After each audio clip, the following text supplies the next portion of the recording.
Hey, hey, hey. Oh, crud, I forgot to change the name of my stream. Get my stream title. Hey, hey, hey, hey, hey, hey, hey. Yo. Oh, really? Owl Companions stream. Best Owl Companions stream 2021.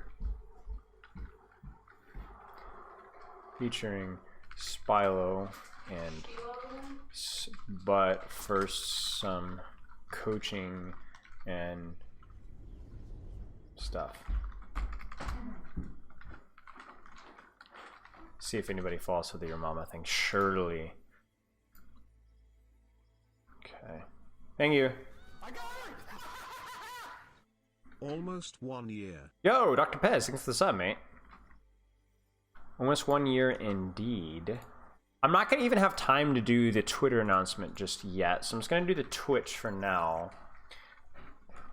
Replay review, and then Owl Companion stream. Let's go Pog, Champ, Poggers, Poggy, Pog, Pog.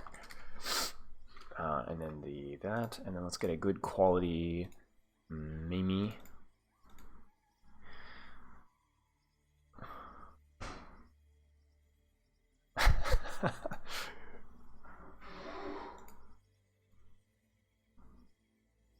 Hey Varashi. You spelled it wrong, Varashi. I would expect no less. Crayon time? Yes. Always.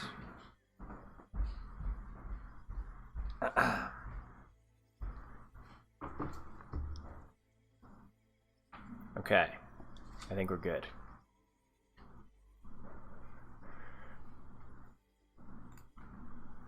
Okay. Calling.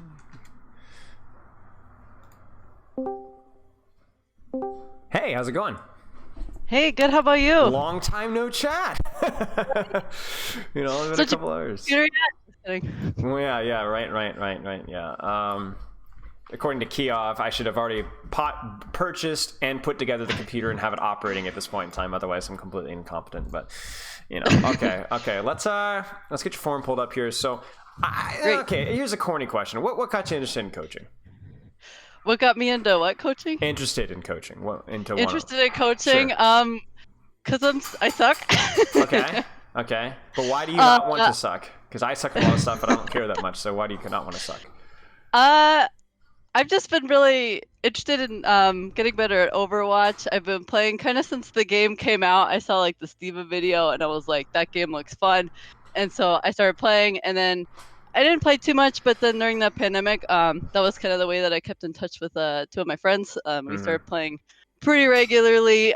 So for something that I'm actually pouring quite a bit of time into, like throughout the week, like I would like to get better. My friends, they play about the same amount as me, but they seem like they're better at it. Maybe they're just prodigies. I don't know. Maybe, yeah. I'm prodigy at like other things, like, but not Overwatch that I'm trying to get. Okay. Well, we'll zoom through your form here, and we'll see if we can get to your gameplay. You're gold, bronze, and I hear you just hit silver.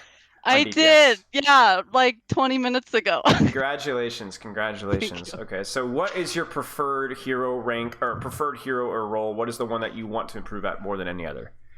I would say DPS, but I have the problem. I don't remember if I put it in the form or not, but I'm like kind of got comp anxiety. Okay.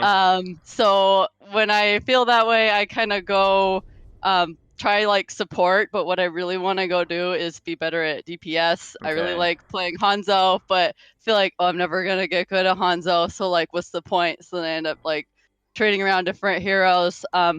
I've been trying to like narrow it down. Hanzo, Widow on certain maps maybe, and then I've been playing like a bit of Ashe, but like last few weeks I'm like, I'm never gonna be good. So why support your security blanket? Why support my security blanket? Yeah. I don't know. I think like because if you don't really get like a lot of kills, then it's okay. Like you can just focus on healing the team, and then if people are getting mad or whatever, I turned off the chat, so I don't even know anymore. But you could just focus on healing the team and like kind of focus on your teammates a little bit more. I feel like there's like less pressure on you to perform. Self-judgment. Yeah. Okay, because you turned off the team voice and you turned off the team chat, right? But you do realize, no one talks on console, right? By the way. But you do realize by not hitting your shots on support and by not landing big anti-nades and headshots as Kiriko, you're also trolling the lobby, right? Yeah. so you're gonna get flamed less in support because people in lower ranks don't really understand, but you don't even have the team chat on, so it doesn't even matter. So so here's what I'm trying to do. I'm trying to spread the anxiety, right? I want you to feel because there's no difference between missing your shots on DPS and missing your shots in support. At least there's not as much of a difference. There, at least to the level that you're thinking, right? It's really important that you're able to pop off on support, especially with Kiriko Ana as your supports that you're playing. We're not talking about like Mercy here, right? Yeah. Well, Mercy's not a choice because I have like my 2 friends and one of them is a Mercy main. So like I can't play Mercy. Another one is an Ana main. So okay. I would like to play more Ana, I realize, but like, well, that my friend already nailed that. So here we are. Here's the harsh reality is that hitting your shots on Hanzo is obviously really important, but hitting your shots on Kiriko Ana is almost as important. And if you're not hitting, if you're scared of playing Hanzo, then you should, by that logic, also be scared of playing Kiriko Ana. So the way I'm approaching this, the way I'm approaching this is I'm telling you need to be terrified of everything. Everything is going to have a level of mechanical expertise, right? So you should be terrified. No, but really though, like everything that you're playing here requires mechanical competence. So if you don't have that mechanical competence, okay, play. Just play the game, especially if it's a hero that you want to play because it's fun. Play it, for crying out loud. And honestly, I don't know about this anxiety stuff either. Too, like I'll take your word for it, but you showed up in the Patreon games and you played with people that were like way higher rank, and you did fine. I know, but I also like sort of know their names, and so I know who to block. That's true. And the crew actually in the Patreon has been like really nice. Like nicer than other people I've kind of met of like higher caliber than other places where I meet like Overwatch randos for sure. But the Overwatch randos are people that you don't even have, you're not even talking to anyway, right? True. Yeah. Well, they can quit. That's what they do. Okay, and that's annoying, but. Okay. It's really annoying. It happened 3 out of 3 games like earlier today. Yeah. It's annoying. It happens, but don't worry about it. You'll win the majority of your games. You'll get so good that you'll be winning 4v5s. Okay. Really, one day. you'll be fine. You'll be fine. But really though, I think let yourself play what you want to play. Let yourself play what you want to play. Don't gatekeep yourself from playing something good just because you don't have good mechanics. People aren't born with mechanics. They have to grind it. You have to overcome this hump. Not just so that you could play Hanzo, but for your own growth. Because at some point, if you were to get on a coaching with me, I would be saying, you need to have confidence with these sleep darts. You need to have confidence with these nades. You need to be taking offensive shots. So it doesn't matter what way you turn, you're going to have to confront this problem. Because this is not a Hanzo problem. This is a you problem. Oh no, a me problem. Those are the worst. They are the worst. They are the worst. But also at the same time, it's a problem that you can absolutely 100% overcome. Just play the game. You will get the mechanics that you need. You will get the mechanics that you want. Okay. Make sense? Mm-hmm. Okay. You hear this? Yeah. That's me kicking you in the pants. Okay. Okay. Long-term and short-term goals at Overwatch: get my second golden weapon. Yeah, like let's go. All right, that's awesome. I have a gold bow for Hanzo. I got it like a couple weeks ago because Overwatch didn't want to give me the rewards from the previous season. And I'm never gonna get it like hanging out in bronze, so I'd like to climb up to at least gold. Like more would be really nice, but that's kind of a further off goal. Who's the second weapon gonna be for? I'm thinking probably D.Va, even though I don't really play tank as much, just because that's the character I have the most hours on. That was the character that got me in the game. Makes sense. Yeah. Okay. Sleep looks good. Your first session, your question here is I need ideas for a good training structure while fitting into a busy schedule, and it cuts off because classic Calendly. Do you remember what the rest of the question was? Let me think. Yeah. So I have like 2 friends that I play with in quick play. One of the friends has like kind of a health condition. He worries a lot about stress. He gets really stressed about comp. So when I play with these friends, which that's kind of like our social life. Sure. we play quick play. So I want to be able to meet up with my friends, but also kind of be practicing towards improvement in climbing and comp. Like, even though it's not that, like in quick play, what can I do in quick play Sure. to be ready for comp? Quick play is when I have quick play is still practice. It's just not great practice, and I think for a lot of people it can be a negative thing. But it doesn't have to be a negative thing, and there's also ways of working around it. I think most people I coach aren't going for top 500, right? So there's gonna be some quick play involved, right? Myself included. So let's put it this way: how much time do you generally spend with your friends, and when do you usually spend that time with your friends? We probably play about 3 or 4 days a week, probably for about 2 hours at a time. Perfect. And then I play by myself, like maybe like a couple hours here and there. Tends to be more on weekends, evenings, that kind of thing. Okay, so not as much though. You play the majority of your time with your friends. Yeah. Here's what I would ask: can you get 1 or 2 games a day by yourself, or is that too much? That's doable, yeah. Okay. I would start with that and try to do that before the quick play with friends, 1 or 2 games on Hanzo, and then quick play with friends, do whatever. I wouldn't overly worry about making my quick play productive. I wouldn't put lipstick on a pig necessarily. Instead, what I would do is no roadhog. Got it. Okay. maybe, you know. But what I would do is I would focus on making sure that you're getting your practice done beforehand, and then just whatever you want to do in quick play. Don't feel like, oh, I need to practice my Hanzo in quick play. Just play. Okay. But do try to get the 1 or 2 games of ranked beforehand, and then you can do whatever you want after that with your friends. At that point, it doesn't matter. Okay. Try that. There are some things that we'll talk about with Hanzo that if you were to pick Hanzo in a quick play game, and you could think about it. You could think about your Sonic usage or your positioning. I'm not going to stop you. But the most important thing is that when you feel like you get to that social quick play time, that you've put in the time. You put in the time. You can ask Gregor. Last night we had a live coaching session, and we went through 3 games on his Wrecking Ball, and it was exhausting. Like, it was like really intense, and it was a lot of fun. Mm-hmm. But you don't need a ton of time to improve, especially at your rank, if you're really giving it the focus that it needs.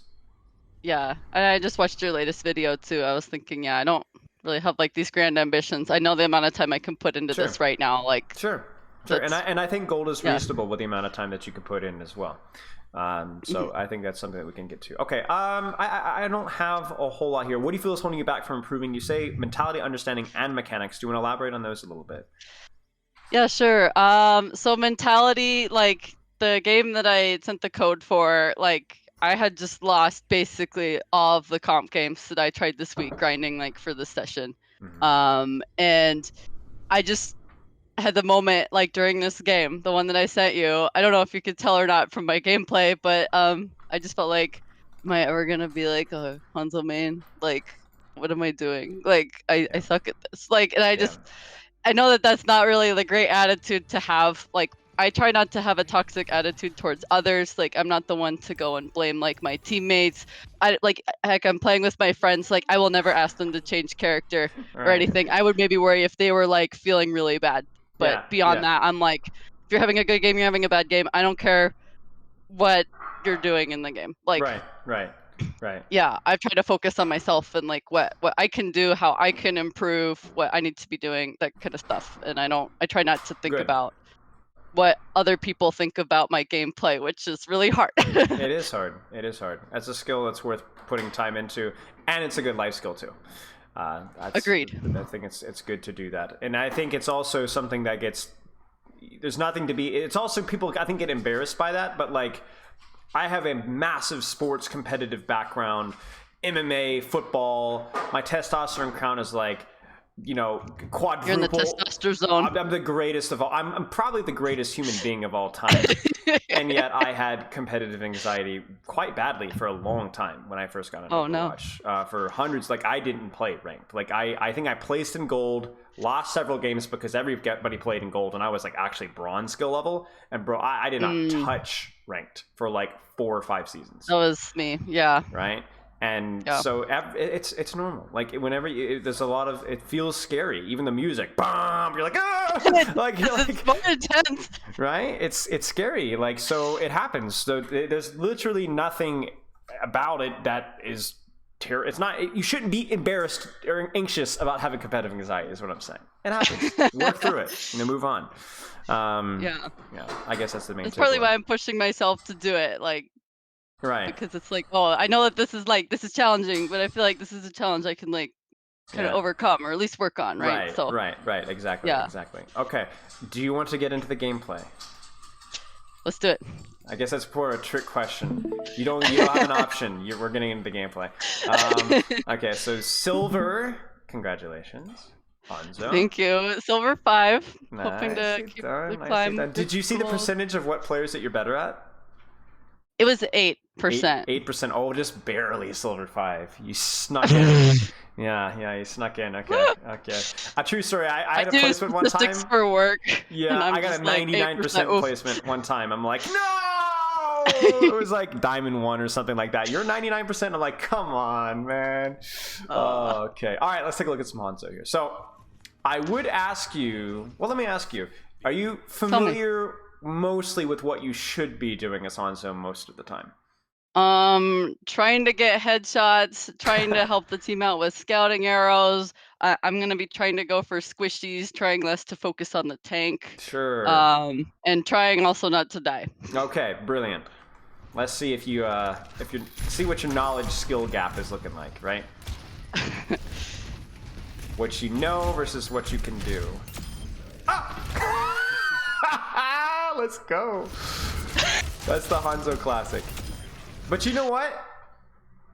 People complain about that, but that in of itself is a skill. Timing the release of those shots, solid crosshair placement. Nice work. Thank you. This is console, so we're having that fun. It happens. I think the difference between ranks is smaller than most people realize. At least in my experience, and I've coached a lot of console players.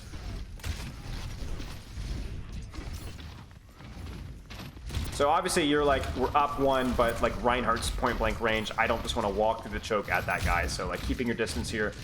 Now, if you were to push here, this is something that I literally just coached a Hanzo a few minutes ago.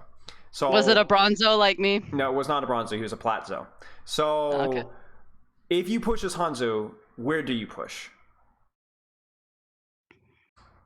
I'm trying to think. I tend to like to go towards the flanks, but I die pretty easily like that. So I've been trying to stick with the team. Watch this. Team game.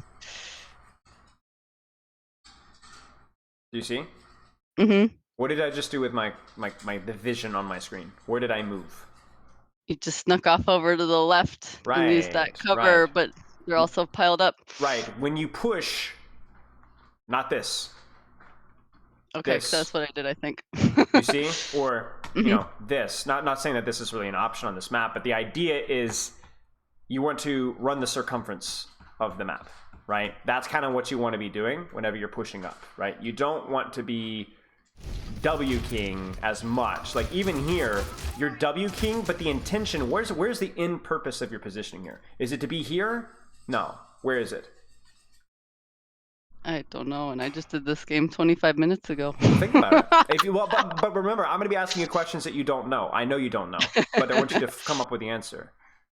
Okay. I think I was trying to maybe see if there was somebody on like the left towards the control point. Sure. So where should you be trying to aim for, positioning wise, in the next few seconds? In this spot where I was, I'm thinking like towards the Reinhardt, but I think you're right. I needed to go to the left, and then they're going to be on the right. Or if you wanted to go to the right, where on our screen could you position? Could maybe climb up on the top of the whatever it's called there. Yeah.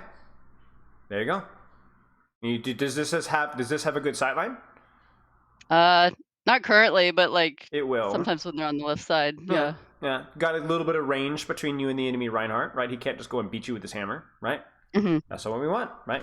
Create some distance, take an angle, let's go.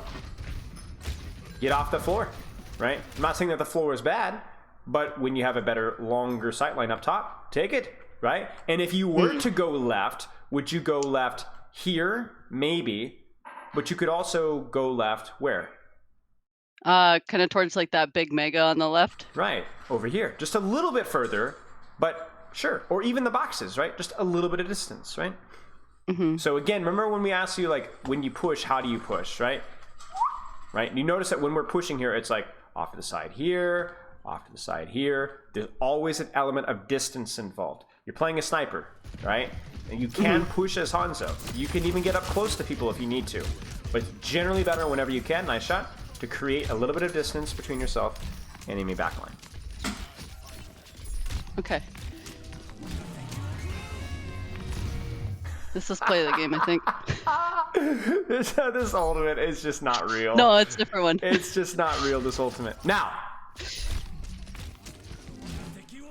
is this just to make sure that you guys get the cap? Yep. Okay. I'm sorry, I have to hear it.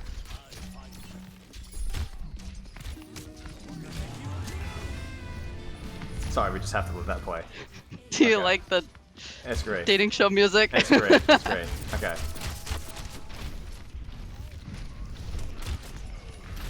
Any questions so far, by the way? I just kind of spaced out. You're good. You're good.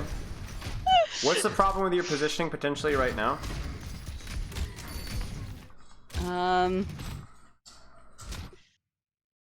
They could try to flank on the right. Sure, sure. How close are you to the enemy, Reinhardt? Is there enough distance between yourself and the Rhine?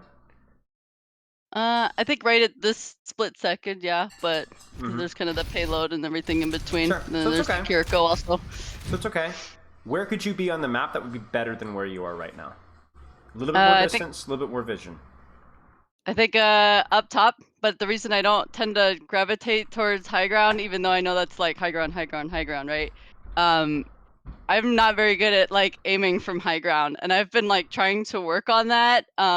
But I can aim a lot better from the floor. I hear you. It's kind of like trade-off. I hear you, but I'm not listening. Okay. Okay. Okay. Take the position. Now, does that mean that high ground is always better, always 100% without questioning? No. But right now, you need to go to high ground because it's safer, creates more distance, and has a better sight lane. I don't care if you miss your shots. You will learn to hit them more often. And even if you miss your shots, the safety and inherent pressure out of being here will compensate for you missing shots. I'll be dying less, and then the team doesn't have to wait for me. Right. High ground is not, without question, always better all the time, but right now it has exactly what you want. Take the position. Don't avoid it. Okay. This is Reinhardt. Silly. Nice shot. Good. That distance that you created there was very important. If you had been any closer, the Junkrat would have killed you. Okay. By the way, just because I'm an idiot when it comes to stuff like this, have you watched any videos on best console sensitivity, best console settings?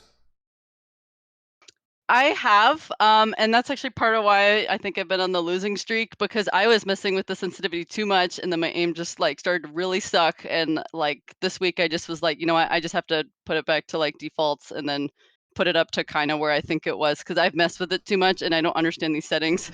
Okay, I would look into to like optimize this. I would look into what you could do to optimize it.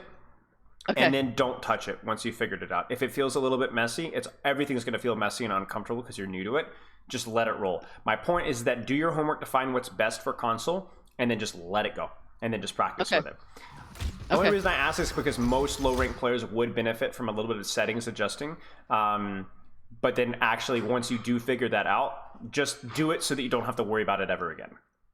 Like, I don't think I've touched my sensitivity in years.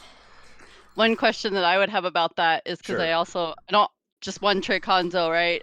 I do enjoy a bit of mystery heroes with my friends. Sure. Is it better to try across like multiple heroes or like the whole gang to try to set them kind of similar sensitivity? Yes, the exact same if you can. Okay. The exact same if you can. That's kind of what I was going for. Yeah, some heroes will benefit from a higher sensitivity, especially on console, because you can't just like skip across the mouse pad like you can with mouse. But I think that you'll find a happy medium that works. Okay. The tire gets me. It's very sad. I can't look.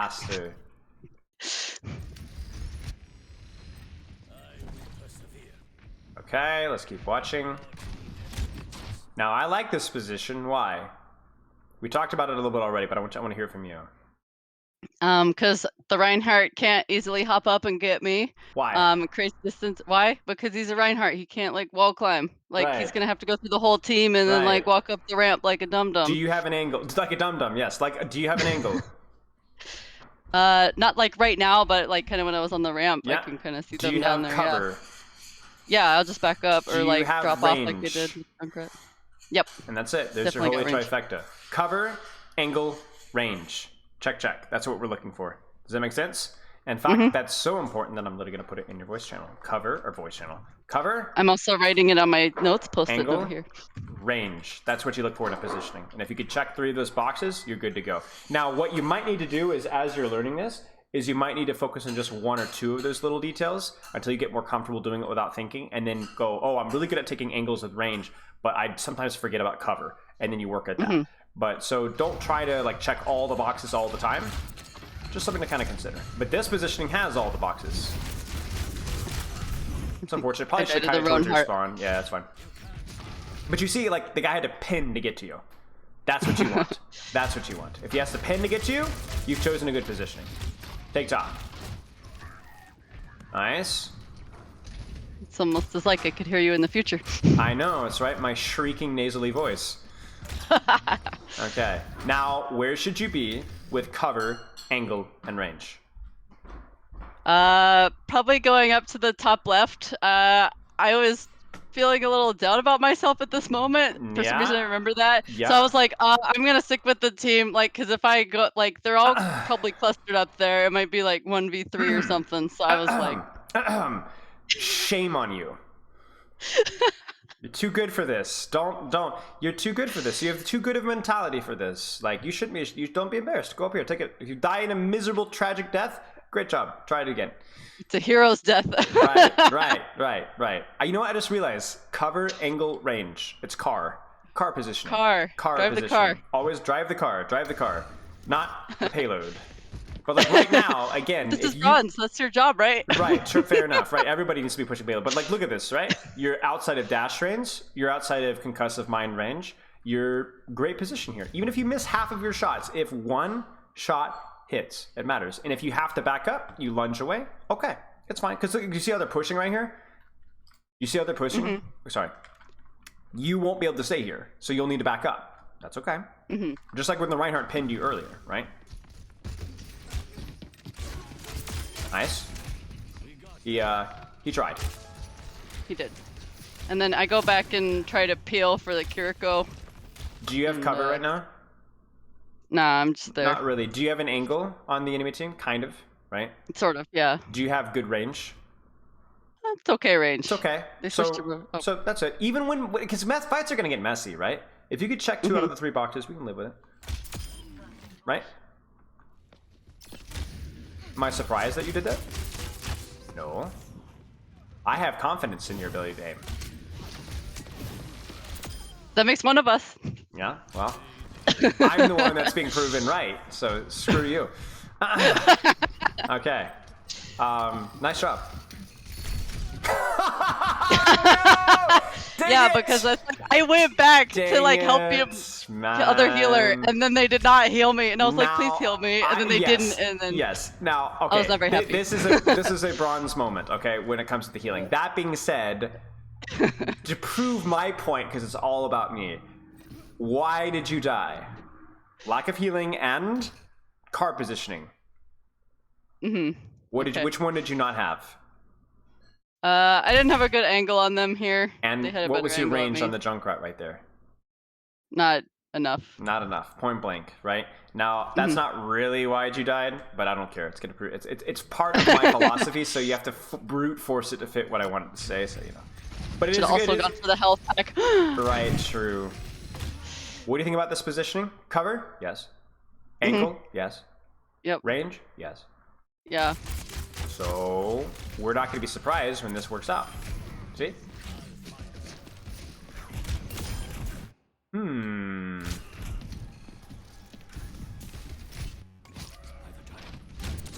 Okay. Oh, here, I get play of the game somewhere hereabouts. A likely story.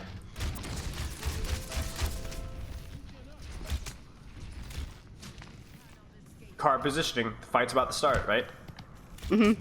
Do you have cover? Yeah. Do you have an angle? Sort of. Kind of. Do you have range? Yeah, I got range. A little bit.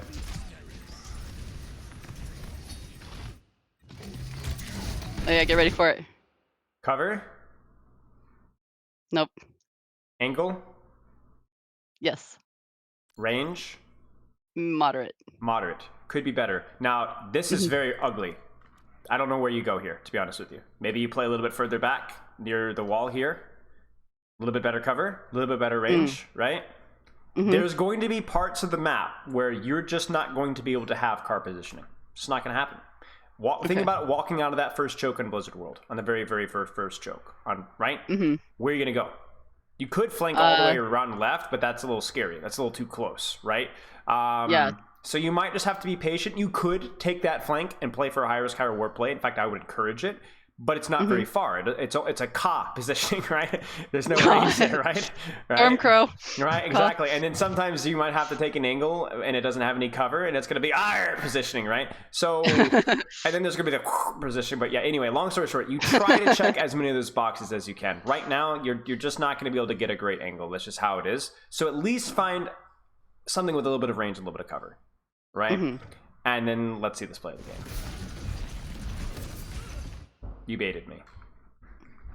It's around that part of the map. Maybe next it's one. Not, sorry. Maybe next one. That's okay. I think I can forgive. Oh no, it's a damage move. Okay, let's see what we got here. Now you're getting healed. Yeah, Baptiste was good at that. There's obvious exceptions to the rules as well. You did not have an angle, you did not have range, but the guy's 1 HP. You know what I'm saying? Get the kill. You're gonna get the kill, right? Right? See? I told you. I have more faith in you than you do. And I'm proven right 90% of the time. Alright? Alright, let's see it.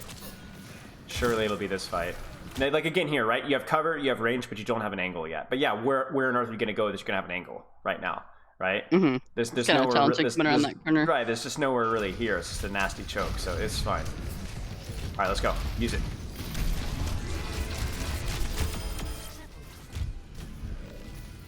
Nicely done. Perfectly timed, by the way. Mid-fight, brilliantly done.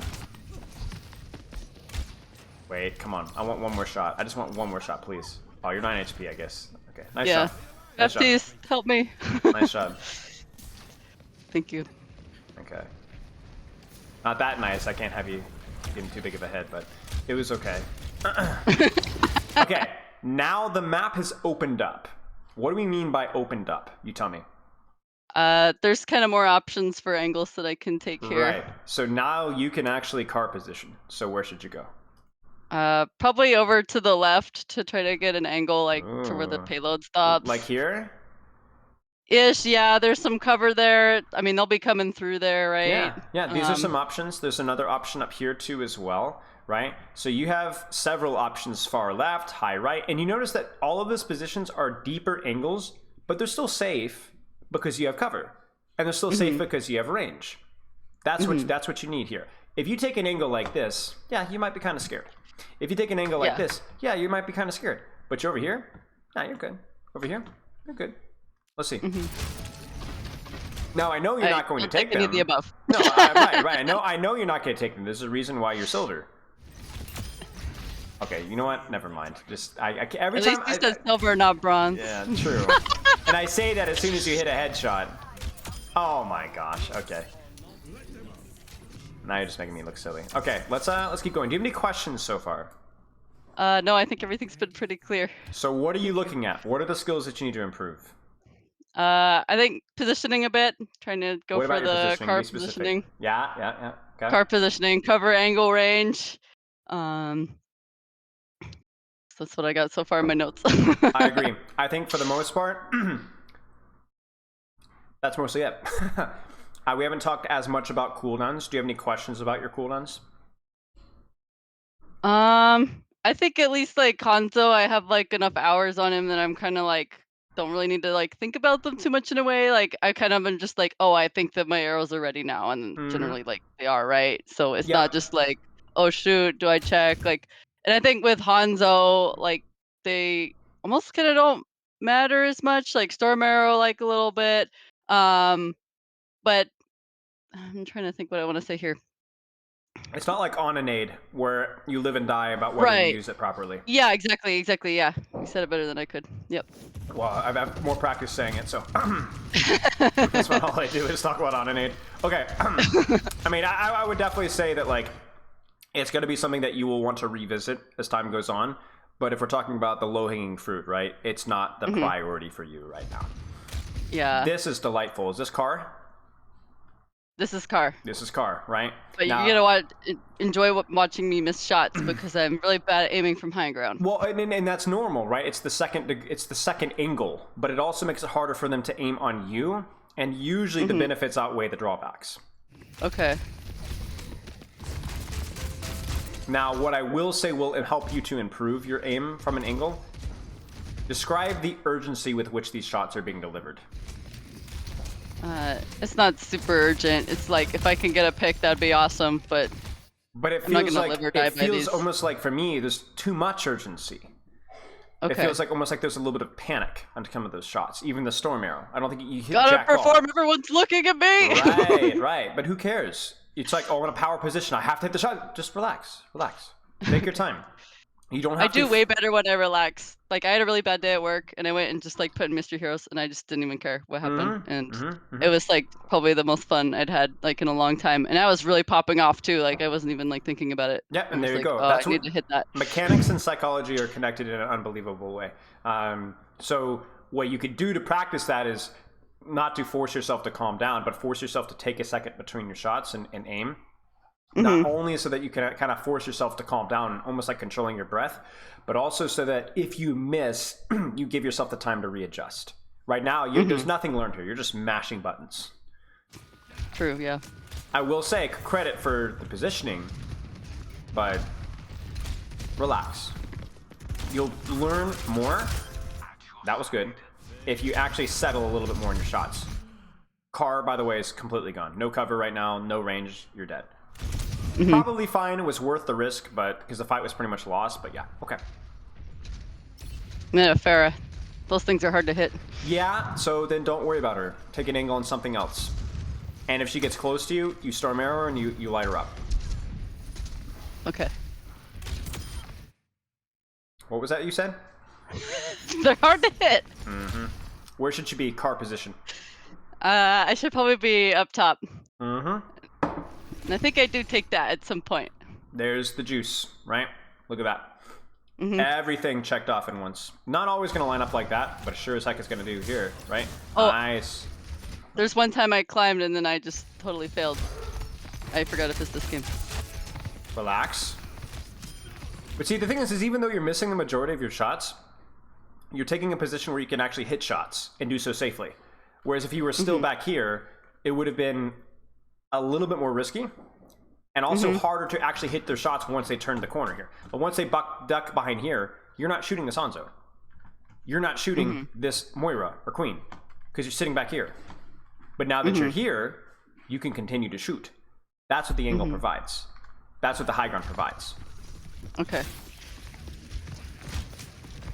Sonic would be helping you here, by the way. The Hanzo's right next to you. Just Sonic right here, this corner, and then you can go for him. But yeah, he's dead. All right. Let's watch a few more fights.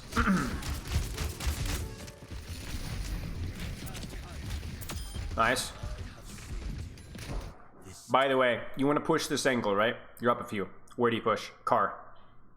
Probably want to take here, like the other side of the rowboat, maybe. That's not an angle.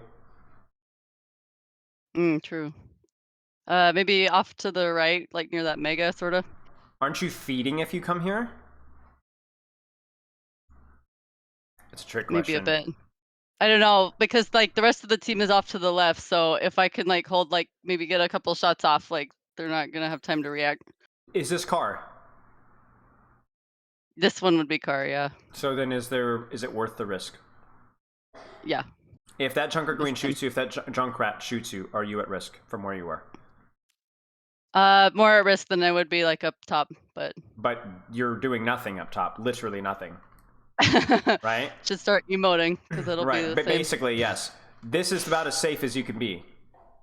Okay. That's the thing, is when we talk about taking an angle here, everyone always assumes there's like an added level of risk, but not really. Not really. Okay. I mean, honestly, being here with your team would be more risky. You're more likely to die of Junkrat spam. Remember what happened on that second point attack? You walked into a Junkrat spam that wasn't even intended for you. Here, you'd fall asleep hitting shots over here. You got a great angle. You got a great range. You've got great cover. You're over. Or they're over, excuse me. And look, you did it. Yay. Very nice.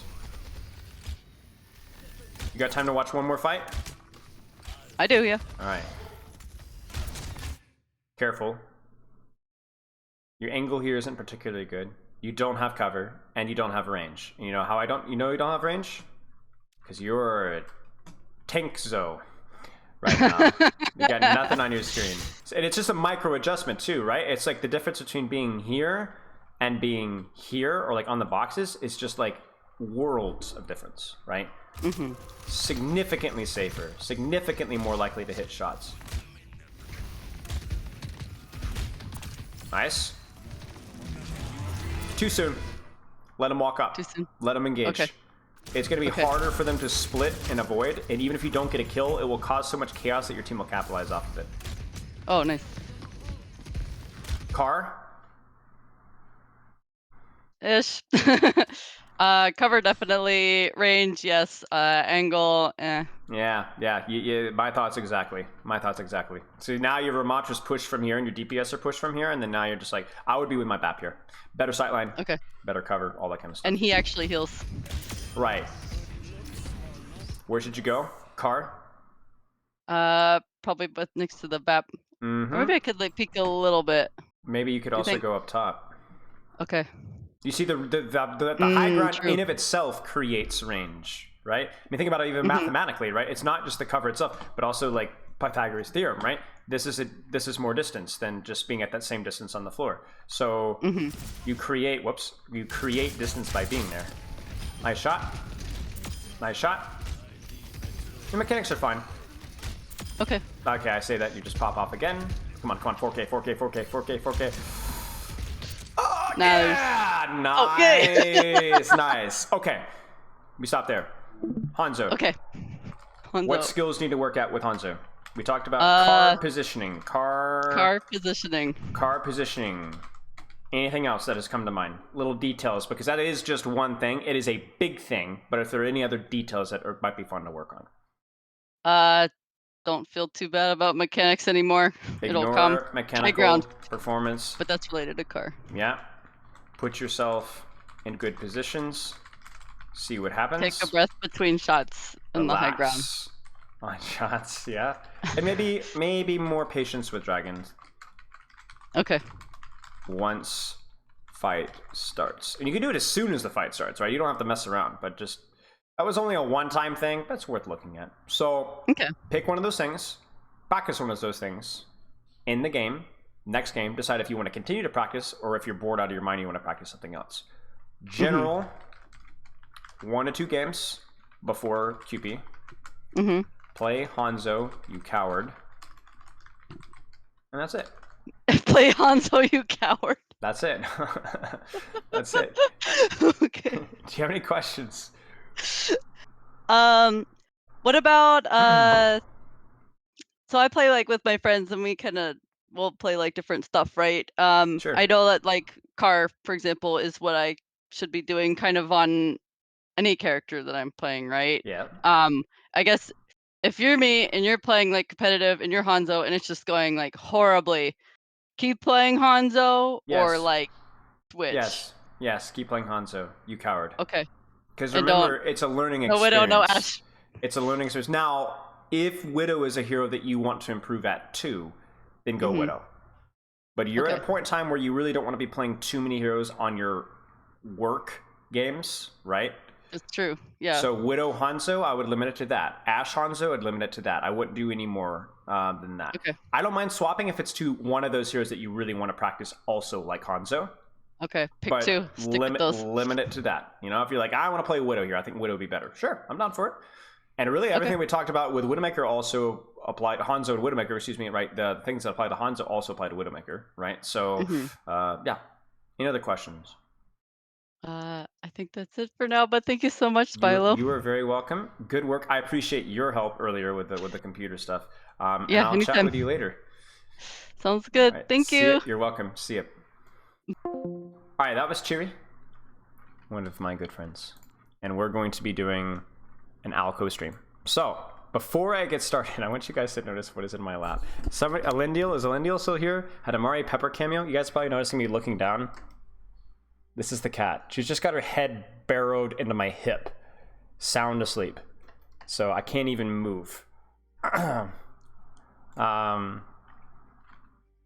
Let's Alco stream time. We have some good matches today. Best owl companion stream of all time.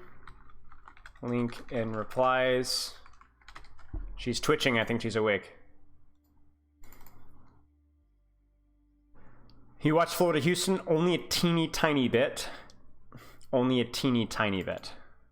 I heard it was amazing.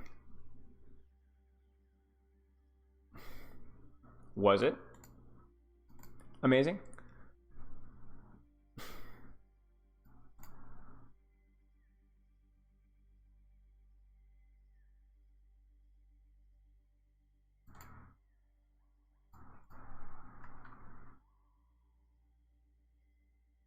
Oh, here's an old picture. I'm using an old picture for my Twitter announcement here.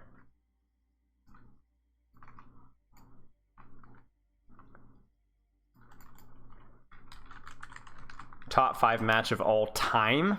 Really? Now, am I being baited? Because the O2 Blast one was a wee bit of a disappointment. It was fine, but it wasn't the greatest, highest level. It was exciting, but it wasn't the greatest, the highest level Overwatch performance of all time. I assume with Florida and Houston, though, it was probably quite a good game. I have high opinions of both of those teams. This game is very important for both teams. I would agree with that. Was the backline. Admiral Andalusia was doing such a good job of being able to so let's get this set up. Checks, make sure that no one could actually contest that Reinhardt and get close. I'm gonna get this set up so you guys can start syncing. When it likes to play. The problem for London, however, is the maps. And I will turn off the desktop audio so you guys don't have to hear the casters. You can hear the casters on your own end. The game, look at this. The game is already set up. So it's Defant versus Loud. All right, let's take a look, chat.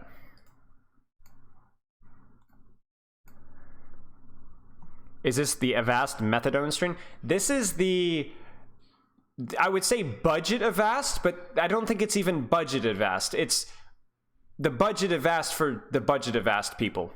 It's the budget Avast. It's the, I'm definitely the real thing. It's not even great value. It's dollar store. Ryan, Jungle Queen, counter comp from London Spitfire. Now, this is a counter comp from Spitfire in terms of the tank line. However, the Sombra and Genji have a lot of options. I would look at Sombra and Genji as being both heroes that can perform well into Rhine just because of the ult economy. So if London is able to not able to decisively win neutrals, the nice thing about the Sombra Genji is it has a really, really nice juicy ult economy versus the Rhine comp. So Hade just gets totally split. Not sure what happened there. There's another kill there. Ryan's melting. Solus Reto, thank you for the sub. We might see a swap from Sparker. We might not. I'm not really honestly sure if they're going to swap here. What do you think is London's biggest weakness right now in this meta? I just think a lack of a definitive identity with Tracer. It's a huge problem with London right now. And that's not exactly a hot take either. I don't love the sim on this map either, but it's good enough. It does allow them to rotate for free as well, which is one of the problems with the Rhine comp. Early ice block, that's a bit messy. And the problem with this composition is that you notice the Defiance comp, they don't have a lot of damage, but there is nobody to rotate onto. No Kiriko, no backline. Junker Queen can easily shout and speed out. So London needs to kind of utilize different, that's exactly what they do. They utilize different off angles. They need to try and poke out the enemy comp. That's why I don't love this Symmetra as much, is it's actually harder to get the poke out as well. Backbone builds up a really fast ultimate. You're going to need to see a lot. Let's put it this way. We need to see dive Symmetra and like poke Symmetra. We don't want to see TP onto backline and kill Symmetra. We need to see TP bombs. We need to see turrets placed on flanks. We need to see right click spam on Genji. You need to be like spreading out and trying to create a lot of distance 1v1s. That is what Defiant does not have. They have no range pressure whatsoever. So you need BAP at an angle, Mei at an angle. This is like the quintessential matchup.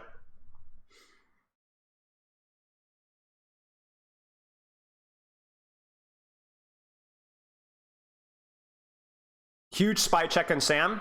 That's going to buy a lot of time for the push. Maybe even forces a shout there. They don't. We'll probably see EMP immediately countered with Beat and Simwall. There's the shout early. There's the EMP and Blade. They don't even bother. Oh, they do use Simwall. They get annihilated. Okay. Really nice setup from Defiant there. I didn't see how the setup was like with the Genji. I don't know how the Genji got as much space as he did, but that's one of the problems about trying to counter EMP by LOSing, is that you end up giving them so much space that then they set up the rest of their DPS off of the dive follow way too easy.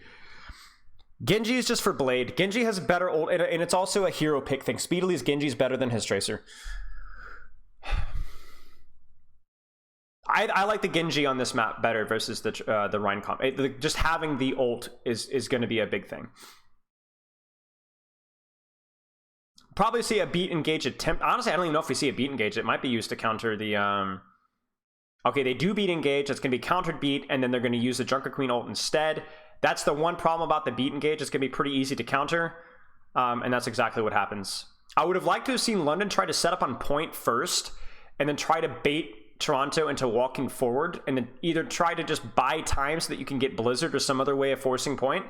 But this is messy. Maldo, thanks for the sub, mate. Do teams just prefer Genji over Tracer against Brawl? I wouldn't say that, but it is. I think Genji ult is one of the reasons why you might play Genji. I think like playing it versus Brawl is a small little advantage, but it's probably more to do with the map, probably more to do with Speedily's strength. Like for example here, I don't know that we'll see Tracer or Genji because the map isn't good enough. We'll probably see Echo. If London wins this map, the next map we'll probably see. Oh man, we could see Echo again, actually, the next map, now that I think about it. But there's more of a chance that we see Tracer on the map smack just because of how broad the flanks around the well are.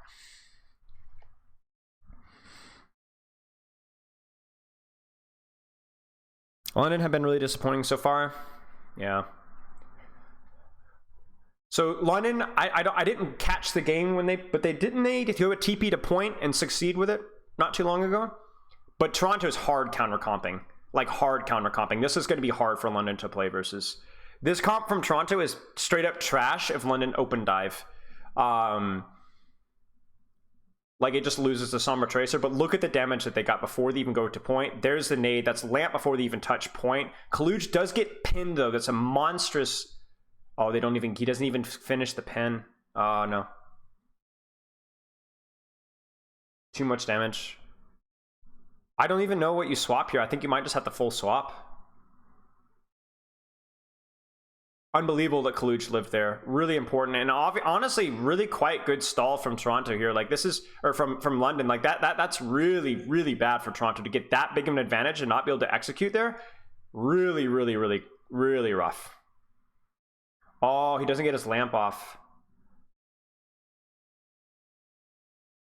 Now, are they going to be able to clean this up? They had problems cleaning this up earlier. One of the problems is that Sombra has like slow cycles versus this, right? So once Sombra's out, you might as well be down one. They're going to TP out the corner. They still have ice blocks, so they're going to be able to stall about another 3 or 4%. And there it is. So not a bad, honestly, considering how that started, really good from London. I still think like when ults come around, this is going to be rough, but they also use Nano too. I didn't even notice this.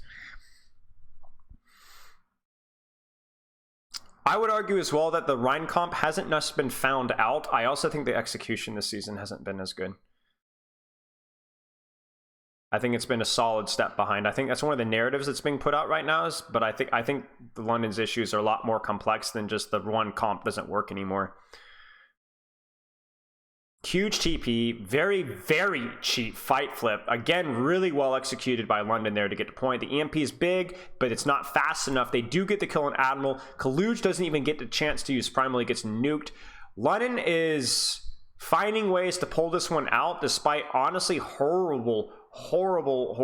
I mean, this is just terrible. Been terrible from Toronto here. You roll out in a counter comp and you're just dying to nothing. Backbone gets sniped. That's a huge play. Big Blizzard's going to create space, and that's going to clear point. That should be it. That should be it. Nope, they're going to commit to it. This is the fight right here. This is it, guys. I mean, obviously, but this is it. Like, this has to work.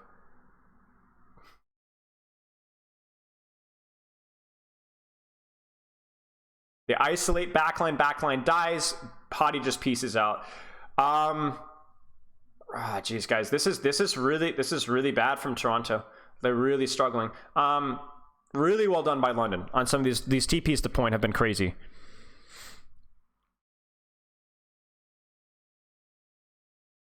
I mean, I think Toronto definitely has a hero pulse problem as well. Yeah.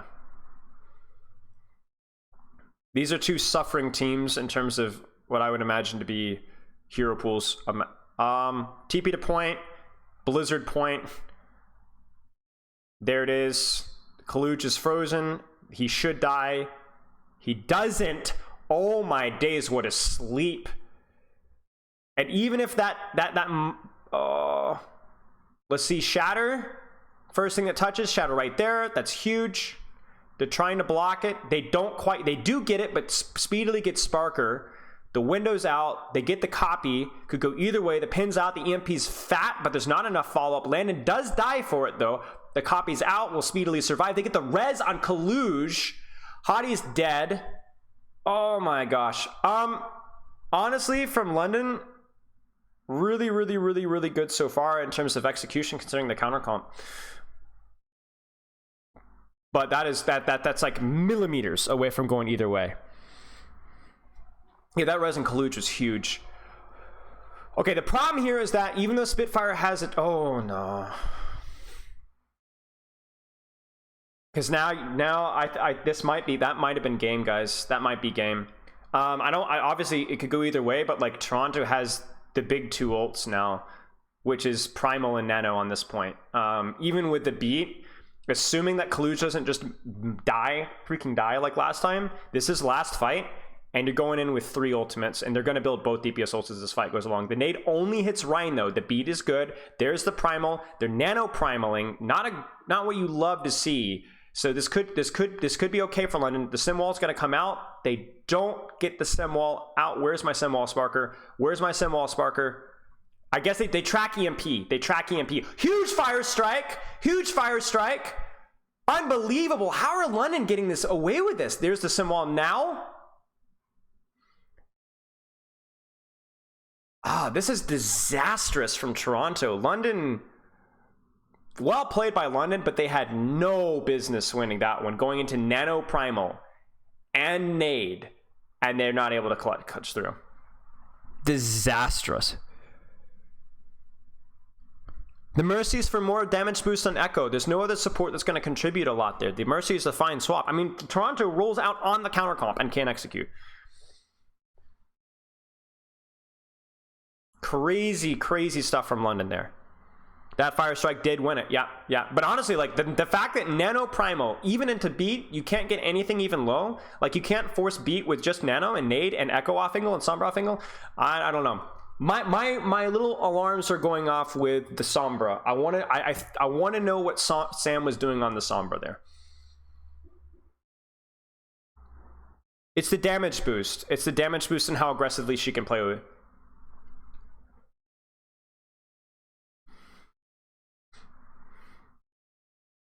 Okay, Hanzo Kaluch is target price. Oh, there's the boop. Was that a double boop? Oh my gosh. He might still die though. They get Landon. Tracer on the flank. And this is what I talked about with the Tracer, y'all. Like, this is just, it's more of a map thing, right? You play the good map on, you play the good Tracer map now. That's a really unfortunate death there. Because I think, like, oh man, that's crazy, bro. Was it just a knife? Was it just a flick? Let's see. Oh, you're right. That's crazy. Sam's out early. A window for London to push here before he sets up.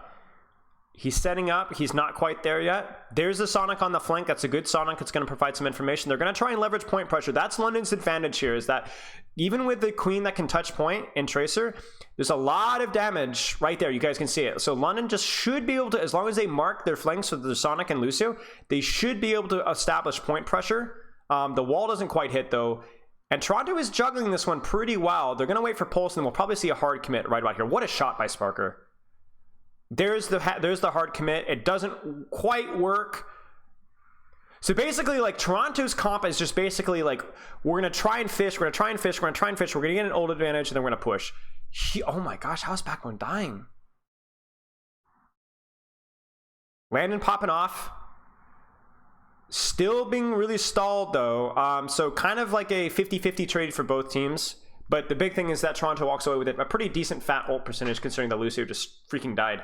Now, this is where the Queen advantage comes in. The Ana swap for better pressure versus Ryan. You might also see the Queen swap after ultimate. I think Toronto's going to try and find a way to force this Queen ult as quickly as they can. We'll probably see EMP into Queen ult. One to force beat, one to execute. So watch carefully. There's the point pressure stall. It's going to be really hard for Toronto to deal with this. They need to just dive. 3, 2, 1. There's EMP. It's good. They get a huge nade, and they don't even need to get the beat off. That's just it. And this just still should be a fight win, even with the trade in Kaluch. Oh, wow. Okay, Ultraviolet's just freaking dead. Backbone on the flank. Will they isolate Backbone? They will. They're going to beat. They're going to commit. And again, London is just finding ways to trade and create chaos. And, you know, was the beat necessary? I don't know. But, like, the promise is that these percentages just keep accruing, right? There's the beat engage.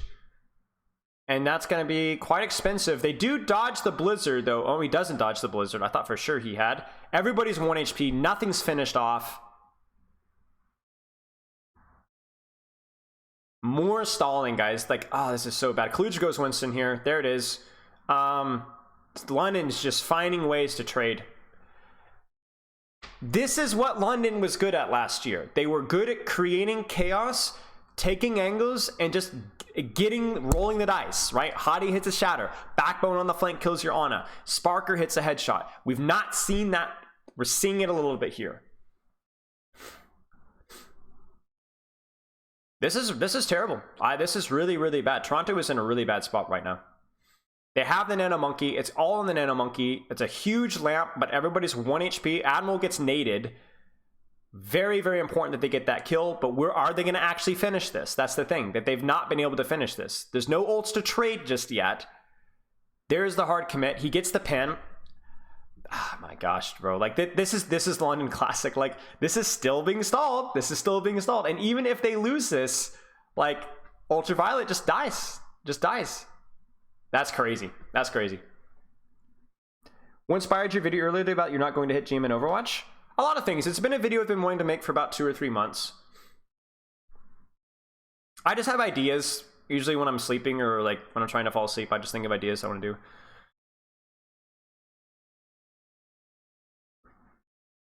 What if you're already GM in Overwatch? Did I make it clear? You're not going to hit GM in Overwatch. So if you're GM in Overwatch, it's actually, you're lying. You're not actually, nobody's GM in Overwatch. Okay, surely guys, surely Toronto wins this. There's no way that London pulls this one out. So again, roll the dice. Backbone on the flank. So is Sparker gonna hit a shot? Heidi gonna be able to build a shatter? It's gonna be EMP to Primal, and backline should die. They're gonna have to do something creative, London is. EMP is not great, but it's good enough. And that's it, right? Yeah, that's it. I mean, honestly, it was a step up from London, at least from what we've seen so far. Definitely disappointing result. I think first point was the one that you want back. And maybe a couple of mistakes that third round, but like, I don't know. I mean, it was more of like what we expect from old school London, you know. Toronto, yeah. I mean, honestly, I feel that London could have done better first round, and then I think it was the opposite. I think Toronto just completely fumbled the bag on second, and then third one, I don't know. That could have gone either way.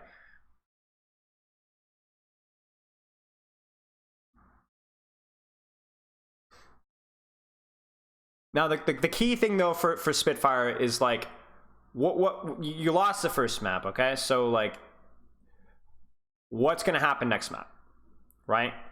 Did I watch in the games yesterday? Not really, no. I was too busy. I actually forgot that there was Overwatch League. I had a lot of coaching stuff that I was trying to do.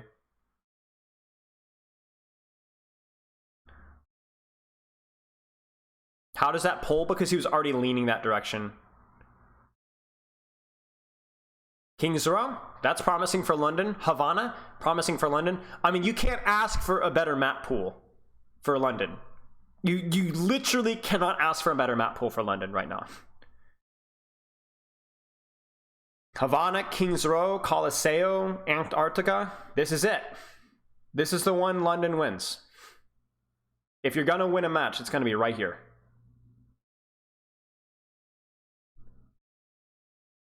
Not Ilios, that's true. Li Jiang would have been best. Might want to do a breakdown of that? Alright, good to know.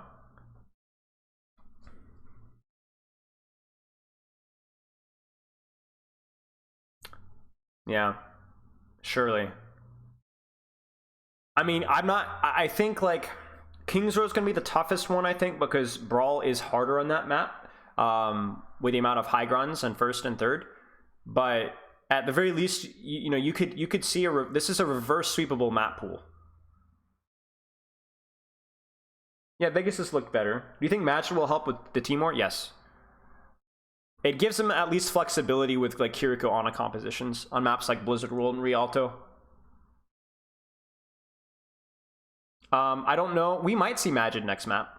I don't think I think if we don't see Magid next map, we probably don't see him for the rest of the series. The map pool isn't super good for Magid here. Well, the problem is like London can't OTP Brawl. I mean, we couldn't do it last season, and they can't do it this season. You know, like you have to be able to play other things, and historically last season, London was quite good at other things, at least far better than we had any right to be. Like we improved dramatically. We played on a Zen very well. That was our 5-1 stage, was the double flex support stuff. The Junker Queen stuff, which is right when I left after my coaching with that finished. And then they did the whole Sojourn Genji stuff in stage... Well, I don't remember what stage 4 was, but the finals, like the playoffs, Sojourn Genji, right? Yeah. I mean, we had the pieces, you know? It just... I think, like... If you think about, like, oh, London can only play Rhine... Well, London hasn't looked great on anything, right? The Rhine even hasn't been as good. So it's like, if you're going to slander London, at least do so accurately. You know, like it's pretending that this is a Rhine OTP team that's getting exposed is just dishonest, I think. Stage 4 was Con. Oh, okay. Yeah, I honestly don't even remember stage 4. I think I was still mourning. and doing my Overwatch 2 prep stuff. I don't know if I even watched much. No. I'm not slandering London. I'm just saying in general, not you guys. Yes, a different meta would definitely help Toronto out. Toronto and London are both teams that would benefit from a better meta, but have issues that I think are going beyond meta as well. I think meta definitely exacerbates issues and can be the root cause of issues, but like, come on, like you can't, you have to be able to perform in a meta that's not perfect for your team. Like you can't, both teams are underperforming even in suboptimal metas. Which DPS of the player right now is good to study this season? I mean, I just think Limp is putting on a clinic of Sombra, some of the best Sombra that we've ever seen. Shoot, man. I mean, really any of the top DPS I think are worth looking at. But it's also, again, it's hard to look at because you don't have any freaking replay viewer. Something mod writes. Oh, yeah. What's both teams' perfect meta? That I don't know. Let me mod. Does that work? Yeah. But I think definitely like the amount of Winston is hurting Kaluj. The amount of Diva is not even, the Diva's not even that big, but it's good enough to where it like kind of hurts Hottie. You know, not having a good Tracer player for either team is pretty brutal. Okay. Let's see what we got, ladies and gentlemen. I honestly have no idea what London's going to run here. I wouldn't even be surprised if they whipped out a run. I don't even know what DPS. We might see Hanzo Tracer with Bone back. Or back. I mean, I would not be shocked if we saw Hanzo Tracer with Backbone on Hanzo. Stalker, yeah. I haven't seen as much Stalker recently, but his Tracer in the program was amazing.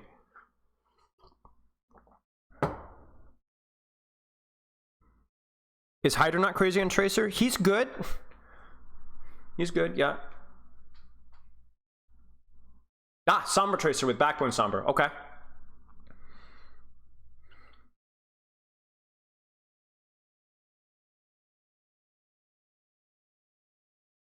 Uh-oh. Foolishness. What is going on my screen? I think Toronto will mirror, but we might see something different with the DPS. No Admiral, so I don't think we'll see, or no Admiral. No Magid, so I don't know that we'll see any Magid the rest of the series. Is London on ping? No.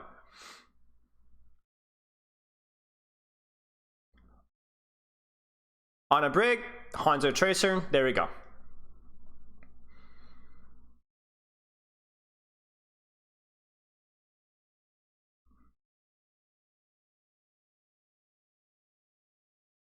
There's the space on the right, speedily include staging. Backline needs to rotate around. Do they wrap around? Do they even take the time to wrap around? They don't. Hanzo gets hacked on the off angle. He's going to get full pocket. That's going to be able to peel them out. Great peel from Toronto, and they just freaking die. That was just phenomenal peel from Toronto. That's exactly what you do. You set up your Hanzo on an off angle, you bait your DPS, then you hard peel, and then even if the hot target dies, you're able to punish the enemy team's use of cooldowns. Great peel by Toronto there. It's exactly what you got to do. Keep taking angles. Like, you guys are pogging Sam Hanzo, but bro, the peel there. The peel there. They set it up really nice. They set Hanzo in an angle as bait. They peel the Hanzo. If he's able to get early pressure, then that's good. That's it. His Hanzo is really good. His Hanzo is really good. From what I've seen, his Hanzo it's one of the best in the league. I don't know. It might be the best. I just know that he is at least one of the best. They push hard on Kaluj. Kaluj jumps out. Now, they're going to be able to stuff them in the choke here, which is going to be tough because Hanzo doesn't have a lot of good angles, but they will be able to buy time for a nano. We might actually see like a nano Brig here. There's a chance. We could really see a lot of nano. We could even see a nano Hanzo, nano Winston. I'll be curious to see which one they do. Either they're going to nano Winston early to create space. There's Sam on the roll in the dice. And that's what the Hanzo does. In the setup phase, he ruins your setup. He ruins the setup. And then now the problem is the attacking team is now the defending team. So you actually have map control ahead of time, so it's going to make it that much harder for London to walk out. Oh, no. This is rough. Backbone will get back in time, but he won't get back in time to set up a good deep flank. So Sam should be fairly safe. They're even forcing a locator early. Sparker's out. This is crucial. Smart from Speedily right here. Sparker's all the way out. Honestly, we don't even need the chase anymore. He's totally out. We might just see a Nano Winston. There's the EMP. There's the Nano on Brig. Good peel. There's the Primal. The pulse hits on Winston. He's going to get everybody low. The peel is there. Doesn't matter. The angles on point are dominant. There's a Dragon. Backbone's Translocator destroyed the Kirikou ult. All Toronto need to do is just chill. Just chill. If they're able to chill, they win this fight. London needs to find a way to force something, but it's going to be really hard to do when you're getting in the choke. Backbone is low. Backbone gets stunned. He's able to get out, even though he gets stunned by the rally. Good peel. There's the RNG Hanzo. It's only a matter of time. Like, that's the hard thing with the attacking team is, like, you look at all these ults and like, why is like Toronto not winning this fight, right? It just takes forever to dislodge, right? So eventually you got to trust your guys to be able to clean this up. Between the two comps, which one has to play slower, faster? Neither one has to play slower, faster. London's comp is close, better if they can get up close. Toronto is better if they can keep you at a distance. They can play it slow at range. They can play fast at range. London's can play slow and close. They can play fast and close. It's all about closing the distance. London needs to close the distance, and they're having a hard time doing so safely. They're having a hard time setting up dives safely. Sam is getting too much pressure early, and the peel is there. And then I think on this point, I think Toronto's comp is significantly better because it's a lot harder to actually rotate and close the distance versus these guys. London is doing a good job. You see how London's playing this one slow, though? London is doing a good job playing this one slowly by peeling, by playing around cover, by playing around corners. They're not peeking point. There's the Nano. It gets juked. He's not going to be able to get anything done with this Nano. That's one of the risks out of there. They do force a TP, and they go in hard. They might see 9 point a little bit here, but this fight is lost. Maybe? No, surely not. No way. Oh, Landon! Wow, that was very losable. Okay, so there's the Sombra swap, which is kind of interesting. I actually think the Hanzo is quite good here, even especially with the high ground, but it just might be that they're having a hard time like actually getting anything on cart because London is being too disciplined with the peaks. And Sombra does give you a quote-unquote execute to just win one fight with EMP. There's the Primal. We might see a peel EMP here. There's the peel EMP. That's going to hit the Tracer. And when I mean peel EMP, I'm talking more about like a frontline EMP where you focus on EMPing the frontline and you just basically just annihilate the Tracer. By the way, you'll also notice that Kaluj is not really backline trading because the enemy team isn't really running anything that he can actually dive very easily. There's no Ana, there's no Brig. So this is where Kaluj has looked better, is when he's not needed to trade backlines. Take top right, we're going to see Rally. London should win this fight. There'll be a question about whether they do or not. The Sombra Tracer control the left side. Are they going to be able to take an angle on Hottie? It looks like they're trying to, but they can't quite get it. Honestly, Toronto needs to quote-unquote play this one slow, try to bait and engage, counter Rally, and then maybe get a good manual hack, maybe farm up an EMP, maybe farm up a Nano. You can kind of see they're being very patient. They're not forcing anyway. They do force Sam out, though, which is huge. There's a Translocator. They don't get the pulse. There's the Rally. They're actually going to push onto a hacked Hottie. Don't love that. Ultraviolet needs to be kept alive. Kaluj just die. It looks like a boop kill, actually. Will they be able to kite out the support ults? They will not. And that's it. Okay, so it had to be a mistake from Kaluj. I think he got booped off the map. I'm not sure if he got booped or died to the boop. I honestly didn't see. Yeah, he got booped off the map. That's actually tragic. This fight goes a lot differently if they do that there. Both support ults for London, but Rally is a big deal for Toronto. So I'm not really sure what we'll see here. Probably a frontline EMP try to assassinate Sparker. That would be my guess. Maybe a manual hack on Landon, maybe some pressure on Landon, see if they can force Suzu out. But it's going to be really important that they get the EMP and they force the Suzu out as quickly as they possibly can. There's the EMP, there's the Nano on the Brig to keep her alive. There's the peel EMP. Will they get anything with it? They will. The Suzu isn't there in time from Landon. That's it right there. That should be it. Should be. Forces locator, Landon dies, and that's it right there. Frontline EMPs, ladies and gentlemen, they're OP, and because it's just sometimes too hard to set up. The backbone needs to get cleared. He does get cleared. There's the hard dive. If they can peel off the Primal Rage, this is over. They get the kill on Kaluj. What? Huge stick. Toronto has to be disappointed that this hasn't been cleaned up.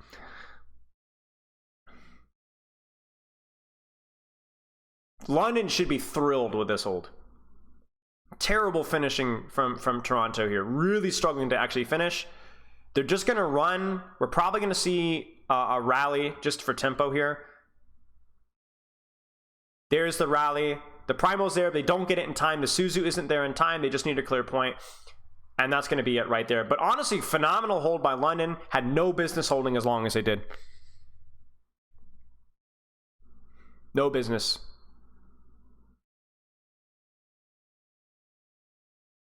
Now, the question here is, do we see Hanzo in defense? My guess is yes, but we'll see. It's going to be an on a brig, almost certainly. London probably runs, honestly, the exact same composition would be my guess. Toronto just not finishing these fights out well. Toronto not finishing these fights out well. Need much tighter target focus, much more discipline with their ins and outs. Usually that's going to revolve around your manual hacks and whether you're actually burning the targets quickly enough. But credit goes to London for really stalling things out nicely and causing enough, similarly to the Ilios, just causing enough chaos in these like ugly fights to be able to trade. So there's the Hanzo.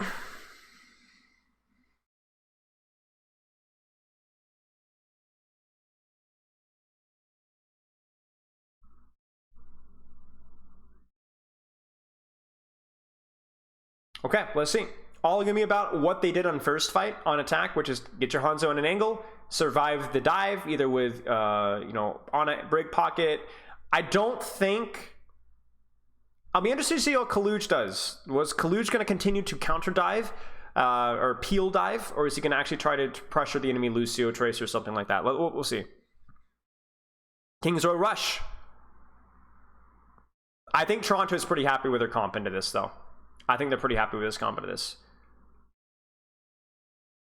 Good TP. He's dead. He should be dead. They don't find him. They don't find him. They don't find him. They don't find him. Can Kaluj get out? Kaluj does not get out. That's actually a huge mistake.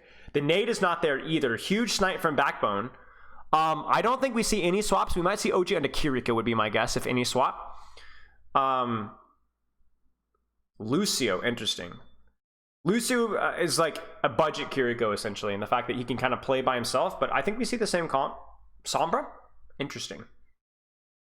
Interesting. I mean, you can TP onto a Hanzo. Yeah, I mean, Sombra's fine. Sombra's fine. All right, wow. Really terrible from Toronto there. No punish on that rotation whatsoever. Nade looked like it got blocked.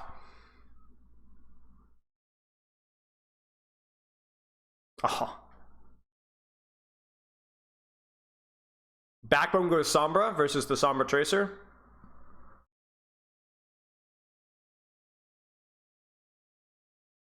Will they get the kill on UV? They will. It's a monstrous stagger.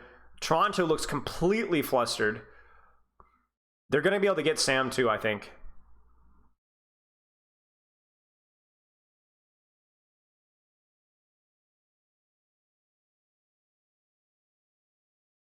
And the crucial thing here is that Toronto must build Nano or Primal before they touch, or EMP. And I think they will. I think they will.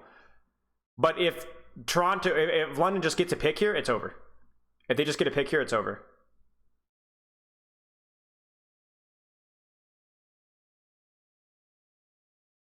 Nope, they're not going to. That's it. Okay, so they're going to be able to get Nano. This is it. This is the moment of truth right here. Good boop on the dive. Then Primal comes out, though, and that's where BAP really sucks. And this is where London is going to have some hard times, because the BAP window just isn't good. We might see Landon swap to Kiriko. There it is. And now your old economy is not only healthier, but you actually have... Yeah. So now we've essentially boiled down to a mirror. You just can't play BAP into this composition. Like, as soon as ultimates start to come online, BAP is just a massive liability on this map. Shatter? Yeah, but I think it's, yeah, I know what you're saying, but yeah. I would have liked them to see to try and set up like a speed Shatter play there if you knew you were going to lose. We'll probably see a frontline EMP here on Hottie, who does not have Primal, and if the Suzu's not there in time, it's GG's. Okay. 2 DPS ults. There's 1 DPS ult. Kaluj gets melted. The EMP also hits the Sombra, so there's not a counter EMP. We might see a counter EMP here, but I would be surprised if it works. They don't. They actually just give it up. Probably the wise decision from Toronto. I don't know how Kaluj dies. An EMP theoretically here shouldn't work if you have an Ana pocket and your Winston's able to get jump in time. Landon overextends. There's the punish. They're going to try and force this. There it is. The stick is there. Kaluj just dies again. They're just punishing Kaluj, guys. They're just going out of their way to punish Kaluj.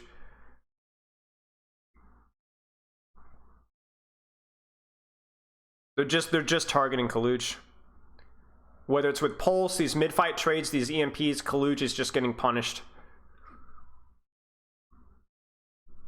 And this is a monstrous. There it is. Hottie should die. That's a good bubble. That's going to be good. It does force the beat as well, which is really good for Toronto. It's going to preserve your old economy here. They just need to clean this fight out. We might actually see Ultraviolet swap off of Ana after this fight. Or actually, after he uses his nano boost. Actually, I think Ana is... Well, you know, actually, I don't know. I'm torn with Ana. The high grounds here makes Kiriko pretty attractive. But Ana is pretty darn good if you consider back and spawn. So we'll see. It could really go either way. Yeah, break is mental. Can you please pronounce Toronto correctly? It should be Toronto. Toronto. Toronto. Toronto Defant. There's the hack and Kaluj. Kaluj is freaking dead again. Oh my days. You're going to need to see a nano speedily here probably. Maybe they can stall long enough. No, I think they'll be able to stall long enough. As long as nobody dies. They're able to peel it off crucially. There's the we see the beat. The Translocate, I say. The Kitsune. There's the EMP, but it only hits Hottie. Not a good EMP at all. Nano's going to need to go into Kaluj. Kaluj doesn't get jack all with it. They kill speedily with a juggle. Kaluj is getting absolutely bullied. And Toronto looks totally lost.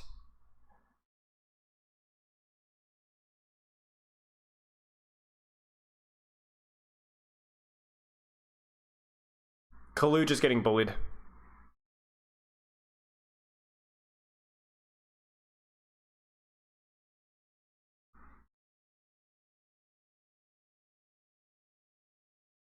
I mean, you just go Ryan here. I think you just, well, actually, I don't know what you do here, because the gamble with Ryan is if you don't win first fight, you potentially put yourself in a snowballable ult situation.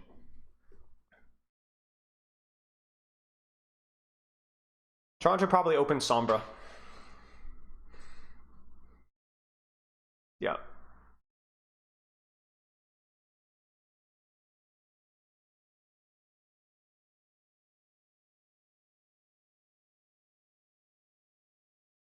Kaluj is just like, Kaluj is just getting absolutely dumpstered on right now.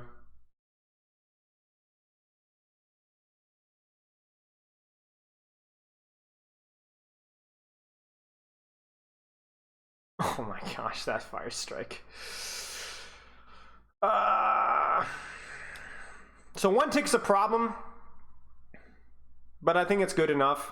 Sparker's going to use this Pharah. You shoot the rocket out the top high ground and or go for the conk. Watch it. To maybe boop them off of high ground. Oh, they don't even do it. They just go right for the Symmetra. Okay, there it is. London is rolling the dice. Will they get it? Are they going to do the same TP? No, they're going to double back. Surely, guys. Yes, there's the double back. TP onto OG. OG gets walled. Nice little... By the way, do you notice Backbone is walling off from the flank to try and cut off the escape? Huge nade on Landon. They're going to force a lot of peel. Speedily just freaking dies. Oh, man. Totally lost composure from Toronto. London clutches it out. Well done. Wow. Well, they won a dive matchup, ladies and gentlemen. You know what it is, guys? It's the kryptonite. It's the American tornado kryptonite. It's the Toronto peaked and the British hurricane versus American tornado matchup. And whether it was Atlanta rain or whatever, it's just never been the same. Yeah, I think you got to give credit to London there. They just their ult usage was just so much better. Like just so much better. So much better. EMPs were better, pulse bombs were better. The support ultimates were better. Like it was just way much better. Could this be a confidence thing? Could be, yeah. Could be. I mean, I think it's a combination of issues, right? London doesn't have a good tracer right now. They've not been able to execute the Rhine as much. I don't know.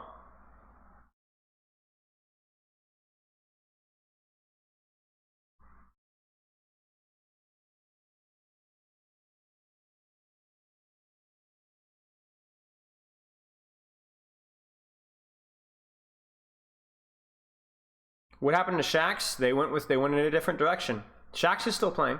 He's in contenders right now. And Team Denmark, they went in a different direction. London made decisions, and whether those decisions are going to pay off or not is going to remain to be seen. Just like any team.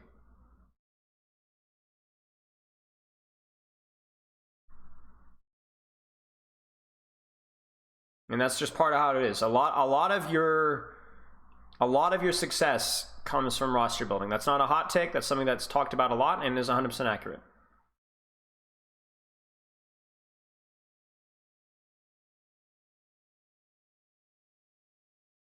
London fumbled by letting Bone backwalk? 100%. They sure did. But yeah, I mean, credit to London. I mean, like they played that one, I think, pretty well. I think the coordination and synchronicity there was pretty tight. They just dominated. They dominated for the most part there. They looked pretty bad the first couple of points, but they were able to turn it around really well. Yeah, I mean, the big one there was being able to hold as long as they did on third point, and then just honestly, absolutely destroying Kaluj for like 2 or 3 points.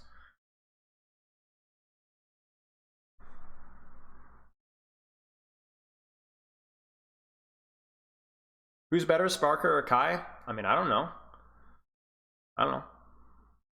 I think Kai's got more of the pedigree, so I think Kai has earned the right to be called better for now, but, you know, seasons change.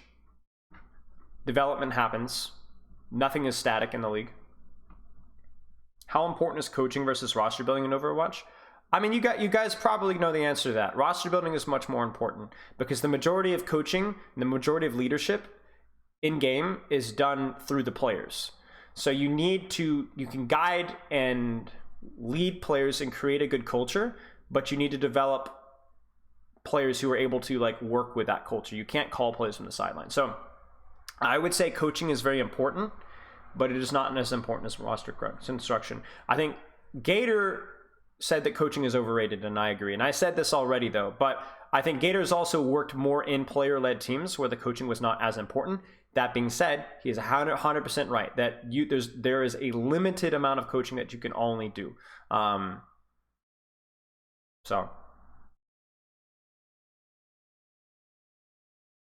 is that unique to Overwatch? Is that something every esports? I don't know. I haven't worked in enough esports, but I imagine it's probably more common in esports. But you can't really go without now. You can go without, you just aren't going to be as dominant without, I don't think. I made a whole video on this years ago, why player-led teams work and what coaches can learn from it. Yeah. I mean, you guys can even see that in the way that I coach, is that I try to not give the answers to the players, but ask questions that will allow them to come to the answers themselves, because you need to promote and provoke progress from the players' understanding and execution so that they're able to execute in game better. That's how I did it with London last season. A lot of my one-on-ones were like very much focused on developing player intelligence and understanding. Valiant looks pretty good with one coach. Huh.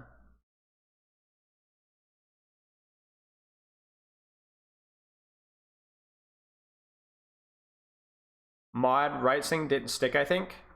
All right, let me try this really fast.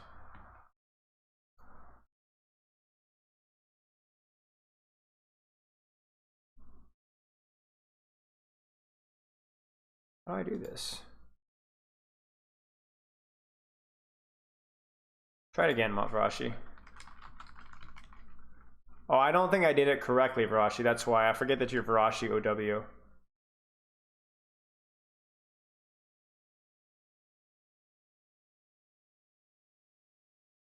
Music videos half cringe, half... I mean, that's how music videos work, y'all, right?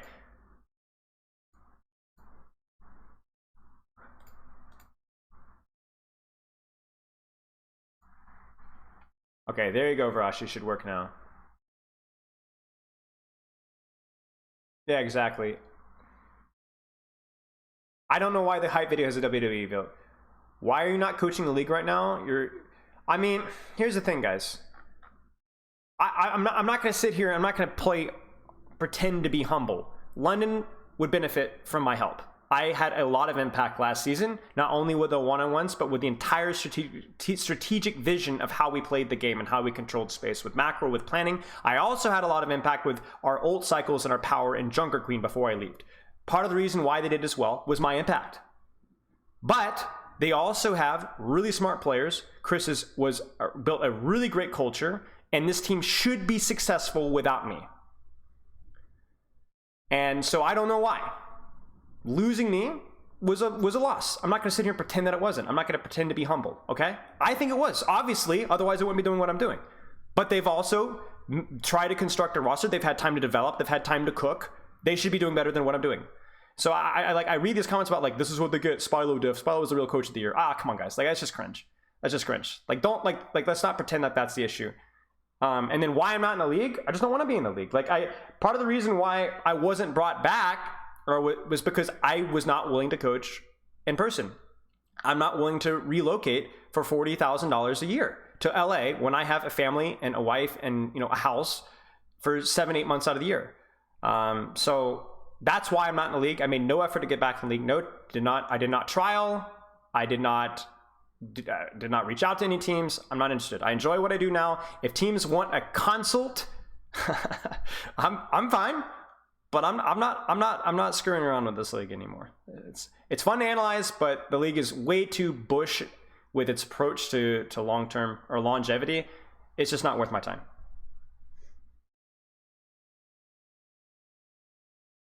Where London has to figure out is the roster construction. Like, they have to find a tracer player. That being said, this is great start from London right now. I mean, like I said, this map was going to be good. They rely on Ryan hard, and I mean, we did fine without Ryan. You could coach a different team now, but that's what I'm saying. I'm not interested.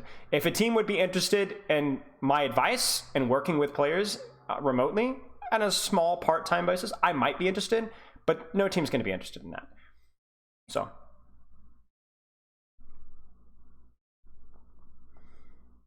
Kaluj gets rolled. Toronto is cooked, man. Like, I'm telling you, this is reverse sweepable. What happened to Shax? He's still playing.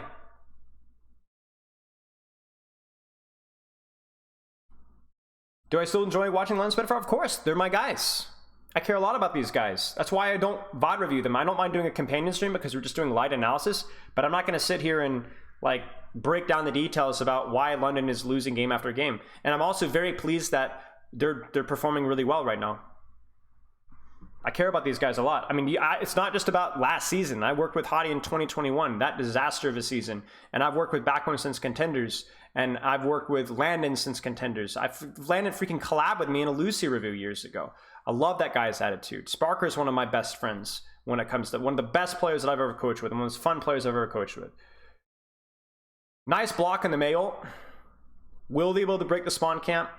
So this isn't like super panicky from Toronto, but it is a little concerning that it took you 3 minutes to break the spawn hole. You would like to see 60 seconds, 2 minutes maybe, but this is bad. Great hold by London there. What player do you enjoy working with the most on London? I'll break it down by season. I really like working with Sparker. We have a great relationship. He's like one of those players that has like, we have a good sense. We get along really well with the sense of humor stuff. So I can flame him all the time, and he flames me right back. It's great. I'll talk about it more, but remind me after this map is done. Good wall. They're going to be able to stall this out, which is crucial. The fact that you can use an ultimate and not get any card progress, much like actually get a quote-unquote pick, is huge. So that was really well played by London. Hydron rolls the dice. There's Landon's down. Will they be able to trade? They commit ultimate, which is honestly fine because they're C9ing cart at the same time. So I don't know if London's going to get a touch, especially because one of their slow guys was the last to die. So this I think Toronto probably caps this. London could try for a touch, but probably not going to happen. They're going to try. And Kaluj is freaking dead. There's a huge kill on Landon. Will they get a freeze? They get a freeze on Landon, Admiral, excuse me. Oh my gosh, this sweat. That is actually insane from Toronto there. That was butt cheek clenching loss right there. Huge kill by Hydron. Hydron is deadlifting right now on the Hanzo, which is what you expect the Hanzos to do, to be honest with you guys. Like, it's a great shots by Hydron, but like, if your Hanzo should always be free in these matchups, right? There's no dive hero, so you need to see your Hanzos hitting shots, but credit Hydron, right? Like, this map is over. This game is over if Hydron doesn't do it. I'm coaching full-time. Full content and coaching is full-time right now. There's the window, there's the fire strike. What a perfectly timed fire strike from Hottie. Really, really clean from London. Anytime you just use one ult in these situations like this and you just gain map control, huge kill on the Admiral though. Well, it's not that huge. It's not that huge. Are they going to set the spawn camp? They're missing Admiral, but he'll be back fast. No, they're like, no, let's wait for Admiral. They're back. Hydron's the best player in Toronto, prefer? I mean, he's the one showing up the kill feed the most. He is a great player. But I'm a little biased there. I've known Hydron for a while. I think he's a great player. Sparker, there's the RNG dice roll, ladies and gentlemen. I say RNG dice roll. That's not really fair, but it's fun to say so. Wow, clean disengage from Toronto. You gotta be pleased with that. You need to be really careful about pushing there, London. Holy crap, Caleb. That's freaking wild.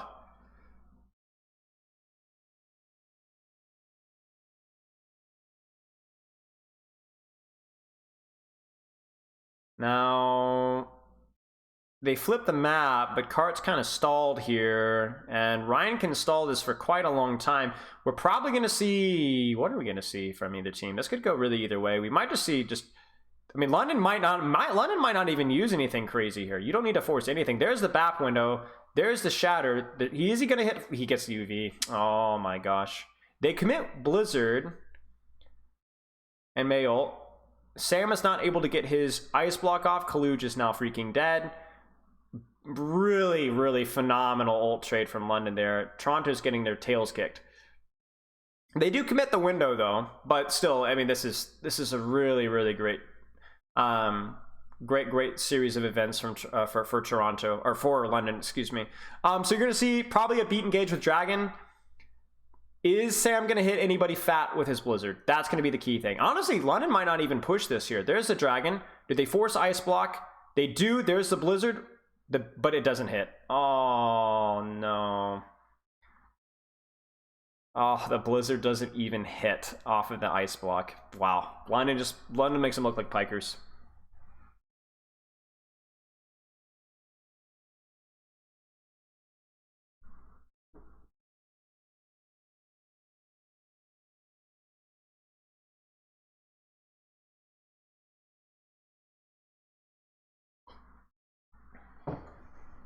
RuPaul and Aspire are subs. You guys can't hindsight scout the World Cup trials, though. You make your bed, you lie in it. You know what I'm saying?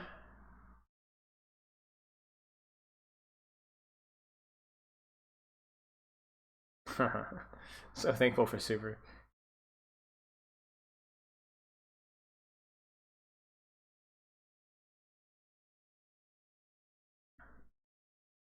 Surely. Okay, what is this replay here?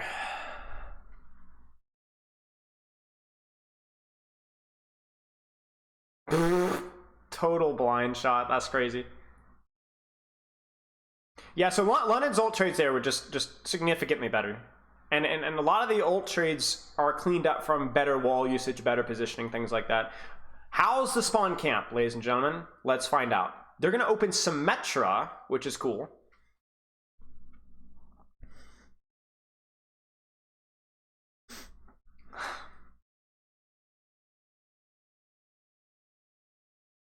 TP out, and then I think Sparker goes Hanzo. That's generally how these things usually go. There it is.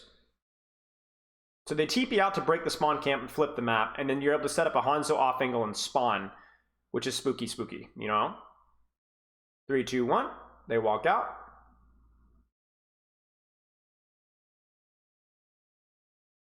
Decent wall. Trading walls. Sparker's angle ends up back in his team. Kaluch just freaking dies. There's another headshot. I don't even understand what happened there. There wasn't any particularly bad cooldown trade. It might just be that Kaluch just isn't as comfortable in right now. Oh my gosh, Sparker. But yeah, this is rough, y'all. Oh man. I told you guys this map pool is, I mean, you know what's going to happen in Antarctica as well. You know what's going to happen. There it is. There's the wall. There's the push. Big cleave from Hadi. He doesn't quite get it. But the nice thing is that they might be able to look. Oh, they almost got the card. If they got in the card a little bit further, that would have been huge. There's the wall advantage. Hadi is low due to the wall disadvantage, but they do get the window. Ultraviolet gets his window now, but it's too late. The Shatter's there. GG's. Huge kill on Landon. They're trying to stagger, but this is getting messy. Hadi tries to stagger, and this is actually getting messy. They just straight up lose it. Ah, no! That was unfortunate.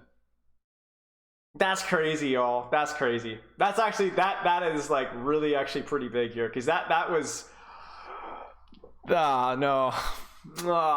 And they committed Shatter and window. Oh no. So we're gonna see a window from UV here. Sparker needs to hit a log, guys. Sparker needs to hit a log, or back when he needs to hit a fat Blizzard. There's the window. We need to be careful for Blizzard. They kited out really well. Huge kill on the Landon. I saw another dude. Toronto is getting by in the skin of the teeth, man. So that's really good. Like that's another 40 seconds bled out, and so now I won't say one fight territory because it's not one fight territory, but it's one comfortable fight territory in a nutshell. And you still have an old advantage here. And you get a recontest. So Toronto isn't out yet. We'll probably see Simwall, probably as the ultimate to use first. He's looking for Shatter. There's the pen. There's the Simwall. There's the Blizzard. I don't think it catches anybody. The Blizzard catches Hadi, and he will die. Both Rhines are traded. The huge kill on the Hydran. Cart is not moving. They need to get one more kill. They will not. Dude, Sparker with a flank just going to straight up win this. Sparker straight up deadlifts this fight.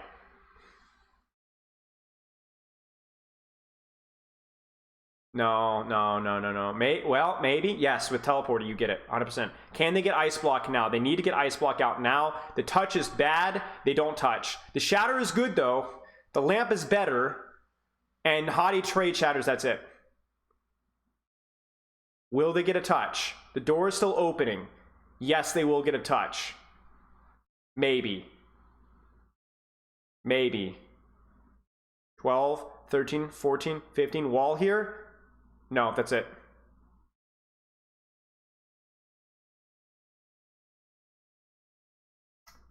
Oh. Bro, Toronto fumbles the bag so hard that fight. Kaluj looks like he wants to like commit homicide.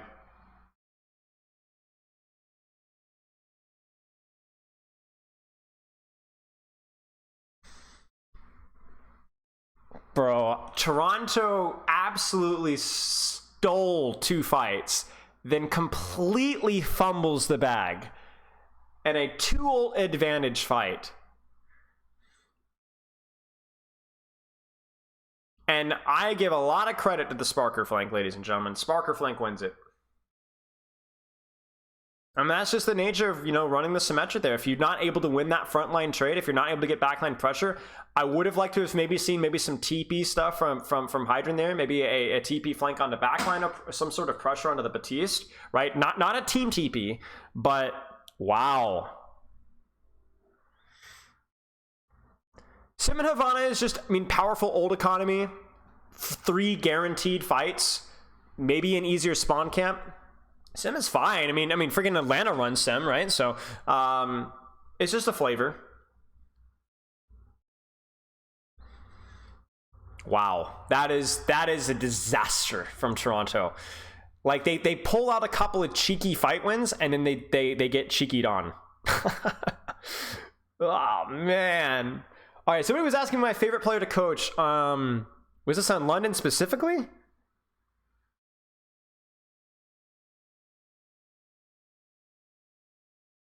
Yes, I agree. I think Toronto lacks the mental fortitude, I think. At least some other players do.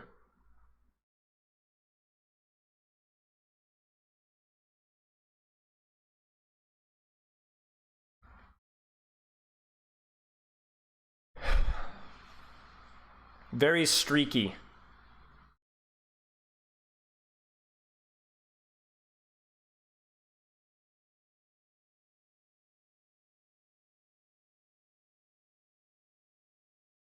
Get us on another Metacopium?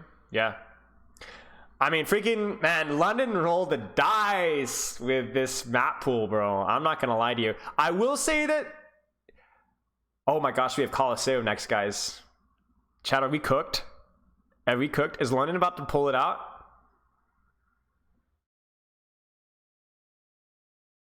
Bro, how poetic for it to potentially end on Colosseo. How poetic for it to potentially end on Colosseo. Just like the old Atlanta Rain days, all over again.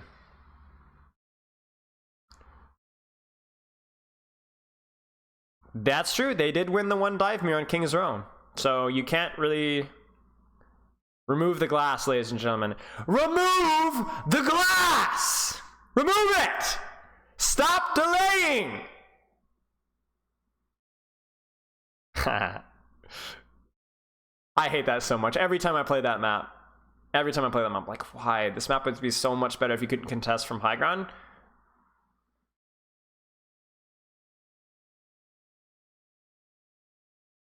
Thank you. Thank you, Peepo. Could you explain why teams sometimes play Ana Kiriko? Yeah, it's basically Ana Kiriko is like super hyper greedy dive on ranged maps. That's what it is. Super greedy dive on ranged maps where you can help your Tracer in duels. Your Ana doesn't need as much peel because she's playing very far, and your Kiriko indirectly peels for your Ana by playing with her Tracer and helping her win Tracer duels. So then your Ana only really has to worry about like Sombra stuff, and she's not as concerned about wins and stuff as she's able to keep her distance.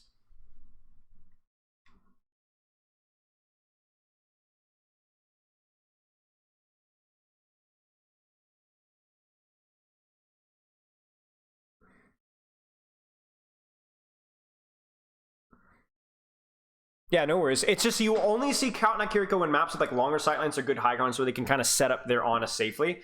If they can't, generally you'll see like Ana Brig, Ana Lucio, Kiriko Lucio, things like that.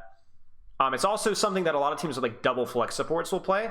But if you, for example, like you won't see Toronto play it as much, or because wait, listen.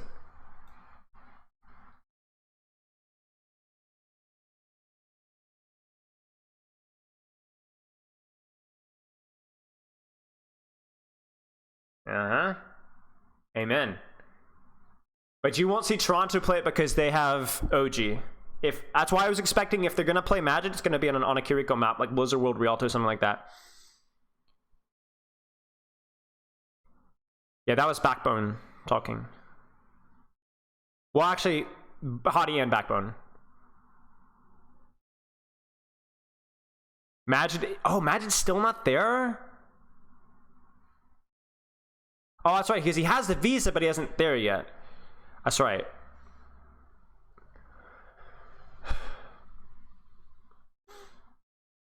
I mean, freaking London took angles, guys. London took angles. They win.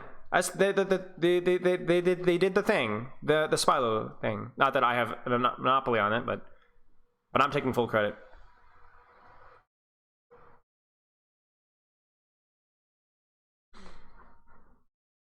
That's crazy, man.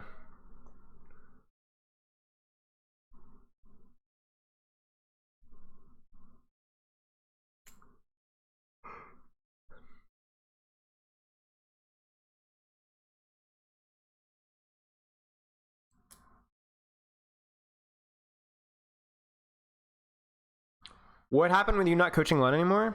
No, it's fine. Best thing you could do is just Google the Reddit, the twit longer. It was budget concerns, and they didn't, I mean, I can guarantee you that if I had not been remote, it wouldn't have happened. But because I was remote, it probably wasn't an investment for the future, because I wasn't even going to be able to come back next season, so that's fine. Chris had a really good relationship with X that I just was not able to really mimic because I wasn't there in person. They got along together really well, so it happens.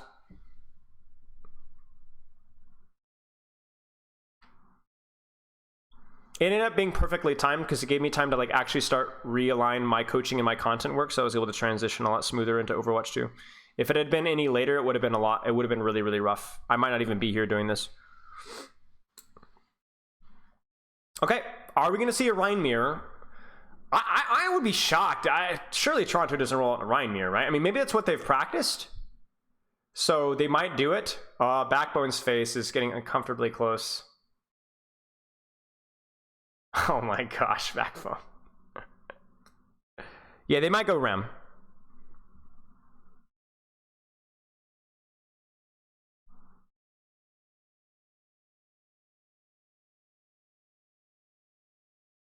I think London's eliminated, yeah. I mean, London doesn't deserve it this month, but maybe next stage.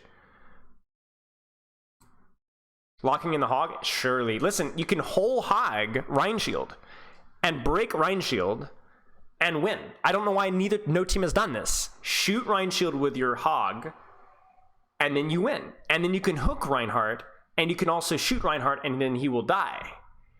It's a strategy that I don't see utilized near enough. You can also hook the enemy supports and use whole hog in them, and they will also die. And then if you get shot by, say, I don't know, a Lucio, you have a vape. So I'm a little disappointed in the Overwatch League strategists that have not capitalized off of the Roadhog. Very disappointing to me. There's the non-Rhine. Shocker, ladies and gentlemen. Let's go.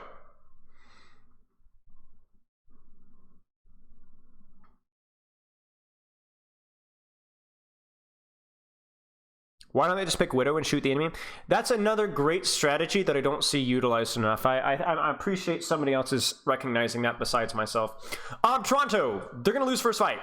Unless they get a big anti-nade or Hydron hits a shot. However, as the map evolves and spreads out, Toronto's comp has a reasonable value.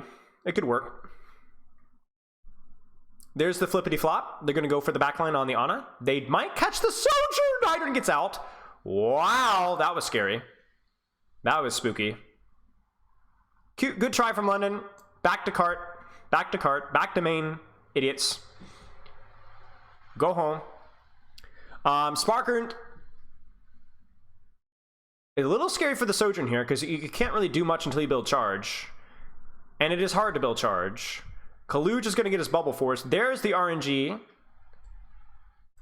I don't have a lot of confidence in Kaluj's Monkey against compositions like these, to be honest with you. But we will see what happens. Anything where he's going to need to like actually get in there, ladies and gentlemen, don't have a lot of confidence. So let's see. Log moment, indeed, yes. It's a good shot, though. There's the scouting.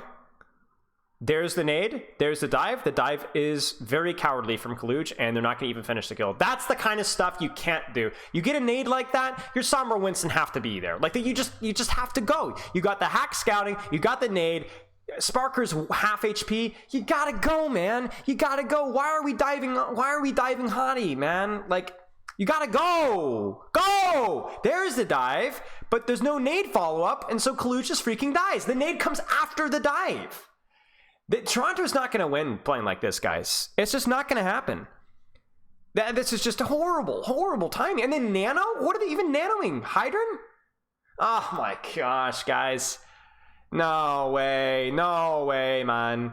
I just can't believe that we have an opportunity to deep dive. We don't deep dive, and then we deep dive when there's no opportunity, and then the nade comes after Kaluj has already died. You can't do this. You can't do this. Like, Toronto it's just not happening. They're probably just flustered at this point. 100%. Yeah, 100%. 100%. There's the beat. They're going to be able to get Backbone out with that. They might even be able to get more push off of this. They do get more push off of this. They probably won't get cap, I don't think. Beat was mostly just to save Mei. It's really not a bad beat here, considering that EMP and stuff was already used. There's the shatter. The beat comes back in. Where's my nade? Hottie dies. Huge. Kaluj has to pop Primal. Honestly, London is very pleased with that. They do commit the window, though, but window's like the worst ultimate in the game in this matchup. So, honestly, Dragon's pretty bad too, but yeah, not great, guys. Not great. Just really, really, really poor timings from Toronto.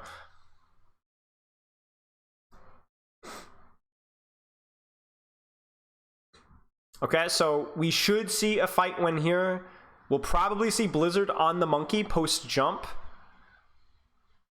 London's going to stall this. Toronto has to make a play at some point here. It will probably be with EMP. There it is. There's an Nano Monkey.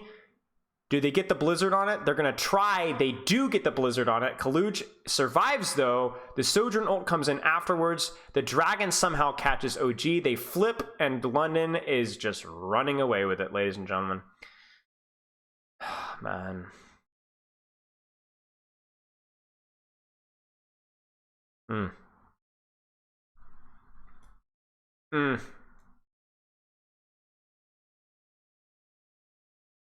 And they get cap.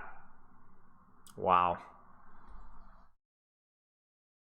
One of the big things that was a skill check for us versus Winston players was back in last stage where the Winston player is going to jump in to a Blizzard.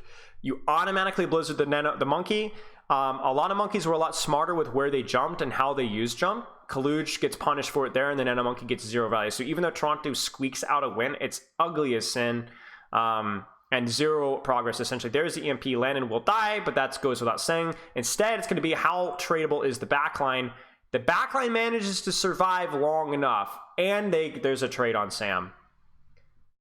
Again, London finding ways to make things messy when there's just no reason to make things messy, right? So, great job by London. Two trades, right? Now, this Nano is huge. You need this to force beat, and you need to be able to win this fight afterwards with Primal. Let's see. Like, this is where Toronto should be able to be making things work. Like, London had their time to shine, but we now have Primal, we have Nano, we have EMP, we're just cycling these ultimates. So I want to see a deep angle, a deep dive. There's no Blizzard to worry about right now. There's a deep dive. The nade doesn't quite get there. Here comes the Primal. The Primal's in. We need to go. The Blizzard misses. That's good by Kaluj. We will see a Nano briefly. 3, 2, 1, and Nano. Nano. No, they beat. We should see a beat trade from OG. There's the beat. This is fine for Toronto. There's a huge nade. That's what we want to see. That's what we want to see from Toronto right there. Extended trades, then the cooldowns cleaned it up. That was good.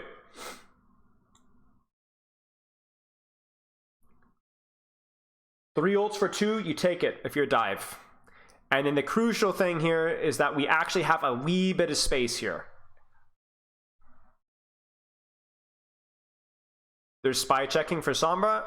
We need to see Hydran probably pop ultimate sooner rather than later here. There's the window. Don't peek. Kaluj almost freaking dies. Kaluj doesn't die. They're going to try and push. Hydra needs to pop ultimate really soon. There it is. Sparker gets lamped. There's the shatter on Kaluj. Kaluj does not freaking die. Maywall. Honestly, not terrible from Toronto. They're able to 2-for-1. They don't quite get the kill that they want. There's the EMP. The follow-up isn't there. Hottie does die, but things are too ugly. Hydran is too low for it to work. Primal's committed. They're not going to be able to get anything out of this. I don't think Sparker dies here. And so it's a mess of a trade. They need to get one more kill here if they want this to be winnable. It's not. Oh man, these ult trades are so messy.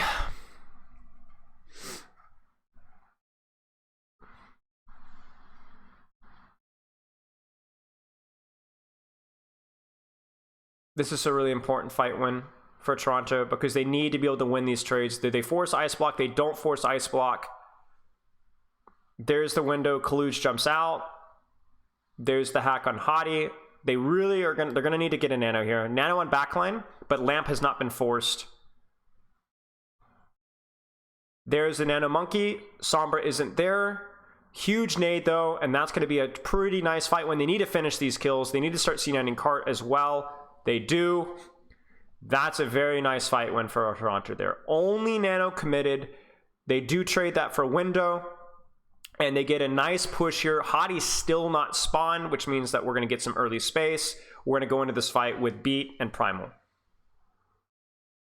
Oh my gosh, the dice has been rolled. Disengage, disengage, disengage, disengage, disengage. Do not commit, do not commit. They're committing.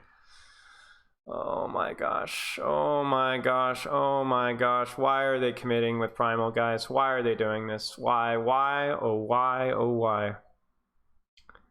It's okay, it happens. Don't commit, go next. You need Primal now. Now you're going into Blizzard without Primal. You're in serious trouble now.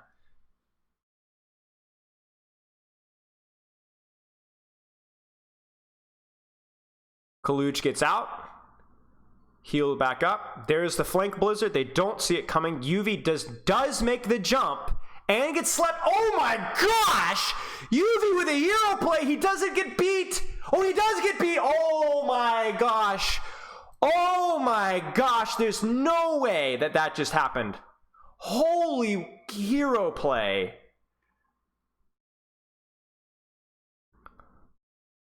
Oh my gosh. Huge play. Ult for ult by the skin of their teeth. And now we're in single fight situation. Nano EMP. You only need to really win 1.5 fights really here. London really wants to make this 2 with where they're holding.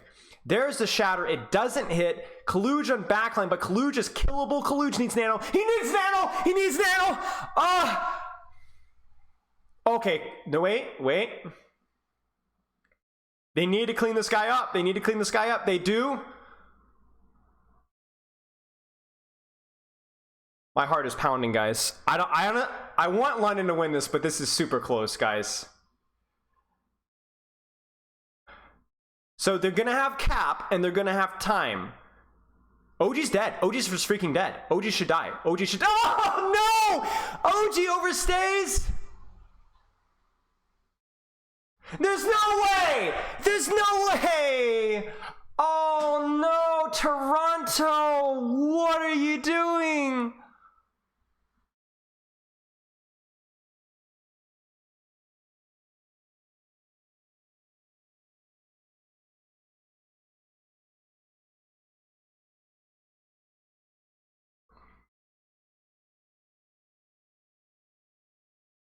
What a goofy way to end it, man. Oh my gosh.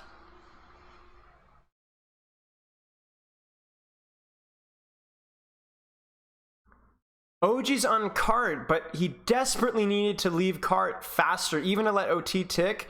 He could not die there, man.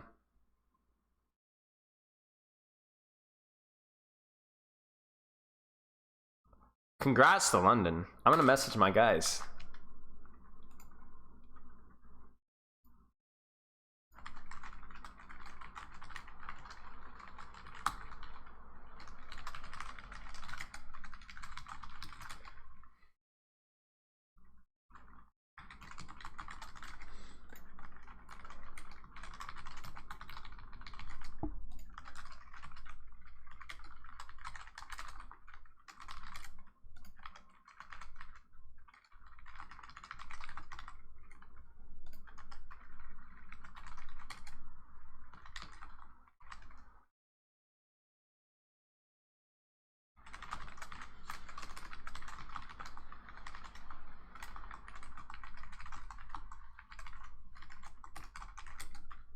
All right, Chad. I gotta go. I gotta go pee pee. I'll be right back.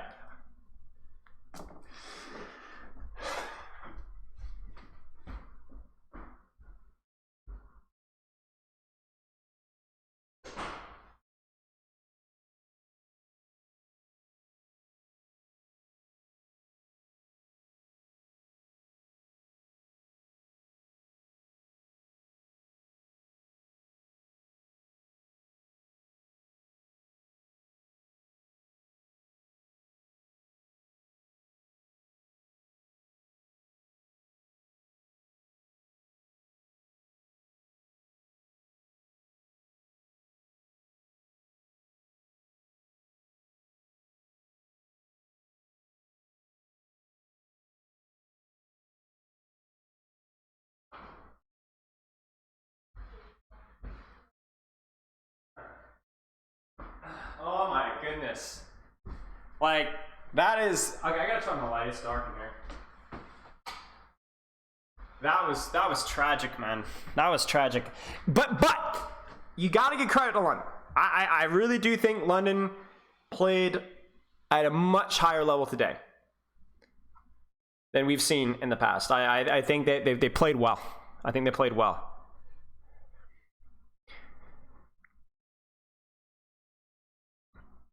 Dante did not play well in USA Trials, and I think Dante's hero pool is too limited. I think it's Dante, but yeah, I think, like, again, this is all hindsight. This is all hindsight. You, like, unfortunately, you make your bed, you gotta lie with it, you know?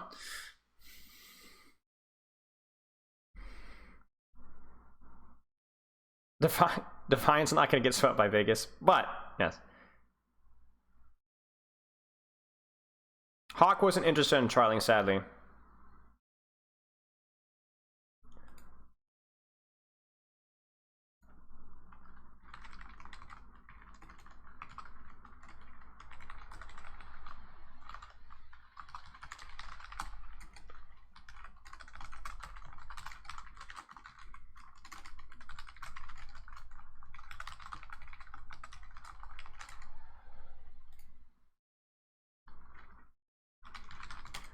Sorry, I'm messaging the guys.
I couldn't know myself.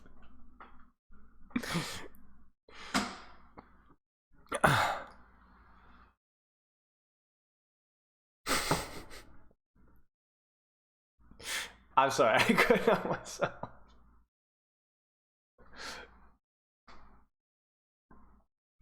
It is a joke. Like, it's not. It is a joke. Like, because here's the thing: is, you know, Toronto's gonna make the tournament. London's not going to.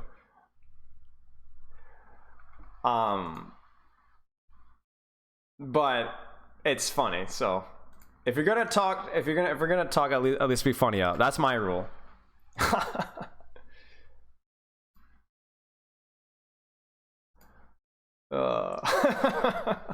Wait. I'm listening to the final comms.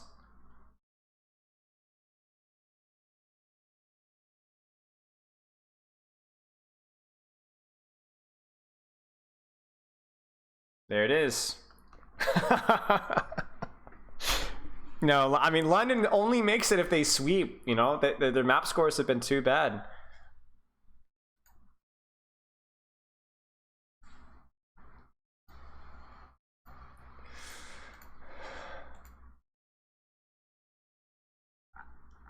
This is crazy. All right, we gotta check out this match thread.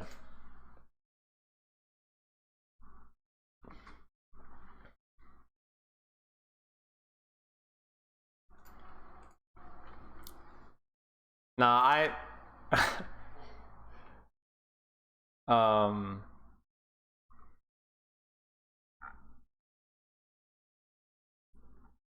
this will be fun. Put on your gas masks before we enter this one, guys. Yeah.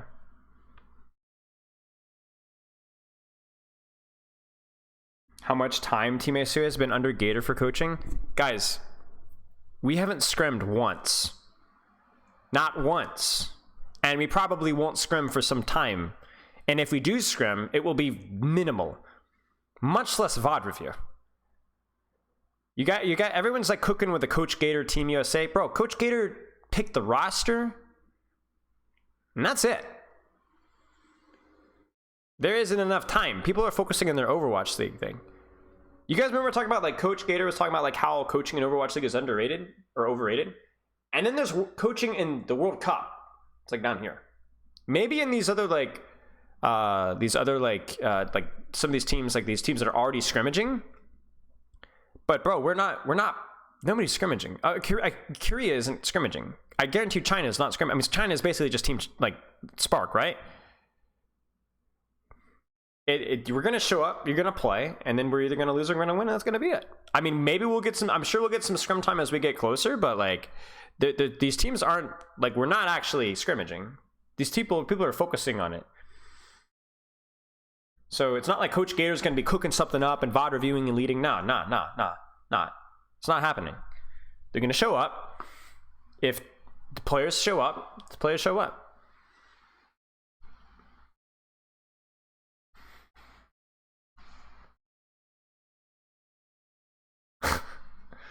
Oh man.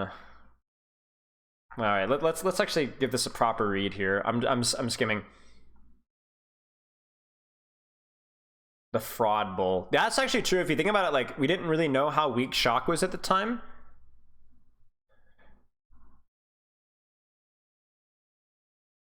Bro, Toronto, I'm telling you guys, like, Toronto's got to get their mentals up because the players are good. Like, the players are good. It's just, I don't know, man. Like, you guys saw it. Like, there's just a serious, like, confidence, like, coordination. It just isn't there. Camry now, thanks for the sub. Yeah, Reddit is brutal, man. It is brutal.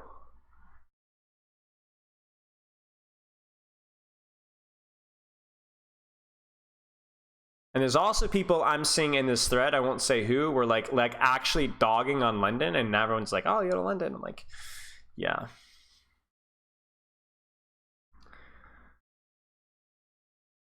Yeah.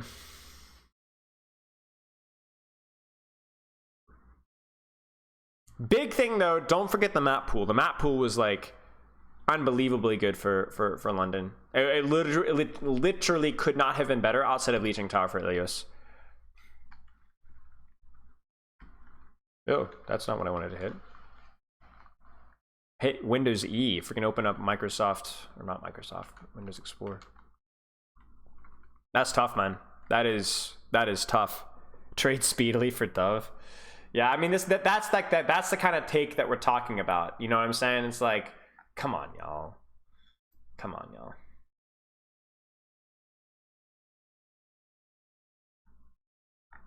I mean, I'm a big I love Dove. I think Dove is a great guy and a great player, but like,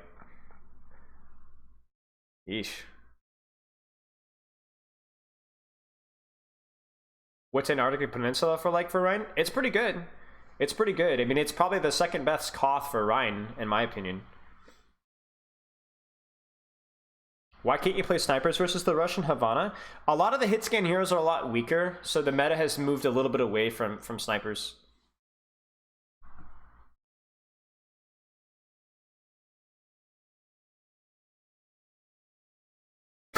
No way! Florida Mayhem! Florida Mayhem! No way! No way, man! Let's go! Not even Ash versus Surge versus bro? Probably not, no. You could get away with it, but I mean, it's a lot harder. Dude, Florida never misses, man. Florida and Boston have been carrying the social media game this season. London's is so boring this season, it's tragic. This is great. Oh, no, man. That's RuPaul, and RuPaul's freaking...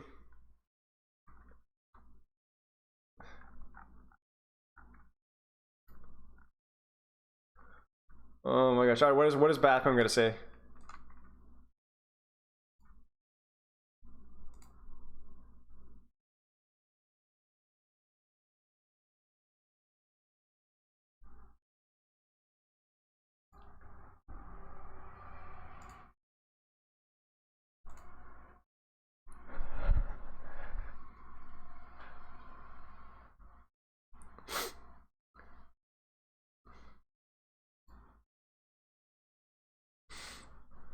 Going socials has been great, yeah.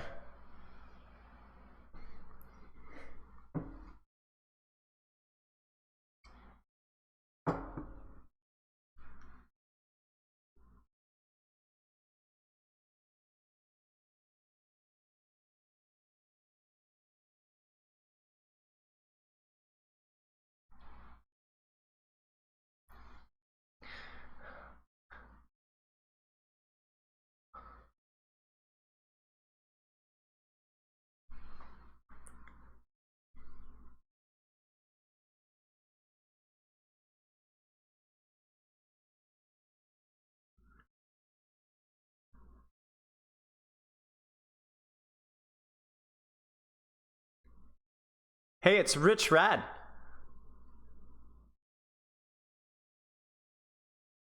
And Kenobi. Wait, are Rich Rad and Kenobi on the desk?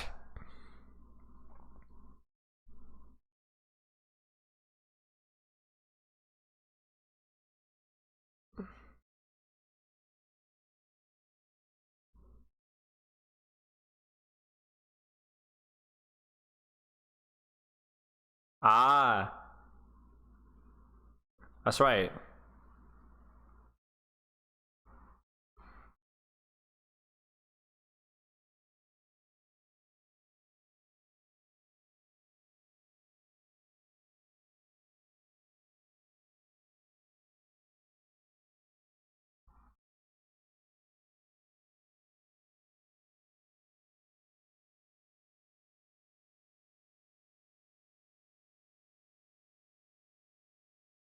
Yeah, I like these guys.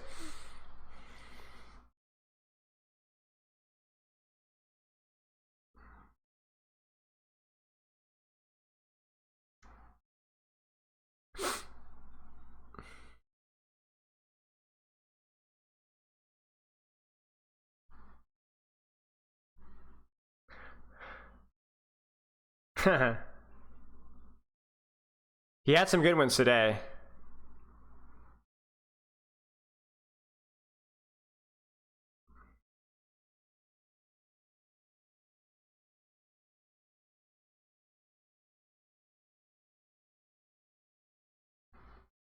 Bro, what if Toronto just straight up like booms off the face of the earth and Vegas like puts on their big boy pants and like smacks people around?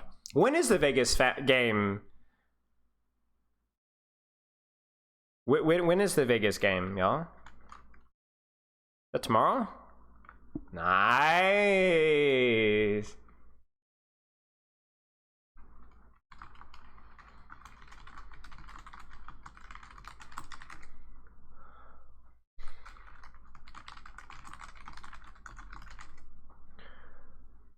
The Fine Post would die of shame if that happened? Yeah. Yeesh.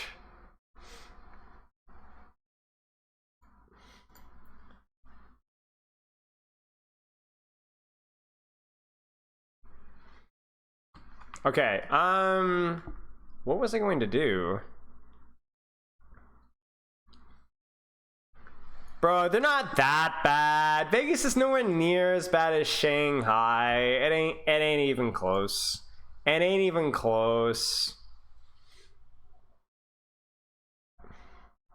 They're not even as bad as Valiant last season, and I would argue that Vegas Eternal is probably a better team than Vancouver was last season, or 2021 as well.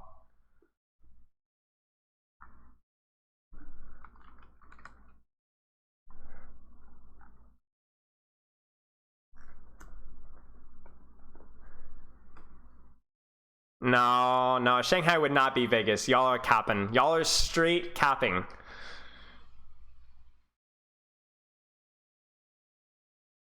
I wouldn't even be. Did I watch the Apex games last night? I didn't know. Not last year. I mean 2021 Titans. I mean 2021 Titans.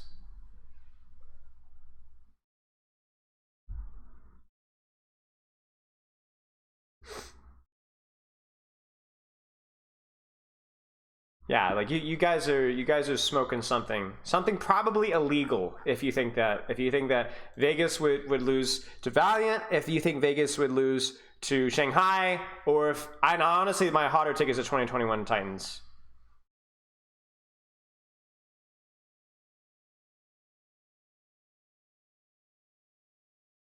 '21 Valiant.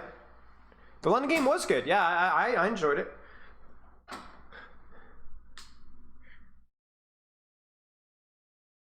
Yeah, no, Avala played the one game because of the mouthful internet situation. You're smoking something? I knew it! I knew it! Yes, but we can name a dozen contenders teams that Vegas will lose to? If you include Korean contenders, yes. If you don't include Korean contenders, no.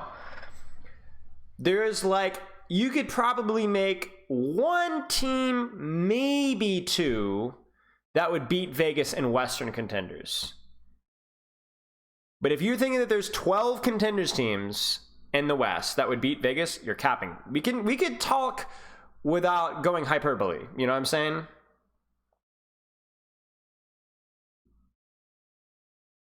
Like Maryville and probably like Peps or something like that, 2 or 3 that I think would probably beat Vegas or compete. Vegas lost to a Sabito streamer squad. It was one game. They weren't even taking that seriously. Or not Peps, whoever the top teams in the EU are.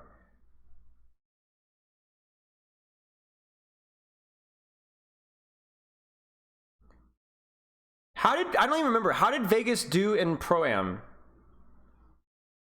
They lost to Maryville for sure.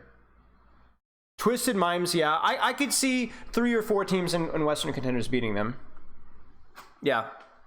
But I also think that contenders in the West is not as good as it used to be.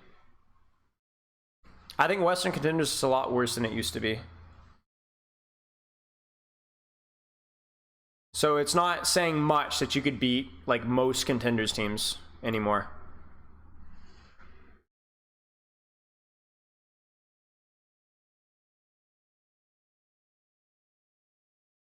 Yeah, I mean, the thing with Vegas is that they're worse than the Odyssey was, which is like they're the same players, but they're worse. You think Atlanta Boston could be close? It could be. I mean, Boston has the mechanical capability to punch up, but I to compete with Atlanta, kind of. But I think Atlanta's just too good team play wise. But we'll see. I mean, I wouldn't be blown away if Boston took him out. They lost Tree, yeah, but I think they lost a lot more than that. I think a lot of their confidence and execution has gone out the window as well. At least most of the time. We see flashes of it, but I think like getting your teeth kicked in by Overwatch League teams does something to you. You know what I'm saying?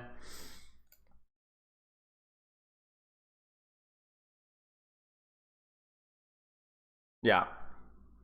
I mean, it happens, right? It happens. And yeah, they did lose Tree, who was easily their best player.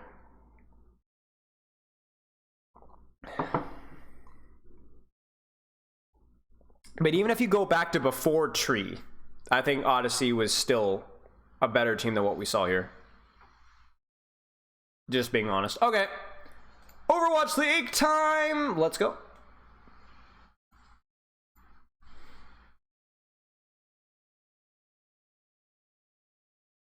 I mean, it's what happened with British Hurricane in 2021, right? London Spitfire in 2021, right? But the crazy thing about London Spitfire in 2021 is, as bad as we were, we had like a 47-48% win rate in scrimmages. And we scrimmed almost exclusively Overwatch League teams outside of British Hurricane like once a week. We weren't even bad in scrims. We'd go like 2-4 versus Dallas, which is not bad. And we blacklisted Vancouver Titans that season. And we still went to map 5 versus Vancouver. Okay, well, that's just that. And I'm literally talking and Atlanta Rangers wins, so...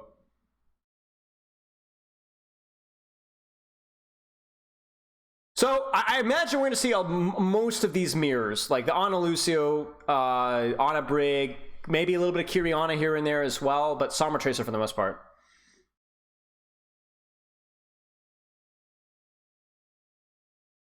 All right, Lip.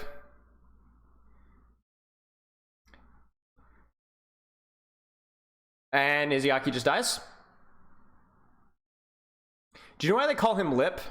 Because I don't know that there's an individual in the league that you'd want to be kissed on the lips with more.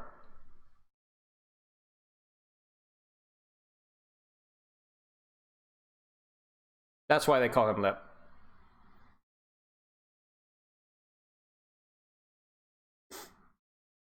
Have you guys not seen his Sombra? He makes Sombra look... Dawn Hack just has black screen. Nice sleep dart. Any idea why Striker doesn't play? No idea. It's weird because Striker would be the Sombra Tracer guy, right? But apparently Decay and Birdring are just doing better, so we can't see behind the scenes. Okay, so on a Brig, you're gonna have... The Brig provides decent peel versus the Sombra Tracer, but the shorter sightlines of this map, I think Lucio is still probably better. There's the EMP, there's the counter nano, they front line. The EMP doesn't hit Ana there. There's the hack on a bird ring. Do they get the punish? They do not, but they get him really low. The peel isn't quite there. Will they get beat? They will get beat. We're going to see beat right here. Nope, they're not going to get beat. He gets fielder off the map. That's why we didn't see beat. Why Izayaki over Twilight? No idea. That's a great question.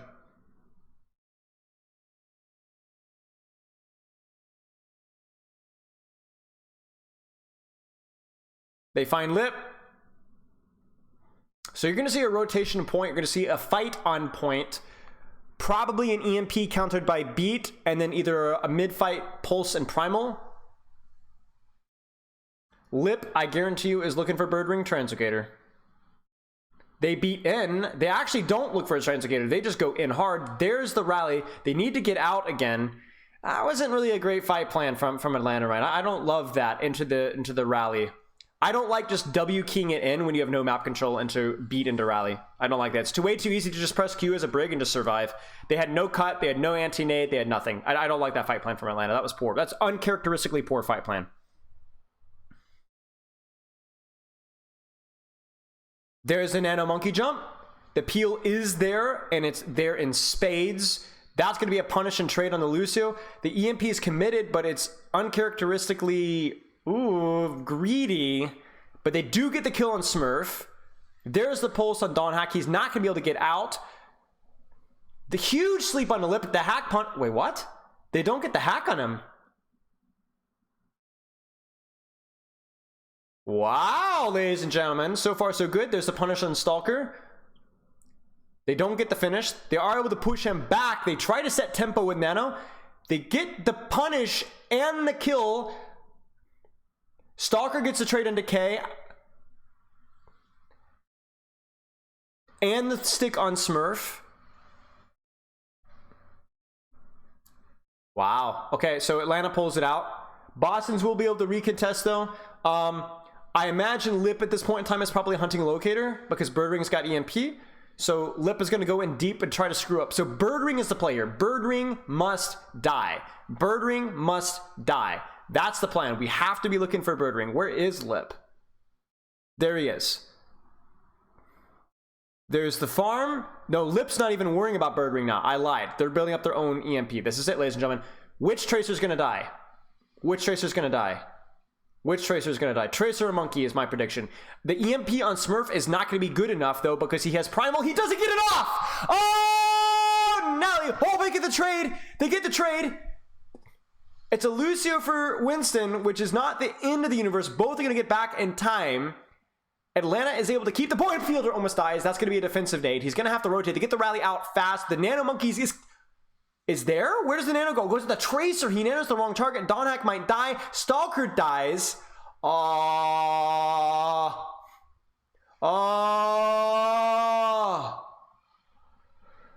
Oh no.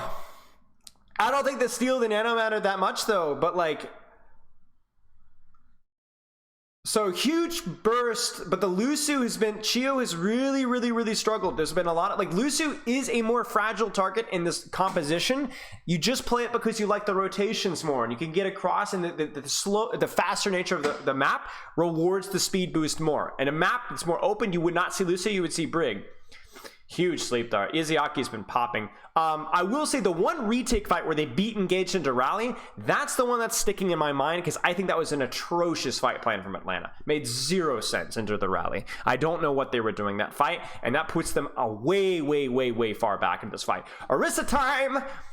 Spam! Let's go. Roll the dice, ladies and gentlemen. Self-sustain. This is very similar to what we saw from the Infernal on Lijiang, or Nepal, what am I saying here? Nepal Sanctum. Weird map to run it, though. I mean, if you're going to see dive on the other map, so maybe that's why you don't run it, but, I mean, it can work. There it is, ladies and gentlemen. Roll the dice.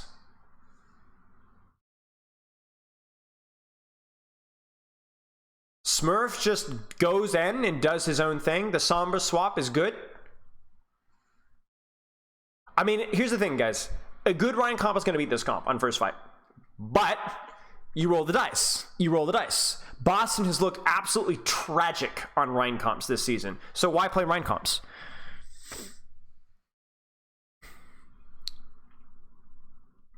I'm honestly kind of... I think the Atlanta comp is fine versus the comp. Because you have, you know, obviously Bap Zen, Sombra Tracer. Maybe do we see a Brig swap? Not even, no. That's a little bit unfortunate. That retake was way too easy. Because, like, theoretically, that dive should have been harder than it was. That's really disappointing for Boston. Because, like, you would have loved to at least build an old cycle there. They hit the rotation. The peel is there. There's the window that's going to create some space. The window is fine to use early. There's literally no... Oh! And you could do whatever you want here. Trance, all sorts of juice. Chio, again, being the fragile one in the rotation. And they're going to be able to get free fight flip, and that's crucial because look at Atlanta Reigns ults there. everything's at like 80-90%, and you're able to get the flip. That's why I was so disappointed with how free that retake was from Boston or by Atlanta, because you know you're gonna probably swap this comp to a, but you don't want to. You want to like actually get your ults off. But it looks like Boston's actually gonna be able to get their ults off here, right? They did get their ults off, so you're gonna lose this fight almost certainly. But at least you got some percentage out of it, right?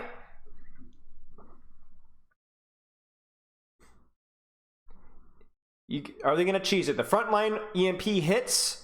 Smurf isn't able to survive.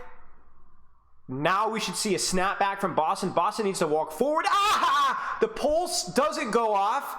Oh my gosh, guys. They're reaching. They're going too far. The Babson's too far away. They reach. Oh my gosh.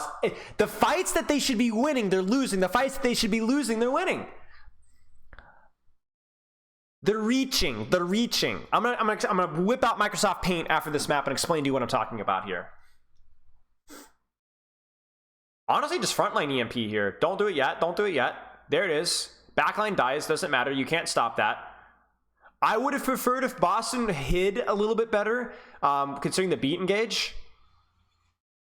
Or maybe tried to hit them harder. But I think hiding there would have been the best option. But they are going to get a nice stall here. And then now you're in pretty good position here to win this. You literally could win this one. Okay, so Atlanta has to find Bird Ring Decay. They have to punish Bird Ring Decay first, I think, with the situation with the support ults. Oh, they do. Never mind. They get lamp out. Maybe they just go backline now.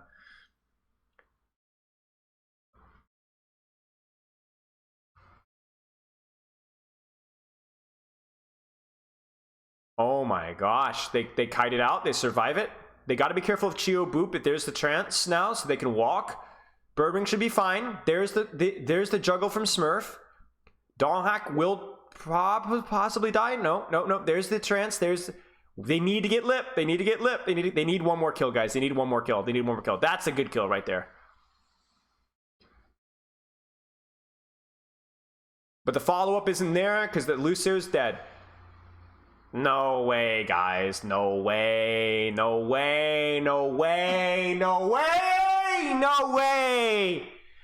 There's your map. Okay. Let's talk reaching. Give me a second, ladies and gentlemen. So, let's talk about this. Here's the point on Control Center. Your job is to kill the Baps in the backline. They're very fragile, but to do so, you need to set up off angles. You need to wrap around behind on the flanks and you need to get them, right? What Atlanta did is, well, first of all, let's talk about what Boston did. Boston put their backline really far back in Beatty so that they had to go super far, run past Sombra, run past Tracer, run past Winston to be able to access the backline. The problem is when you position your backline this far away, the backline don't have good sightlines. The BAP can't heal, the BAP can't damage, the Zen can't heal, the Zen can't damage. So what you do is you go, okay, BAP Zen are playing this far away, then your stupid naked Sombra and Tracer over here that aren't going to get help, same thing with the Winston, let's hack and target those instead. And see, you can legit annihilate. You guys saw that with the EMP on the Smurf, right? You can annihilate manual hacks, damage, whatever, these flankers, and even leverage point pressure as long as you don't peak the backline. And so what's going to happen is the Babson are going to go, oh, they're putting pressure on our flankers. We have to walk forward. Bam! And then you kill them. The reason why Izzyaki is popping off mechanically, but they're using every cooldown to get to Izzyaki. But because he's so far, by the time they get to him, they've got nothing left. They don't have a flank. They don't have their slam. They don't have their blinks. They don't have anything. And then that's why we're seeing trades. If the Bap Zen are playing in Narnia, you don't need to worry about the Bap Zen. You focus the point, you focus the flankers, make the Bap Zen walk forward, then hit them in the mouth. There's a reason why these compositions don't work. Credit goes to Boston for rolling the dice, guys. Rolling the dice in the Overwatch League. These teams are not going to be able to make these adjustments as well mid-fight. Atlanta Reign, as well coached or as smart players as they are, they're not able to make the adjustment. Boston rolls the dice and they win the fight. So credit goes to Boston. You know, you're not going to beat these guys in a Rhine-Mir. So why fight fair?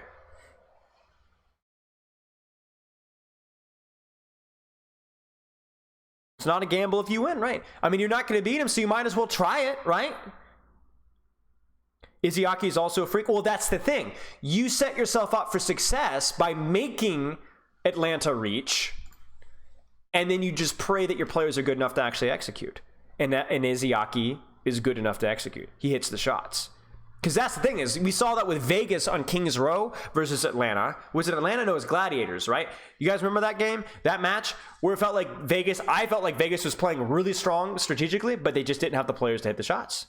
They just didn't have the players to hit the shots. That's the difference between Boston and Vegas. If Boston plays this well strategically, they have the players that will hit the shots.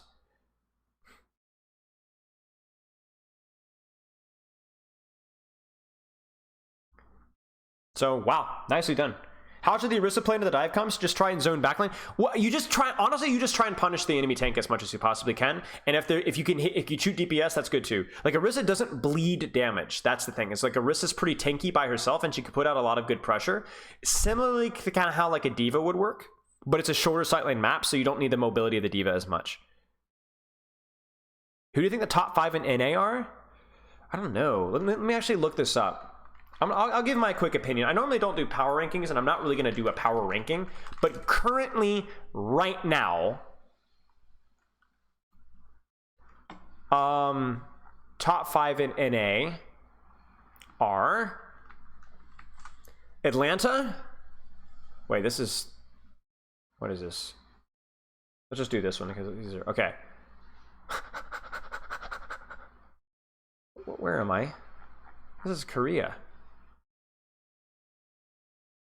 I'm looking desperately.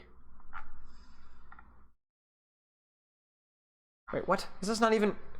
Wait, this is spring stage. You had it just go back one? Let's just do overview. This is easier. Okay, top 5. Atlanta. Outlaws. Mayhem. Gladiators, Boston.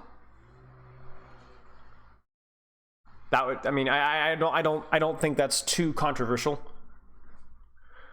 I think you can argue at Vancouver potentially punching up sometimes, but it's. I think Titans. No, I don't think Titans over Boston. I think potentially Titans over Boston, but it depends on the match. Depends on the matchup. I think it's a short-sighted way of looking at things if you say, oh, this team beat this team, therefore that team is 100% better than that team. That team was better that week. That team was better in the 1-to-1 matchup. But remember, it's not a 1-to-1 matchup.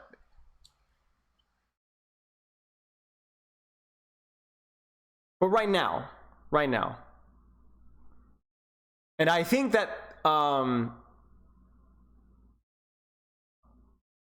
I have the least faith actually in Gladiators, honestly. I think Gladiators are super tenuous. Gladiators have really high highs and really low lows from what I've seen. Very inconsistent team.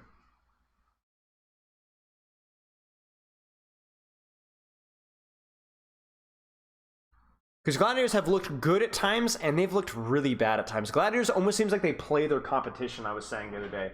Like, they looked pretty tragic versus Vegas. Yeah. Okay. Let's check what's going on. Why the swap out of Izzyaki? Well, now you know. I mean, you guys asked me why are they playing Izzyaki. I think you know now. I think you guys know now. You know what I'm saying? You guys just saw why they played Izzyaki, and you can probably guess what's not going to happen this map, and that's why they're not playing Izzyaki. Yeah. How many teams from the better APAC region? Bro, APAC... I don't know, man. APAC is something else. Okay. Mirror time. Let's go.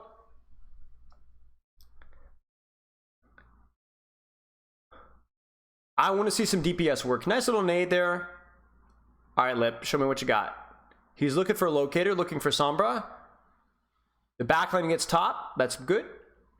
They're actually going to flip the map. This is not something that we've seen a lot. I think Birdring loses his locator from Lip's destruction in the backline. And so then they're looking to put pressure on him. He's able to reestablish it. That's a nice sleep on Hawk. Hawk gets naded and hack. Wow. So I'm pretty sure that the neutral play there was... Oh, what a kill. That the play there was flip map, Lip hunts locator, we go for Sombra.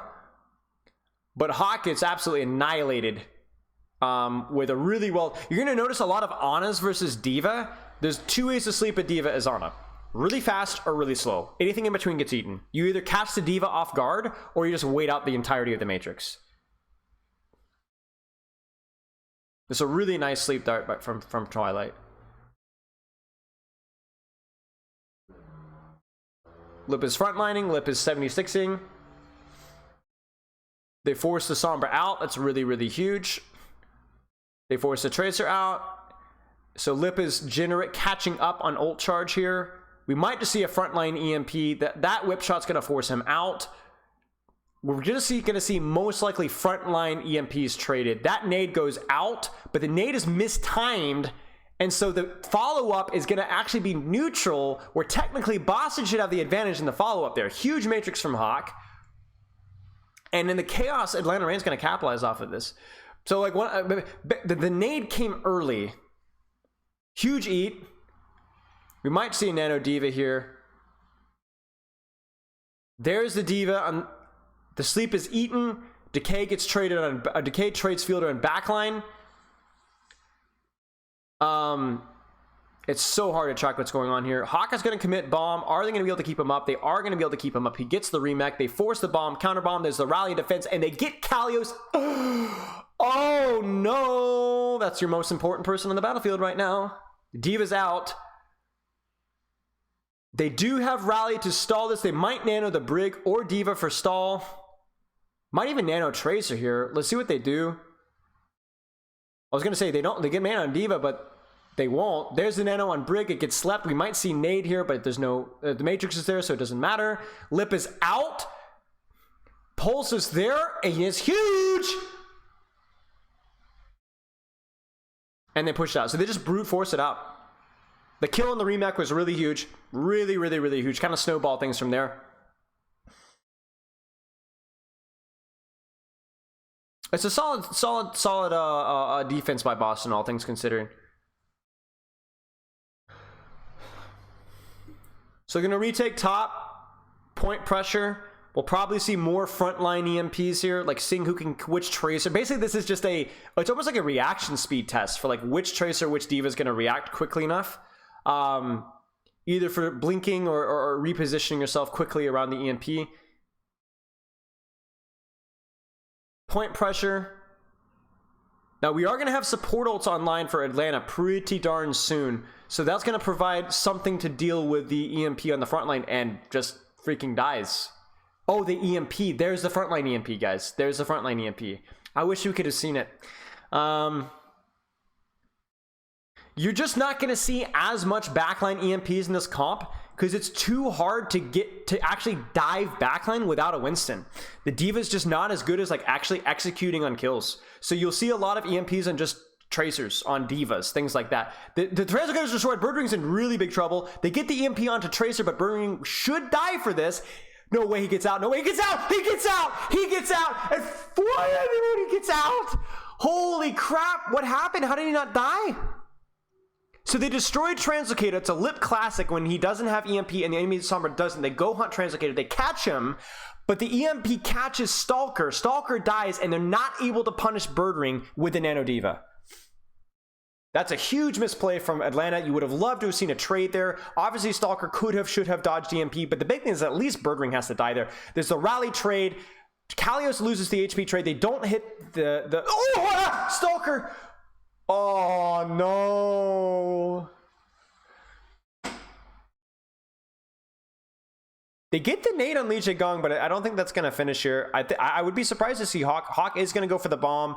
Mostly just to stall the EMP on Birdring.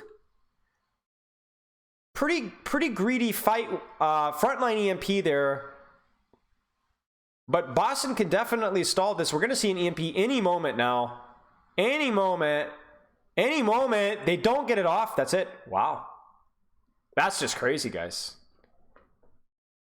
Like I said, it's a war of attrition. This is more like a Rhine Brawl mirror in theory than it is a dive comp, almost in a way, because neither of these teams are willing to commit to backline. It's too hard. You're just going to be trading front lines, trying to get better hack, better matrix, better nade, better sleep, better somber angles, better pulse bombs on tank line, those kind of things, right? Is Lip going to go hunting?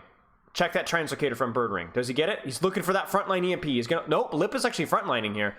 And that's the difference right there. Do you see the difference right there? That's the difference. Hawk is able to react quickly. Lip is able to dodge EMP. That's the difference between Atlanta and Reign right now. That's what they needed to do. Now we'll probably see a Nano Diva on the front line. The nade is eaten.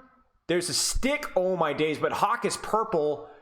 Oh, that's so stressful. Oh my gosh.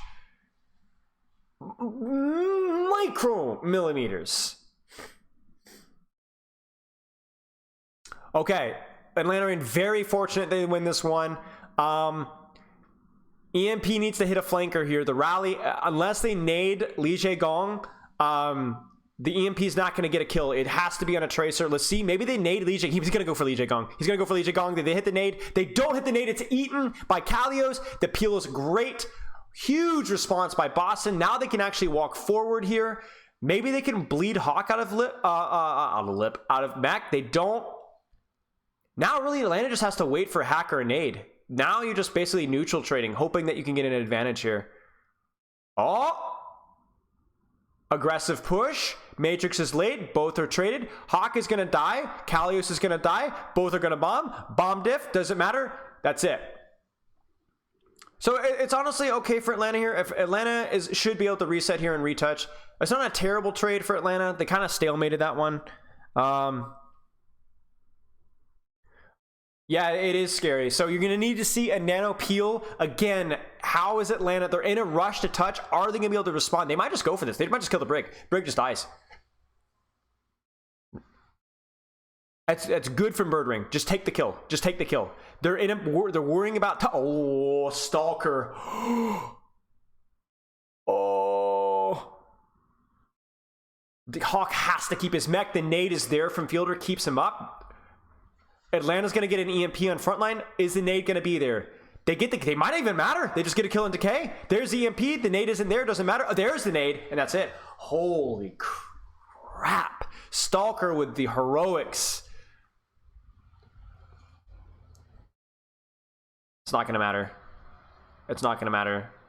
It's not going to matter. Fielder almost freaking dies. 1 HP.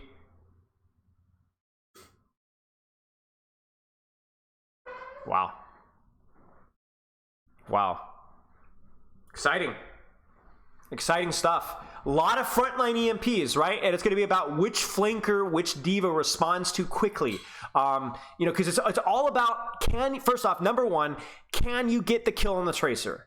Number two, can we get the EMP onto the diva and or nade, or the nade sleep pressure on the Brig off of the EMP? Like you saw it there that we were able to get the EMP onto Li Gong, but Kalios was able to dodge it / get Matrix in time to be able to eat the nade, so they're not able to actually finish the kill on Li Gong. Like we're talking about a composition that fights kind of patiently, but there's these like these milliseconds of bursts of value, whether it's the tracer can react to the EMP, the pulse bombs, the nade timing. It has to be so tight.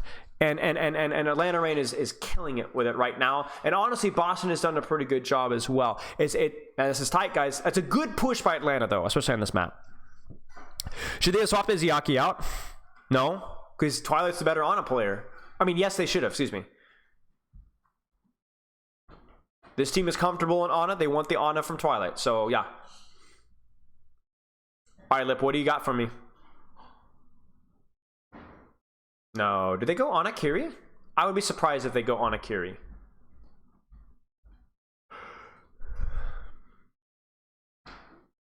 Yeah, they don't. Lip scouts. Lip goes for some ult charge. Twilight goes for the sleep.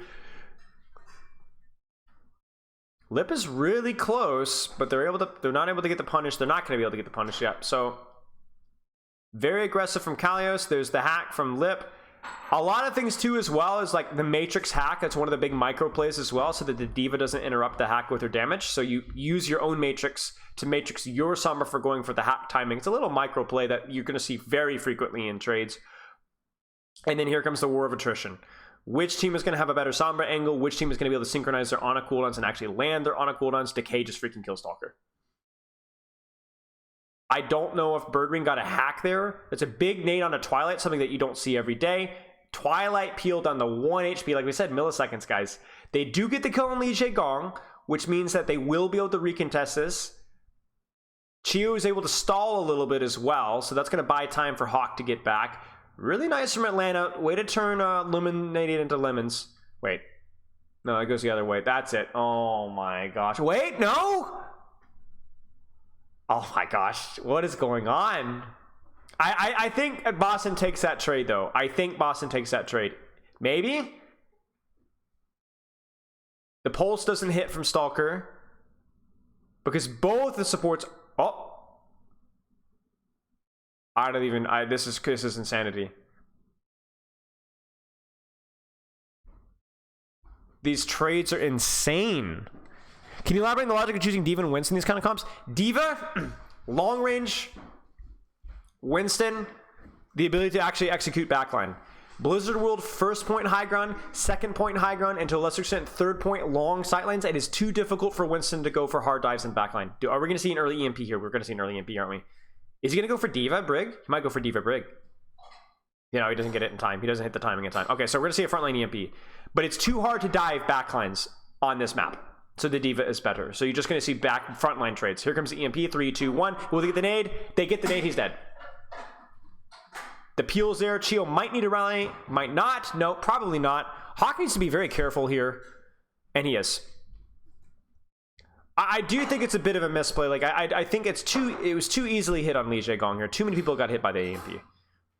Now, are they going to be able to synchronize this push? 3, 2, 1. They synchronize the push. They get the full Matrix. They force the Sombra out, which is crucial. Twilight will die. The Sleep Dart is there, but it doesn't matter. Twilight should die. Twilight... Okay, it doesn't. Okay, they do have to commit rally trades. But oh, wait, Shield dies too? What? Oh, and the Matrix! Oh, Atlanta even set that one up really well, but they're too slow in killing Twilight.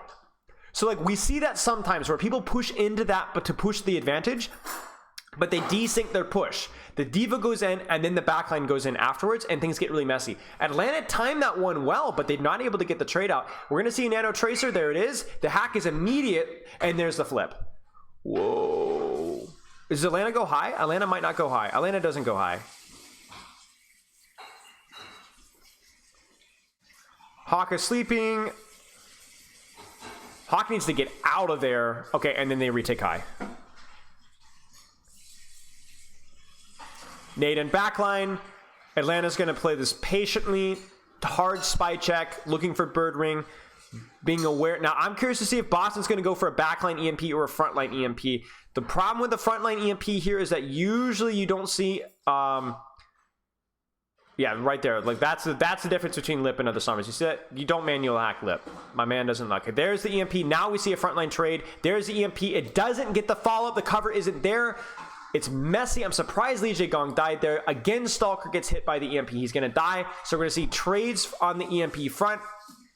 I'm surprised. Again, like I said, I'm surprised Li Gong died. He died very late there. They're going to force Bird Ring out. Hawk might die. He's going to die in card if he dies at all. Kalios is out. Huge sleep on Chio. Don't know if they're going to get the follow-up. Stalker gets manually hacked. Stalker's been getting punished more often than we would have liked from these EMPs and these manual hacks. That's really the difference between... oh, huge sleep by Fielder. Completely shuts down the snowball here. They're going to see a Nano and a rally. They're going to rally early as well. That's all of the ultimates from Boston. They're going to nano rally. I don't like that at all. That was terrible from Atlanta. One or the other at most was needed. Boston threw the kitchen sink at the wall, got nothing with it. And then Atlanta throws the kitchen sink at nothing because Boston was a million miles away. That was terrible ultimates from both teams there. Terrible trade. That being said, EMP first with Atlanta. Are they going to force it? They might not be able to force it. Are they going to try and push inside? I don't think they're going to. Will they get the frontline EMP here? Lip has it now. Hawk gets manually hacked. There's the frontline EMP, and they just annihilate Li Jiegong. Li Jiegong is getting hit by way too many of these EMPs. He is target priority number 1, but if he's playing smarter, positioned a little bit smarter, maybe the Matrix isn't there from Kalios. I'm not really sure. But this is happening way too often. Stalker is getting hacked too often. Li Jiegong is getting hacked too often. That's like the difference between these two teams and these executions. Anyway, what was I saying, guys? What was I saying? Does anyone remember what I was saying? What was I saying before all these ults happened? What was I saying? I don't even remember what I was saying. But before the kitchen sink. Okay, anyway, EMP, is Lip gonna go hunting? Lip might not even go hunting here. You don't have to hunt for the translocators as much in the Winston dive because the Sombra doesn't necessarily set up in your backline in the Diva mirror, right? So there's less value about going for backline and more value in going Sombra 76 and baiting the EMP and dodging the EMP. The Nano is farmed. Atlanta Reign, this is tough. Atlanta Reign have the power positions, but Boston have the power ultimates. We just see it manual hack. The hack is canceled. That's huge by Hawk. The Matrix isn't there. The EMP hits, but it's not quite there. They don't quite get the punish on Stalker. They hit a lot of people, but Hawk is the only... Oh, what a hit on Lip! I don't even know what he was aiming for. I don't even know if he saw him. There's the Nano Rally. That's where you want Nano Rally. The proximity here actually makes sense. Stalker is low. They're going to be able to stall this. The pulse doesn't hit. Chio gets naded, goes to cover. Are they going to be able to stall long enough? This is all going on this EMP right now. It needs to hit a flanker. It needs to hit a flanker. It does hit a flanker. Decay does not get killed, though. Decay is able to get out and survive. Stalker also dies right before the EMP goes off, so it's a big EMP. They hit the targets that they want, but they're not able to quite kill Decay. That's going to be it. Wow.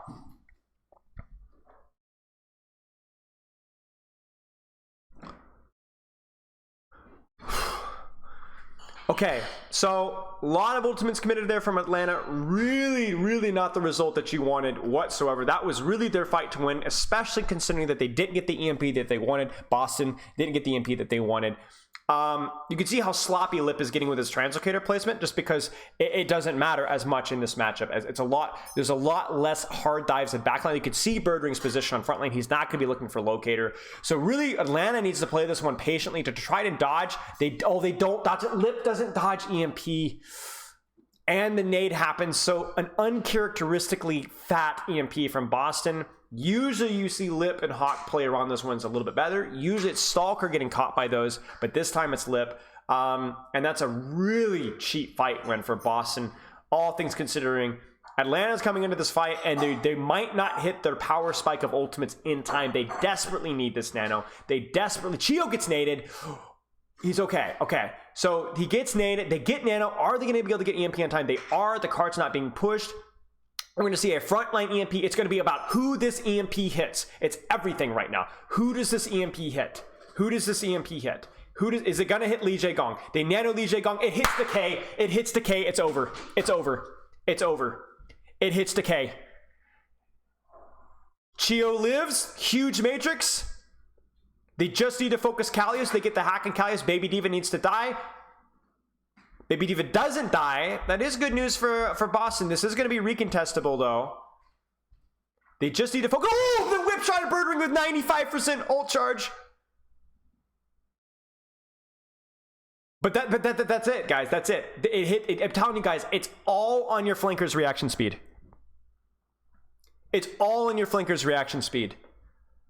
Holy cortisol. You can tell, look at Decay. My man is just devastated. It is all on your backline's ability to hit nades and sleep darts off of the EMP perfectly timed, and it is often your front line to either dodge or react to the EMP quickly enough so they don't get naded slept if they're Diva, or just straight up one shot if they're a Tracer Sombra.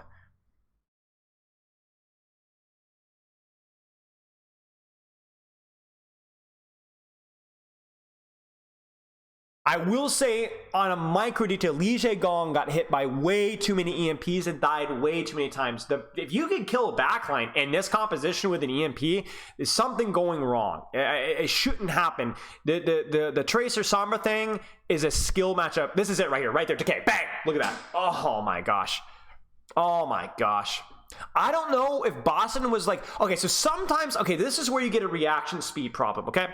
What Boston might have been planning there is a nano rally push. And so Decay is thinking nano rally push and not react to the EMP. Think of it this way. If I were to say, guys, watch out for Kareem Abdul-Jabbar. He's in the backyard. He's going to knock out your back window and he's coming with an axe. But actually, the real threat you need to be thinking about was a fireman in a clown costume with a flamethrower in the front yard. You might react slower to the firemen with the flamethrower in the front yard because you were thinking about the backyard. You kind of see what I'm saying? So when you're thinking about it looked like Boston was actually pushing there, or like in the process of calling a push when they got EMP'd. So Decay's like mind is kind of thinking push mode, and so he's not able to react as fast. That's like a really, really common thing that you see where like the timing is like literally, like I said, milliseconds, right? Like if Boston is able to push with that nano rally maybe like half a second earlier, maybe it's Atlanta who's the one that gets caught off guard, and then they're the ones. Maybe Lip gets stunned there, right? You know what I'm saying? I don't know, guys. It's just, but you know what I'm saying? Like it was like it's very fortuitous, but good teams make their own luck, right? Good teams over the course. I mean, how many frontline trades did we have like that over the course of that map? Many times, dozens of times, probably 20 times, right? So you know.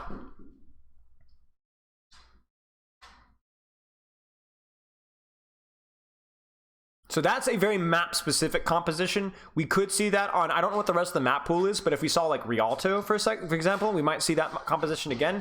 But the interesting variation of that composition is that how the Diva / the sightlines of that map enables, or I guess disables the value of backline EMPs, right?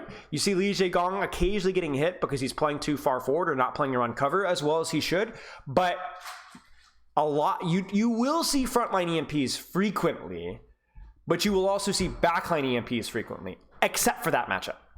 That's almost exclusively going for Tracers, Sombras, and Divas.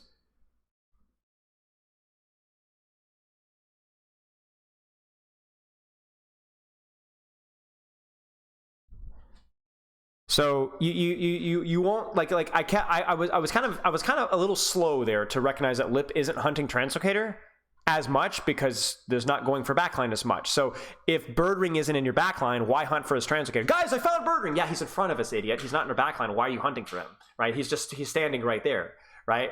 So that's one of the adjustments that you're going to see there. Yeah. Oh, Escort, Havana. Ooh, you know, this might be fun here. I want to know what Boston pulls out. Boston ain't going to play Ryan, I don't think.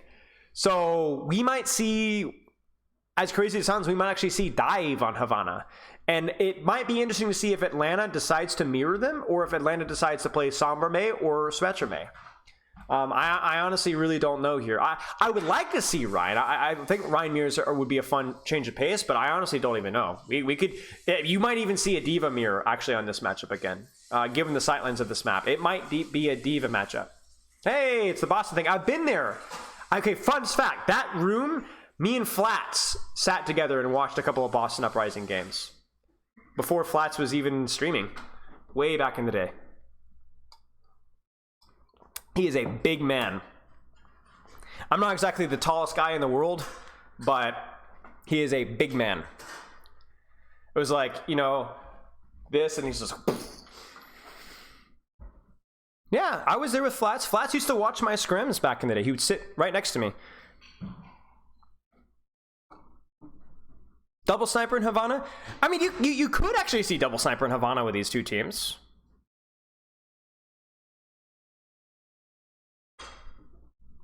Yeah, Flats is one of the few people that I don't think I could beat in a fight. I think the weight and height class is too big.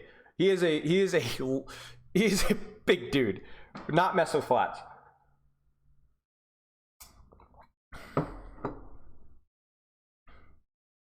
Double. Oh, Izayaki Twilight, guys. It's sniper time. It's sniper time, which means you're gonna see. Oh, you will see Reinhardt. I think this will be Reinhardt double sniper. I think maybe double sniper. I think double sniper versus Ryan. Oh, this is gonna be fun, guys. You don't get to see this matchup very often. A great white shark in a fight? No, I could predict. But we did that. Somebody mentioned the Avast beating an animal in a 1v1 matchup, and that was one of the funnest. That was probably the most fun tier list I've ever done. I did that tier list, and how often do you think that this Overwatch player showers, or like the Sombra showers, or Tracer showers, or Reinhardt showers? That one was pretty funny too. All right, guys, hold on to your butt cheeks. This one's gonna be fun. Aww, what? Are they going to play double sniper attack? Are they just baiting us? Symmetra Sombra? No way they play this. What are they doing? What are they smoking, chat? Oh, they're putting their on high ground and they're going dive with Ana Kiriko. Oh, this is cute. Mr. Dab 2005, thanks for the sub. They go the Symmetra to TP to on high ground. The Kiri Tracer are going to play as a flank unit. This is cute. You're probably gonna see Diva. You're probably gonna see Diva from Atlanta Reign versus this. I think Ryan would have a hard time playing versus this, actually. Yeah, this will be fun though.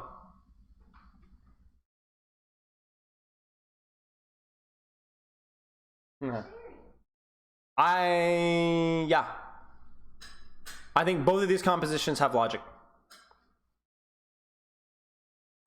I don't think either of these is a quote-unquote counter. I think Ramatra is definitely a weaker hero in this matchup, but he's quite a strong hero on the map. So I think like the Ramatra should be fine. I would be surprised if we saw a swap off of the Ramatra. He is a little bit weaker on second. We might see a Winston briefly on second. There's the hack, but he's able to get Nemesis form. He is naded, but he's going to be able to just go, right? And he's just not going to die. That's what Ramatra does.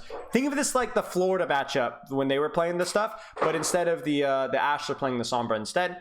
Ooh, Fielder is fragile. Fielder is fragile. Fielder keeps himself up. There's the hack. The sleep dart almost hits. He's got to rotate away from the flankers. He doesn't do so in time. And the Matrix isn't there. The Ana and high ground should be really hard to dislodge with this composition. Maybe they already have. I don't know. Is Twilight still on high, guys? He might have dropped. Yeah, I think he dropped. Yeah. Okay, here's the thing.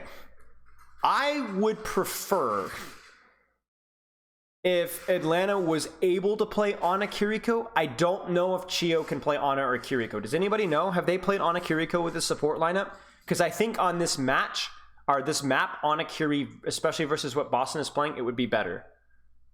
There's a nade hack off of Hawk that's going to force bomb, and they're going to be able to punch his teeth in. He is dead. The pulse is there. It doesn't hit. Smurf barely survives. They're going to see Kitsune Rush, maybe. Might not even need it. They're just going to go point, and there's the stick. They definitely don't need it now, and that's going to be a hold. Yeah, that's a bit of a like the Brig is a huge liability, I think, here on this map. Because the thing is Smurf on Ramatra, there just isn't any threat onto your backline with Fielder at all outside of the flankers.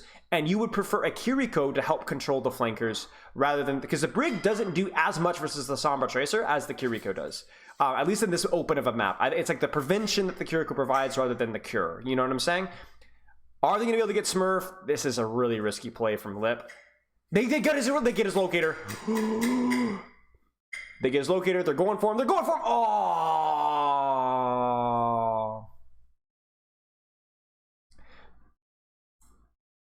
And he doesn't even need to use anything. Okay, so what would Chio do here? What does Chio need to do? Chio needs to like. This is bad. This is a bad stagger here. This is a little bit unfortunate. No, it doesn't cancel Ramel. It doesn't cancel Ramel. Oh man, this is tough, guys. This is tough. There's the hack on Twilight. Nothing really done. A little bit of scouting. They need to be able to close the distance somehow with this Brig. But the problem with the Brig, there's the EMP, but there's no follow-up.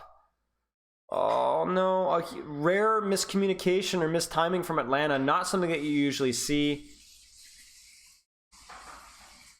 This map is just too open for Brig, I think. There's no dive tank. They're on Ram. I think this is a problem.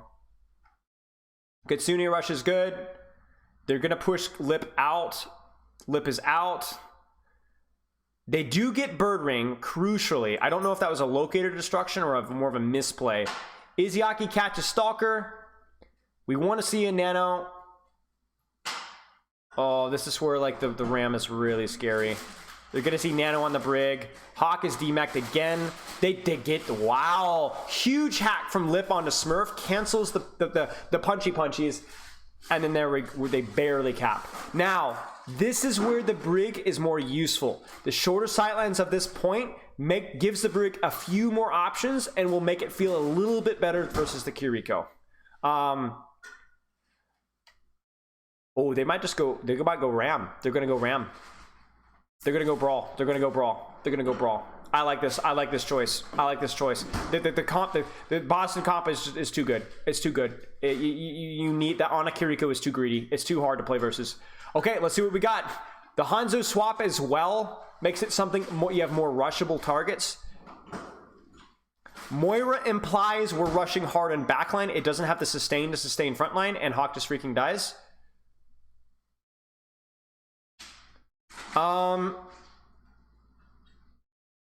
Yeah. Fielder look at Moira like time to go back to the old me. Boston is this is not really a counter comp though. This is gonna feel better than what Atlanta was playing, but at least on this point, right? But it's not a counter comp. There's a lot of space for Hanzo to play in, and he's gonna be almost untouchable in his current positioning. They need to they don't get the wall and Smurf. They do catch Twilight though. Twilight should die. Twilight doesn't die. They get the kill in Izayaki. Can they find Twilight? They can't find Twilight. It's a big suck.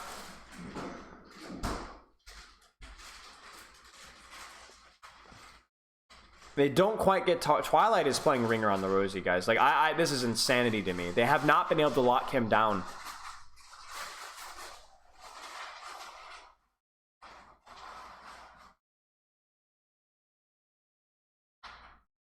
So we want to see pressure onto either a hacked Tracer, Kiriko, Ana, or Hanzo. You don't have the damage to kill Ramatra. You don't have nade. You don't have any damage. You don't have any CC. They need to find a way to bypass the Ramatra and go for backline. It's probably going to be... Oh, that's just it right there. So that's it. I don't know why we're even trying to hack the Ramatra. And he just freaking dies. Bird Ring popping off. This is a big deal. Atlanta needs to find a way to keep this fight going. They have a lot of ultimates coming back. Stalker's going to swap Tracer. That's definitely the swap. They need to hide in that room. They need to hide in that room if they can. They're going to be pushing. Hawk should be able to survive, though. The nade is there, but he should be okay. Fielder gets Fade Forced. He's there. The EMP is there. Oh, that's scary. Nicely done by Atlanta Reign. They're able to clutch it out.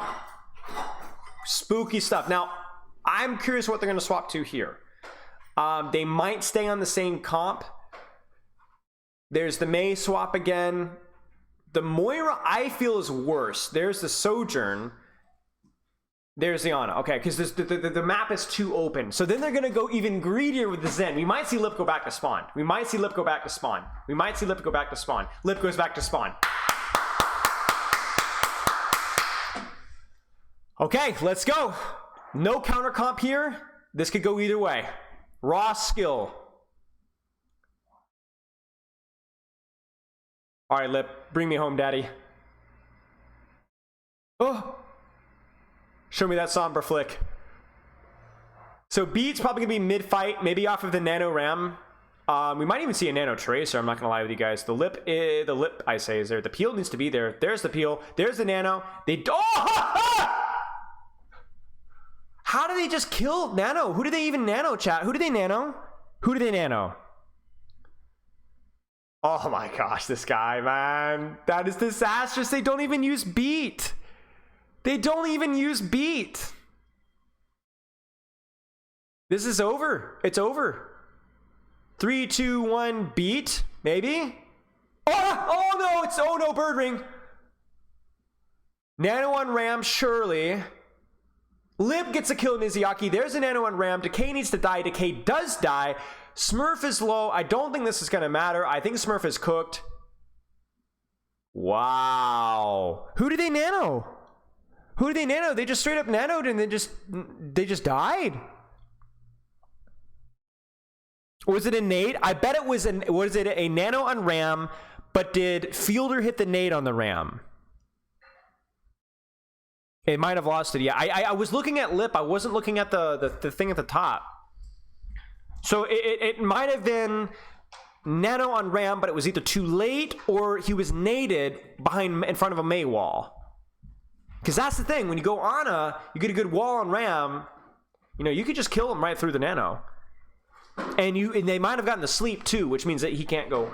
You know what I'm saying? Because you guys saw that the peel on Lip was really late, which means that they were doing a frontline trade. I could go back, but I don't want to mess with y'all's sync. Pigeons. Okay, Landoran's going to go with the spawn camp here, which is honestly the thing that's OP about the spawn camp is especially when you have a 3-point cap here. Atlanta can spawn camp and just roll the dice over and over and over and just die on cart, die on cart, and die on cart. Eventually, Boston is gonna, even if they go to, like, it takes forever for Dive to get out of the spawn rooms versus this comp. They're probably gonna have to mirror here, and I think Atlanta Rand's gonna be more comfortable mirroring this than Boston. Now, I might eat my words here, but this is a good comp for Atlanta to defend with. Lost it. Ram died. Wow. I did call it, though. You could open a new tab and watch, yes, but that would be intelligent. I don't do that. They're gonna go Zen, so this is gonna make more. Like, I'm an idiot. Of course, they're not gonna run Izayaki Lucio. I don't know what I'm expecting here. So it's a pretty good comp to play versus the Ryan if you're able to get space. If you could keep your Izayaki safe, and Izayaki is a madman. Look at that movement. Oh my gosh. Look at that. That lives way longer days than you're right too. And this is actually really quite good from Boston. They're making this really messy in first fight, and that's gonna be right there. That's gonna be it. Do Atlanta go dive? Do Atlanta go dive? Atlanta might go dive. This might be a diva swap here. No, they're gonna say Ram. Stalker might go Tracer though. Yeah. So it's like a hybrid dive. They'll keep Hawk on Ram because the diva, and they're gonna swap to Kiriko. Oh, this counter comp stuff is crazy, man. Ooh, it's wild. Okay. And then the awkward thing here is that once again, I do think Atlanta's on the worst comp in the mirror. They get the Lucio speed for fights, but like this is the problem with this is the advantage of Boston Uprising. Like if you can't force a Lucio or with Atlanta, like if you can't force a Lucio matchup, you end up in these Anakiri dives. Okay, let me put it this way. If Hawk could play Monkey, this would be a different story. Oh, Decay almost gets out. Because if Hawk could play Monkey, you could just run like on a Brig with Monkey. Oh no, the Nano Monkey turn. Will they be able to catch the Lucio? No, they're gonna chill. Oh my gosh, Twilight just freaking dies. I think that might have been a nade combo. My nade spidey senses are going off here. That shouldn't have happened that easily. It must have been a nade. Does Chio live? Chio lives. Chio lives. There's the EMP. They're gonna nano. It only hits Chio. They nano Lip in response, and that's it. Holy crap. But yeah, the thing is, it's like you need to you need to force Izayaki onto like Brig or something, but you can't because you can't play Winston. I mean, honestly, Ana Kiriko could play versus the Winston too because this map is really open. I don't know what just happened there. Lucio dies, Chio dies. Ramatra anchoring on point. Force Bird Ring out. There it is. We want to see a pulse. There's the beat. Oh gosh, that was scary. So two ults committed, or no, just the one ult really. Rain have to be very pleased with this. This is where the Lucio is going to be the most terrifying to play, right? If we can get this on the, if we can, he found locator, he found locator, he found locator. This is crazy. Lip has EMP, and he's looking for Sombra Translocator. Wait, he's not. Maybe Birdwing repositions his locator? Weird. Yeah, he does. You see, he put it in mini instead. He moved it. Weird. Okay, so we might be going for a frontline EMP. I would imagine a frontline EMP plus a nade. That would be my guess. Nope, he gets cleared. He's clearly looking for a backline EMP. Interesting. Oh, no, I'm buffering. No! Did I just lose the internet? Oh!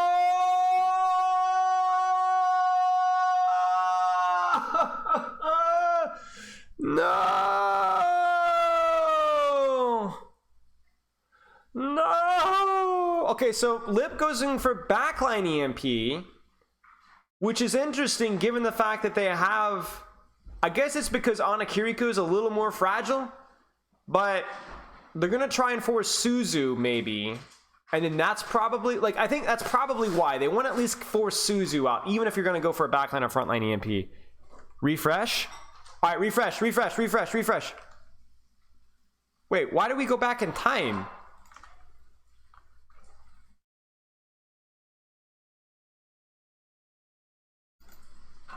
Wait, we went back in time. Does it stop again? It doesn't. There's a nano. The EMP. Wait, why do I expect Lip as EMP? Wait, am I smoking something? I'm smoking something. Lip didn't even have EMP. I'm an idiot.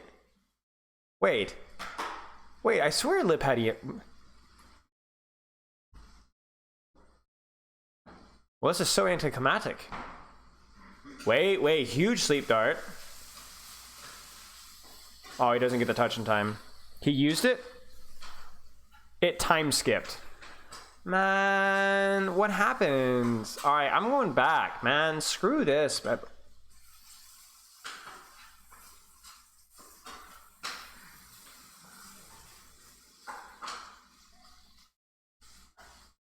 There's the Suzu, and then he skips to break. Man.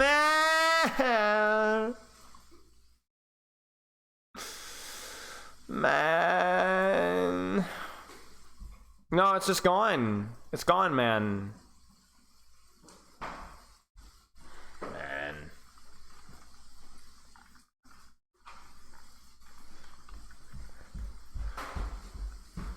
Okay, Esperanza. Okay. Good thing we have replay viewer to watch the segment later. Oh, my stupid UI is not even right here. Wait, what is it?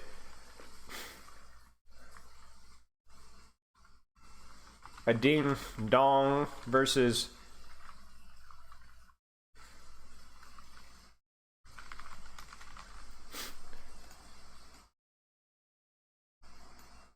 There you go. They just censored the stream because Game Awards were thrown out? Oh, yeah. In the replay after the map. Yeah, since we're going to have to resync the companion stream anyway, might as well go back and watch it. Because everybody's like flopping, flipping around here now. All right, show me the EMP. Show me the money. Show me the money. Show me the money. Show me the money. It's still lagging. Show me the money. I don't want to see the Lip Widow clip. Show me the EMP. Show it to me.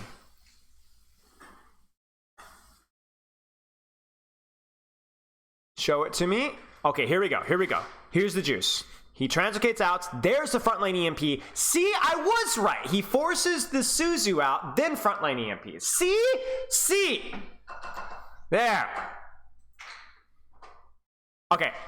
I'm gonna let y'all resync based off of the top thing because it looks like they're showing. I will adjust the little duker here so you guys can see like the highlight thing, so you can try and sync it off of there. 65. See there. 131, 130, 129, 128. You guys can sync it off of that. VOD is cut.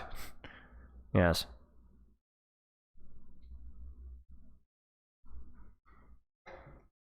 Hey, Dragonfly.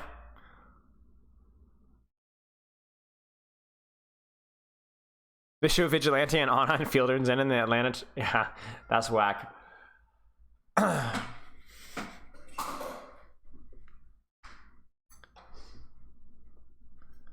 Don't forget to sync now. 342, 341, 340, 339, and so on. I love how squashed the text looks in the bottom of my screen right now. It's like, what is it even? Am I a boomer for thinking that, like, I'm starting to wonder if even, like, is it even worth having chat on my screen here? Like, why do you guys really need to see yourselves? Like, especially on the Owl thing hosting. Does it even matter? I swear, I feel like it doesn't matter that much. I feel like it shouldn't matter that much. Chat can be good for mobile. Your cam should be bigger.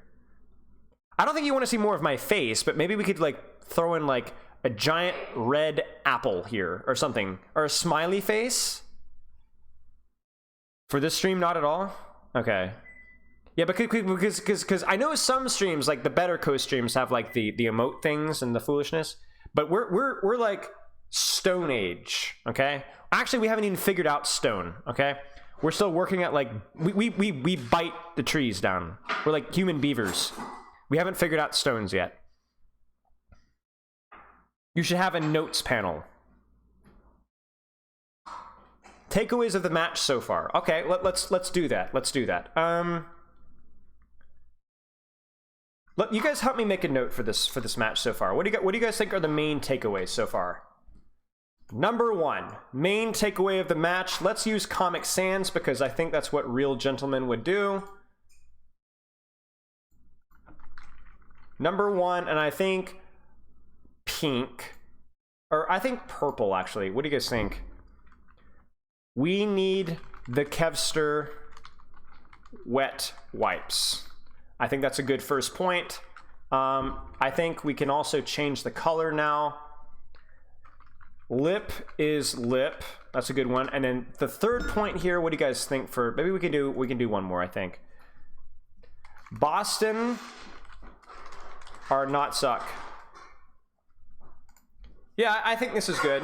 And so then we're gonna get this thing set up and then we'll crop it down. And then Boston, I didn't even spell it right, but I don't even care. And then we will add image source here. Okay, and then browse, download. I think this is good. I think this is exactly what we needed here.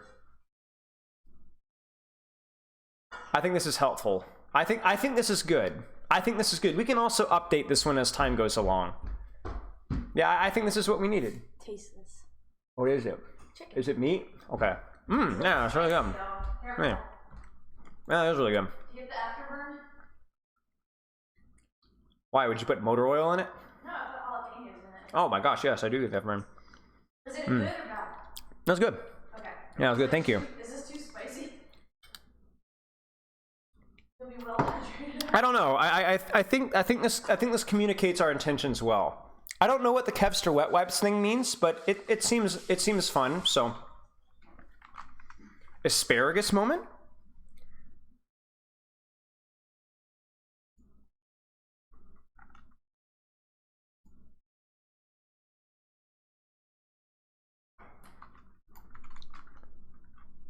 Beef, chicken. Yeah, it was chicken. I didn't know if it was too spicy though. No, it was fine. I was like, uh-oh. All right.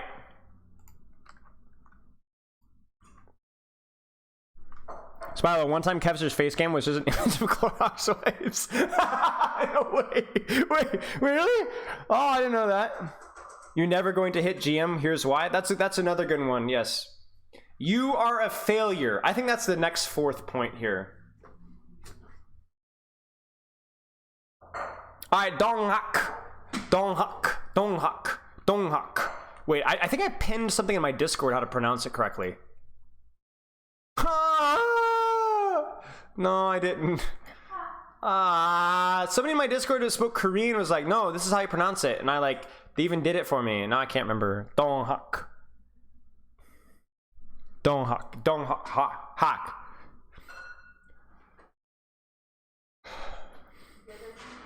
This is disastrous. Okay, Esperanza. Probably will see Dive. Probably will see Ana. Probably will see Brig. Probably see Winston. And we will see what happens. So it will be Winston, Sombra, Tracer, Ana, Brig. That is my prediction. Where you have long sightlines for Ana, but you need the Brig because of Winston. It's not long enough sightlines to where you can't play the Winston. Dingle dong. I don't think that's the proper pronunciation, but I'm willing to admit defeat. Dongak. Just okay, listen, I'm American. We don't do the pronunciation thing. So either send me a link to how to pronounce it, or I won't be able to. Okay, wait for it. Winston. Nya. No, Chio, get off of Lifeweaver. I don't think we'll see Lucio here, although having Lucio on push is pretty nice. It's just like, you have that like initial high ground on Esperanza, and like having Brig is like nice, so anyway. What's up, Anthea? Long time no chat, man. Hope you've been doing well. The one who hates, I thought you said hates. Yes. Okay, well, they're gonna go Lucio. Okay, well, initial rotation.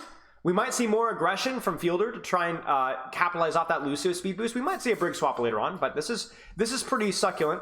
The Lucio is pretty good at denying the high ground. It's not quite as good of a Brig, but if you can hit the boop on the Winston, it's basically as good as a whip shot. There's the hack onto Donghak.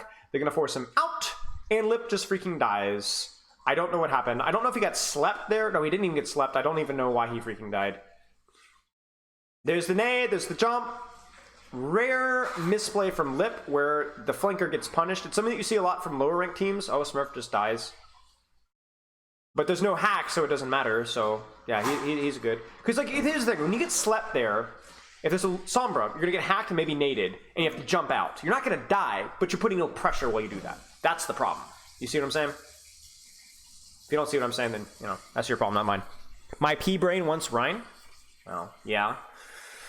Okay, so break on the high ground, and that's going to mean Boston is very comfortable just peeling out the dive. Now we're going to see a rubber band effect. They're going to walk forward. It's not a very good... Oh, he dodges nade. Does Dong Dong. That's pretty big. Normally, when you see on a Brig dodge the dive that easily, you're going to see a nade that actually hits, and then something gets traded. But yeah, this could really go either way. Lip is somehow on 84% EMP, even though he died first, because why not? To be fair, to give credit to Atlanta, there's the nano. The dive is kited out. To be fair to Atlanta, they did disengage as soon as that happened a lot faster. The Winston is in. They don't even know where the backline is. There's a disappearing act. Twilight and Li Gong get split. There's the split on Li Gong. Oh my gosh, what? And then Smurf dies while the backline is being zoned. I mean, that's classic Winston, right? Like, you get a good jump from Donghak, splits both the backliners, but it's not the backliners that die. It's the frontliners that die while the backline is being zoned. They also committed EMP as well, to be fair. He gets back quickly. Frontline EMP, maybe. Will Stalker get hit by this? Or will they go for backline? There's the nade. Oh, the nade. Peel, EMP, and Stalker dies. Oh my days. Poor Stalker.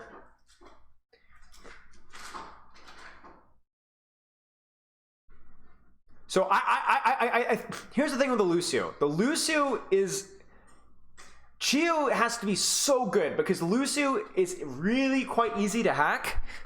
And in these really, really messy old fights, he's kind of a fragile hero. So you got to be really careful. I think they messed up the nano there.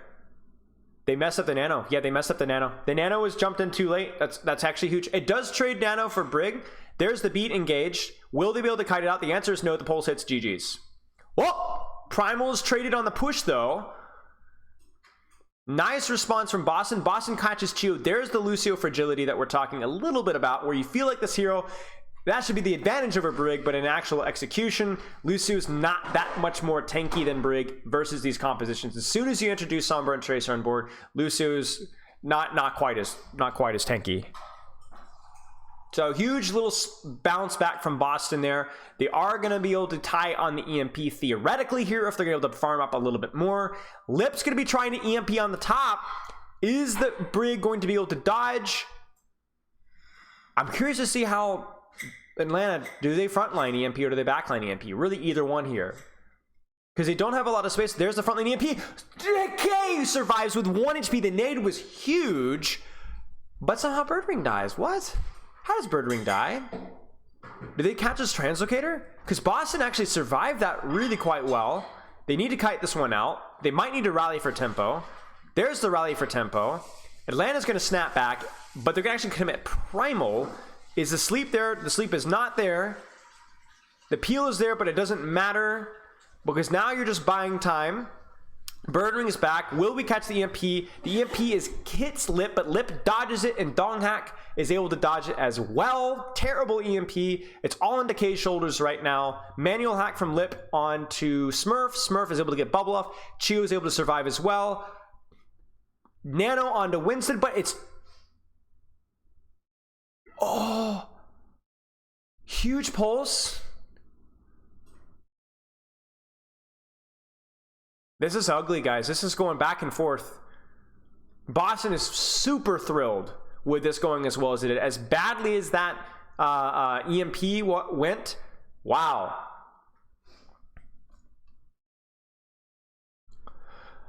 Okay, Nano from top. We've got Brig on top. Lip has EMP again. They're gonna have to try and force some sort of a frontline EMP, probably a manual hack on Decay.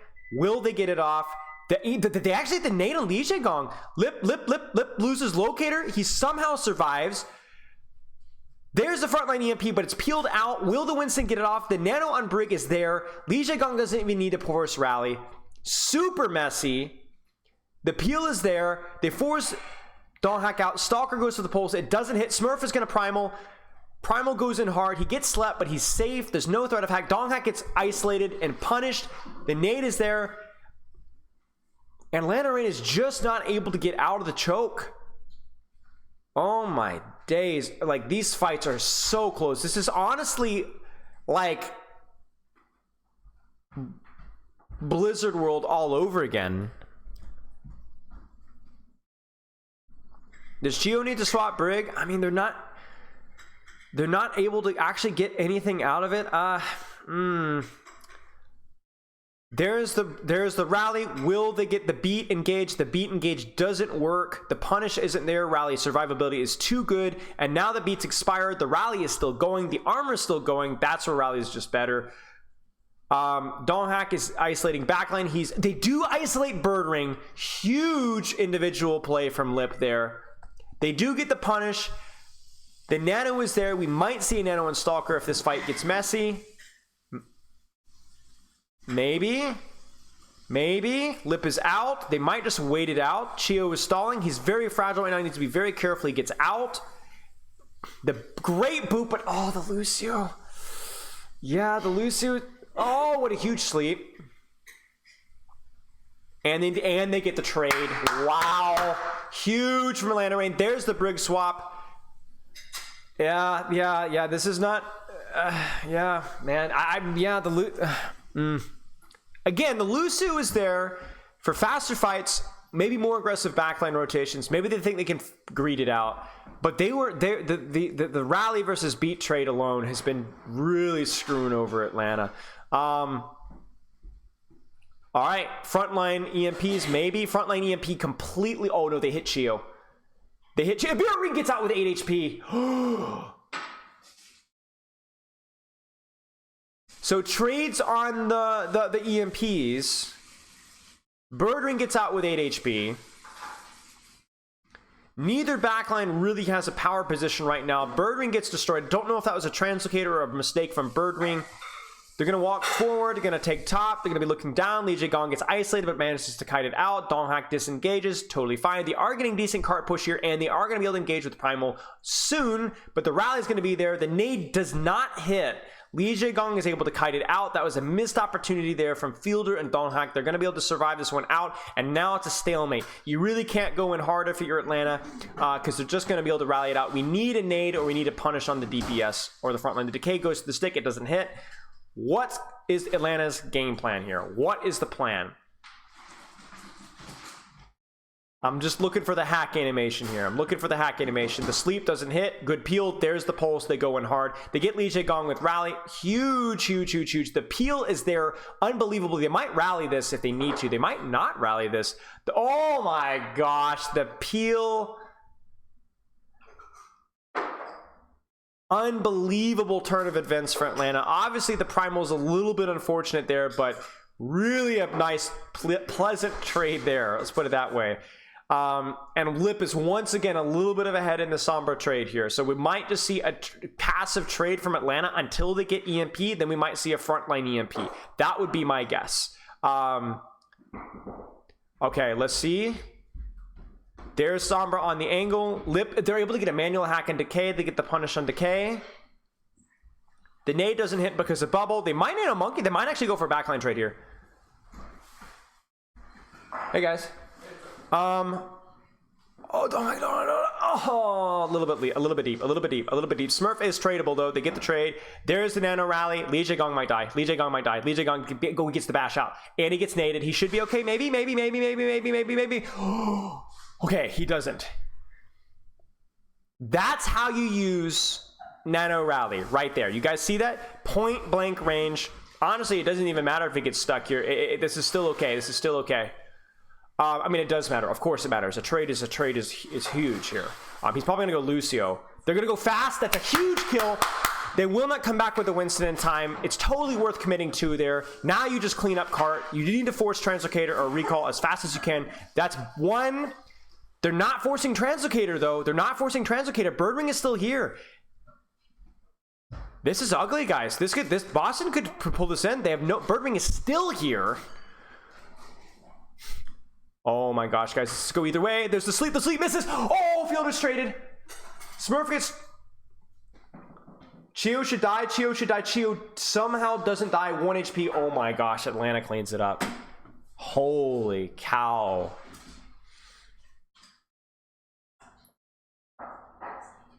Holy crap.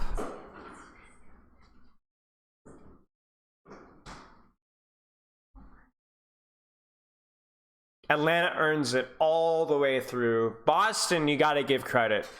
I'm telling you, this team can punch up. When they are on tight, Boston can punch up. They got the mechanics and the players to do it. Wow.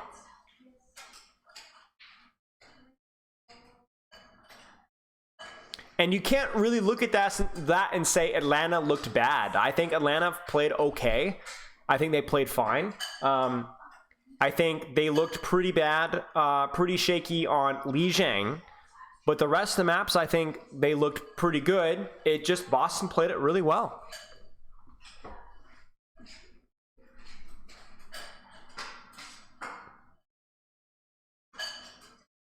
Unreal. Crazy, man. Crazy, man. Yeah, you're going to have to show up and give your A game here. But Atlanta is beatable. Atlanta is beatable. I don't think Stalker deserves player of the match. I don't know who deserves player of the match. It's too easy giving Lip player of the match every single time. Well, maybe Stalker deserves player of the match. I don't think Stalker played poorly.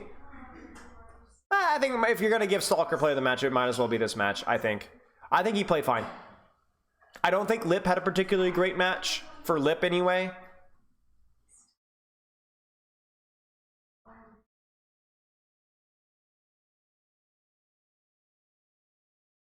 I can't explain Kevster wet wipes for you.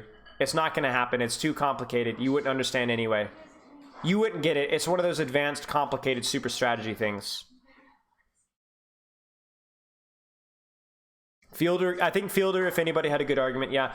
But I also don't know if Fielder got it last time, you know, like, I get it. It's fine. I think Stalker played fine.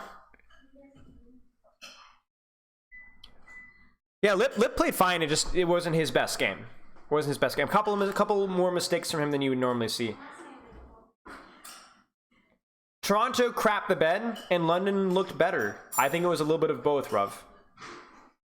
Does it really matter who got it last time? I mean, yeah, if we're being honest. Like, it's tiresome to give the same player of the match every single time. Toronto looked terrible outside of Ilios.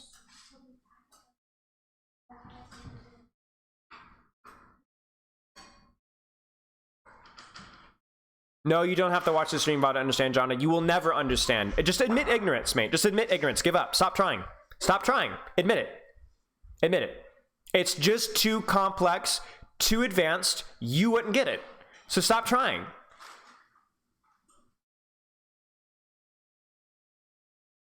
I would say it's a win for Atlanta, man. Like, come on, you won the game. And like I said, you have to give credit to Boston. Boston played well. It wasn't like Atlanta crapped the bed. Boston played well. Boston, like, you gotta, like, I don't think Atlanta played their best game ever, but I don't think they trolled it. At least from what I saw. I mean, I'm not sitting here analyzing the game for 6 hours, but from initial first impression, I think Boston performed well. And I think outside of Lijiang Tower, which I thought was pretty ugly, I think Atlanta played well. Yeah.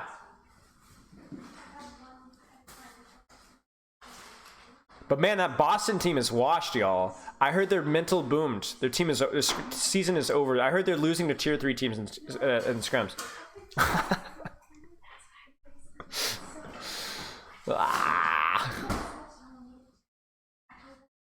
All you're doing is making me more motivated, I understand.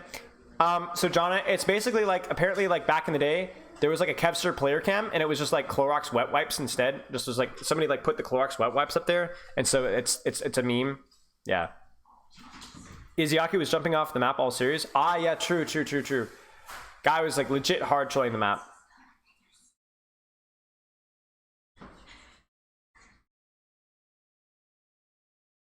Oh, is this season, I think? Okay. Clorox, the only sponsor Al will ever have. Now, Al has a sponsor, right? Who do they have? Who's their sponsor? Who's their sponsor?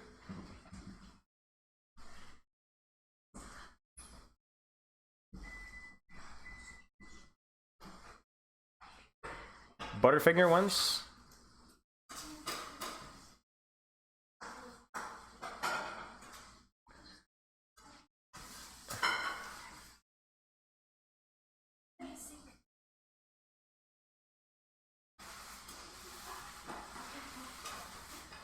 I mean, from what I hear about, like,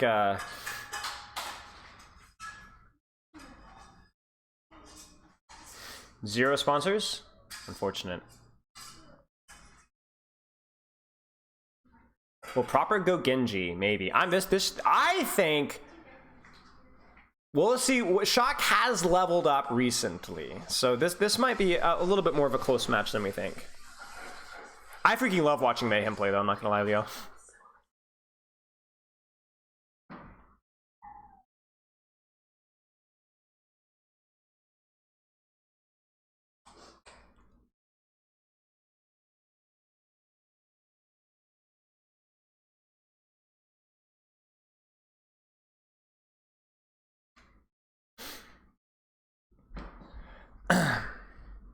Man, voters win 3-0.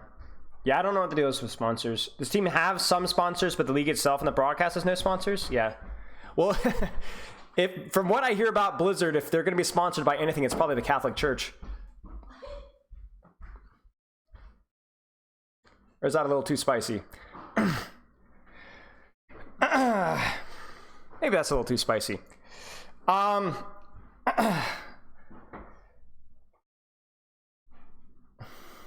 All right, let's hear Atlanta voice calls here.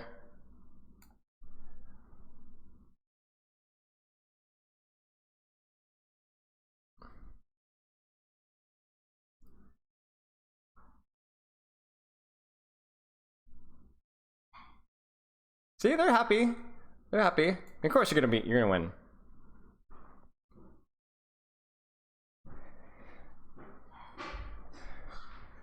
Lip showed up just in time to hack Smurf. I mean, that is like, this guy's hacking again. All right, I want to hear what the desk has to say.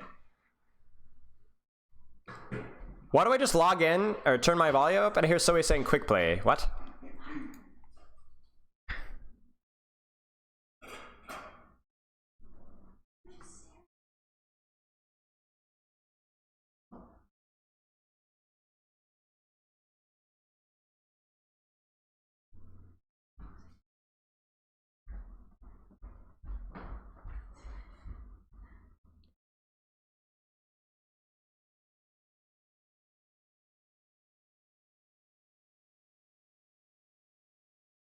Oh,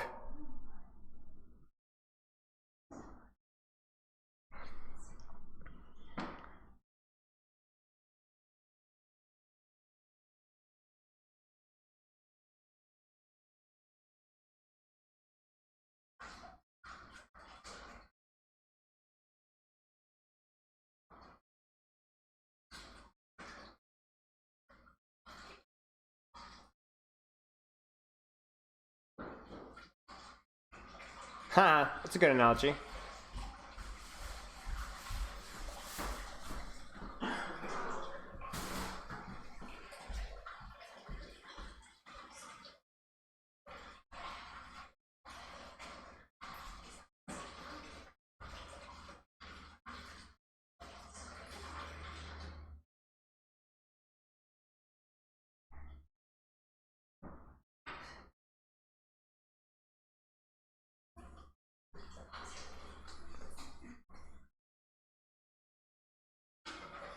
Yeah, agreed with Jake.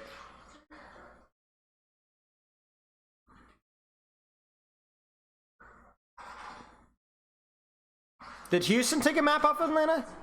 It did, right?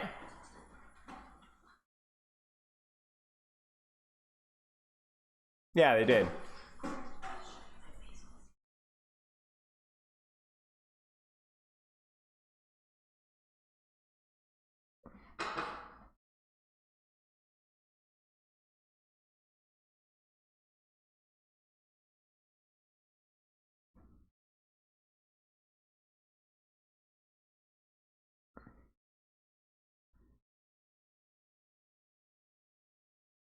Oh my gosh. Yeah, the thing that makes Boston scary, and honestly Atlanta as well, is that there isn't a bad meta for these teams, really. I mean, this should be not the great... I mean, obviously Sombra meta, but you don't even have, like, the best Winston player in the world, right? Like, Donghack is fine in Winston, but he ain't a Fearless or Smurf, right? Alright, show me what you got, Jake. I will let you guys know what I think of Jake's analysis here.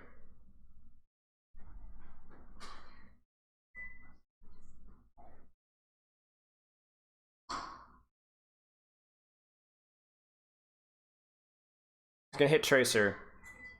Is that what he's gonna say? No, he's looking for Li Gong. It's big.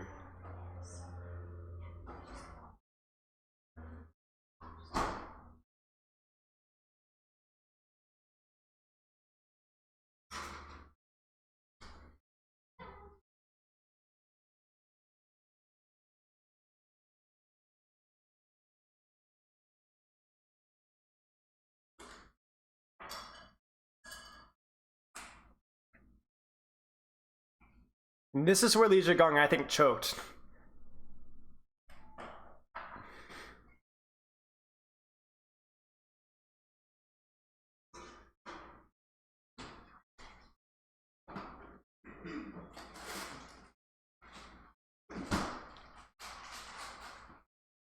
I actually think that Nano was intended for Brig, now that I see it.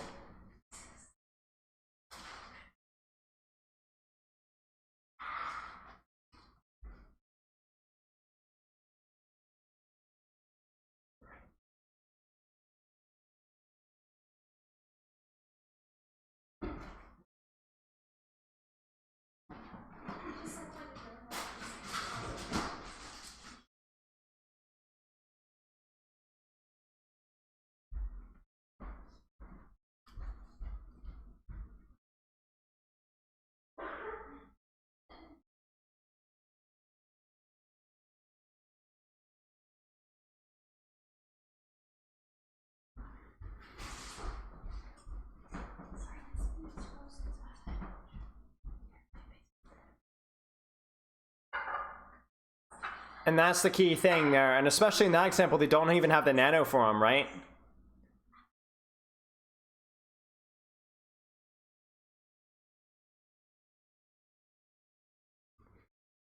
Oh, this is the one they get on Decay. This is the one they get on Decay.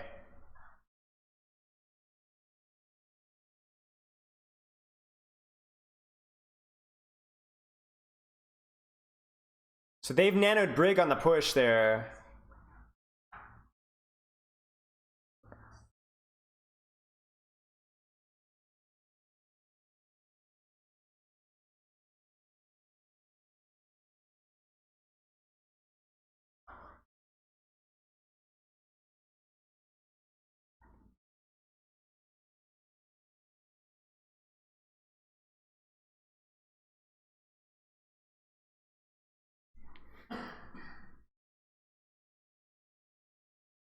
Yes, clap. It's like the Citizen Kane.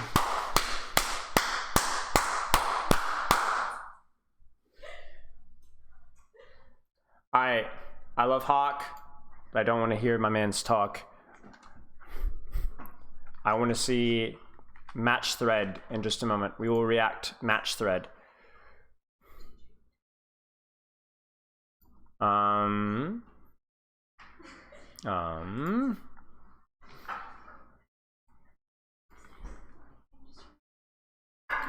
Alright. Surely we'll have nothing but respectful comments. I get rolled, Rex. I mean, Gator talked about this. Yeah. Yeah, I mean, Gator talked about this. If you're not watching lip VODs and you're playing Sombra, you're smoking crack cocaine. Actually, that's not even a... You probably need to be smoking crack cocaine to probably compete. But yeah, I mean, the level of Sombra, like Gator was saying, is leveled up as a result of lips play.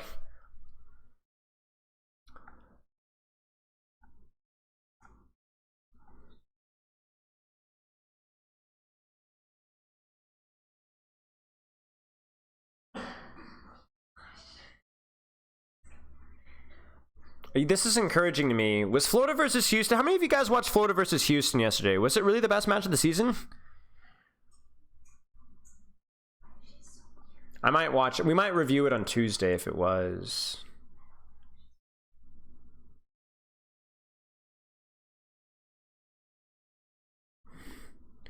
All right.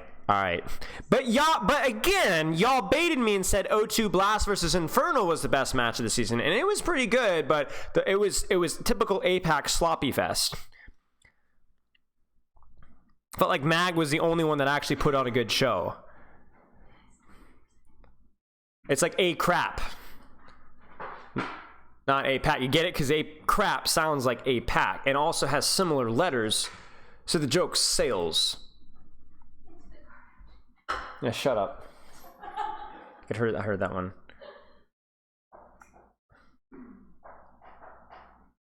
For a second, I thought this said Atlanta are still really good, but they are showing that they aren't immoral. That would have been funnier. Okay, maybe I'll check out Florida versus Houston on Tuesday. I say Tuesday. Stop taking Izzy out. Pepe could take.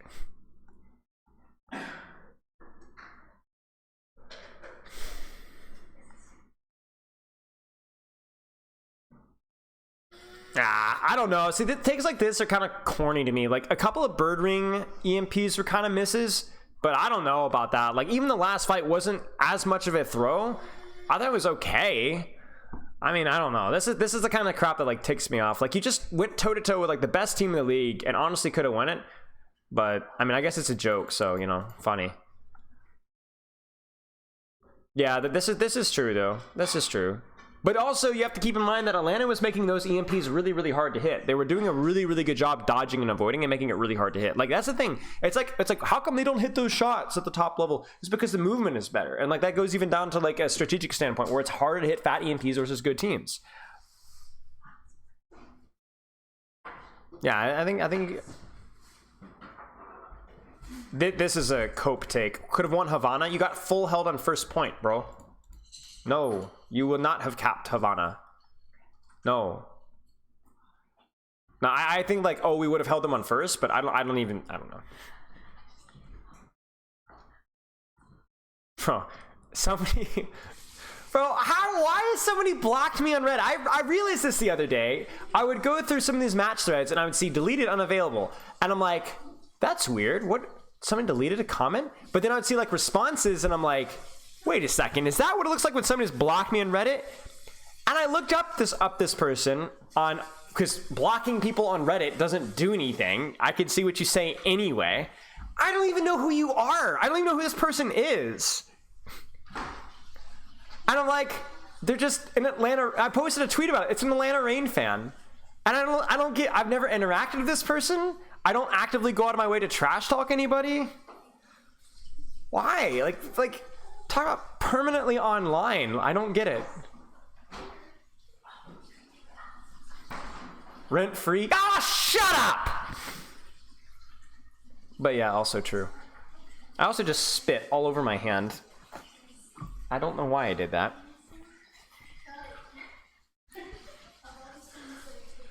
All right. What's this download? Decay losing to X Fuel Boys is satisfying to watch, even if it's not Crimzo. Surface level dumb smack talk society was a high low. What? Yeah, that's old news, man. I don't trash talk anybody, bro. Bro. Man, I probably coached, but I don't even know who this person is. I've never heard of them. Bro, freaking Overwatch University was out there telling people that I like still yell and scream and roast players. I'm like, bro, those people, that was you asked for a roast review like 2 years ago. I wouldn't roast my own mother anymore. Actually, that's not true. Yeah, you guys are gaslighting me, man. Listen, if I've learned anything from social media, when in doubt, just say gaslight. What's the other one that I can use to win an argument? Oh, you're gaslighting me. What's the other one, guys? Help me out. Stop gaslighting me. You're gaslighting me. Stop gatekeeping my... You're gaslighting my gate... You're gatekeeping me and gaslighting me, and you're just totally delusional. You're projecting. Yes, thank you. Thank you. This is misinformation. Yeah, see, this is good. I'm glad you guys are around. You honestly, you guys are doing well. This is exactly what I need. But have you considered ad hominem? You're calling me a serial killer because I've skinned your friends and family alive, but ad hominem, straw man. Stop labeling me.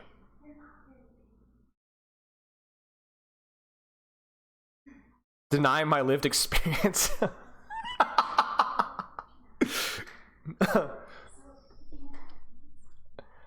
I'm not trying to keep this. Yeah. You guys need to get. Here's another fun one for you guys. Wait, hydrate. Thank you. When I ask you guys for like buckets of cash, okay, like I'm talking legitimately tens of thousands of dollars donated as quickly as I can. It's because I'm living, but I'm not thriving. Okay, I saw that one time. I'm living, guys, but I'm not thriving. So I really need your financial support. I'm living, but I'm not thriving. Do I look like I'm thriving to you guys? Do I look luscious and relaxed right now?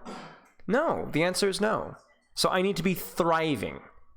If I'm not legitimately rolling in wads of cash and an absolute oasis, then I'm not thriving. So, you know, until I legitimately hear my doorbell ring and there's just a giant bucket of cash. I mean, talking like a 100-pound bucket of cash, like in dollar bills. And I'm not thriving, guys. I'm not thriving, you know?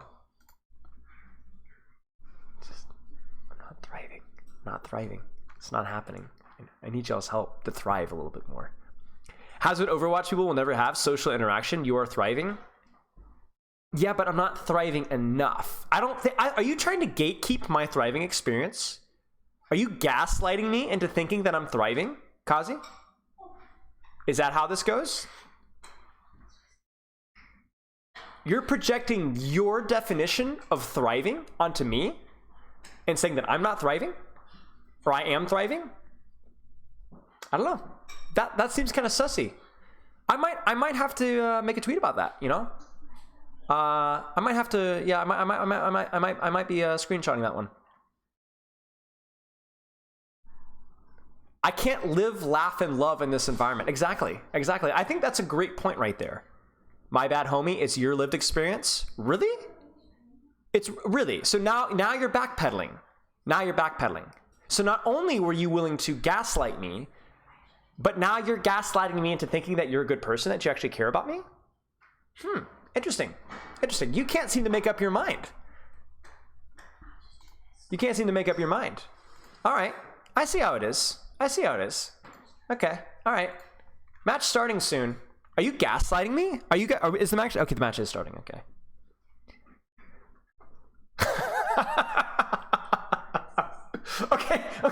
Okay. Okay, Sombra Tracer. Ana is interesting on this map. Kiriko is interesting on this map. Shock has definitely showed that they like to play Kiri whenever they can. They've played a little bit more Kiri than I think some of the other teams have. They get the fast, juicy rollout. That means hacked mega, which might mean that they get their on high. Do they get RuPaul on high? Can they get RuPaul on high? They can get RuPaul on high. And that's where you Anna can sit nice and cozy. Open the glass. What does it even mean? Notice, by the way, proper tracer, he sang Sombra. All right, we're progressing. I told you Shock was evolving here. Oh, by the way, I only saw a teeny tiny bit, but I was trash talking Merit Sombra a few weeks ago. But I heard that it leveled up yesterday. Do I have confirmation? They do get the pressure on RuPaul, and RuPaul is... Oh, where? RuPaul. Whoa! RuPaul smoking your mama right now. Don't really know what that means. But my man is doing it and absolutely feeding. Now, I want you guys to notice there that RuPaul didn't stand still. RuPaul actually moved. They lost track of RuPaul. They actually scouted him. They're like, oh, he's over here, but it was too late. That's one of the things you could do. It's dynamic positioning, ladies and gentlemen. It's a very advanced concept. I'll maybe make a video on it sometime. Yeah. It's good. So, way down upon the Swanee River, far, far away. Merritt's pocketed out. That locator placement is a little sussy baka. There's the nano. The bubble is also sussy baka. The on is able to rotate out. That's the dynamic positioning again. They kite it out, then they snap back. They catch Merit. I wasn't immediately in love with the blah, but yeah, that nano was. Oh, that nano was not so good.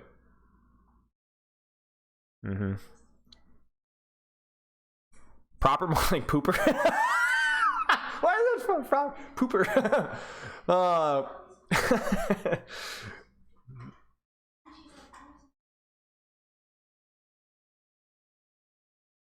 Yeah, that's the thing when you're the GOAT.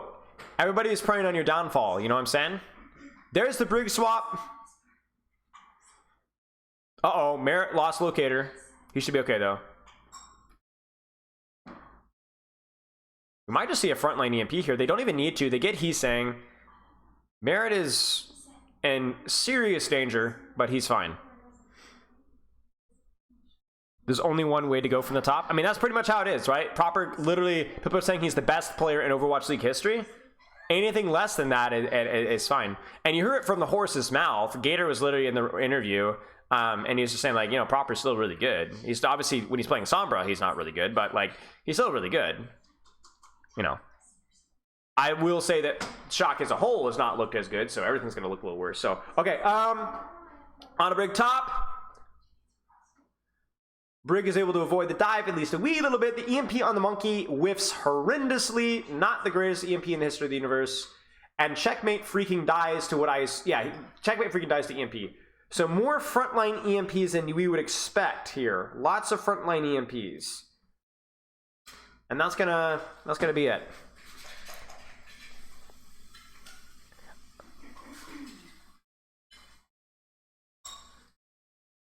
Yeah, that's true. 3 ults for 1. That is true. But you're in a situation here where, well, no. You're 100% right. That was. I feel like that beat was unnecessary. Finn's locator there, or TP, is not very bueno. So there's a little bit of pressure. They get the flip. What? Nano on Brig, and they get the isolation on Max. There's a TP. Finn should die in 5, 4, 3, 2, 1. They don't find him. Never mind. Disregard. Kitsune Rush. I don't think it matters. It does matter. What is happening? Did they hack someone? What is happening on my screen? Oh no, they get a huge kill on Finn. Disaster averted. Just stick Max. Just stick Max. Please stick Max. Stick Max. Can they stick Max? They stick Max. They don't stick Max. They don't stick Max. That is a potentially large error. Max is able to disengage. And Shock is in a position where this is potentially stallable. Mayhem have EMP soon. There's hack on Merit. Merit doesn't get it. There's a stick from Proper though. There's the EMP, dies! Someone maybe dies. No, Vindime dies. There's the EMP. Someone doesn't die. Someone gets the bubble off. There's the nade from Rootball. Keeps him up. Huge.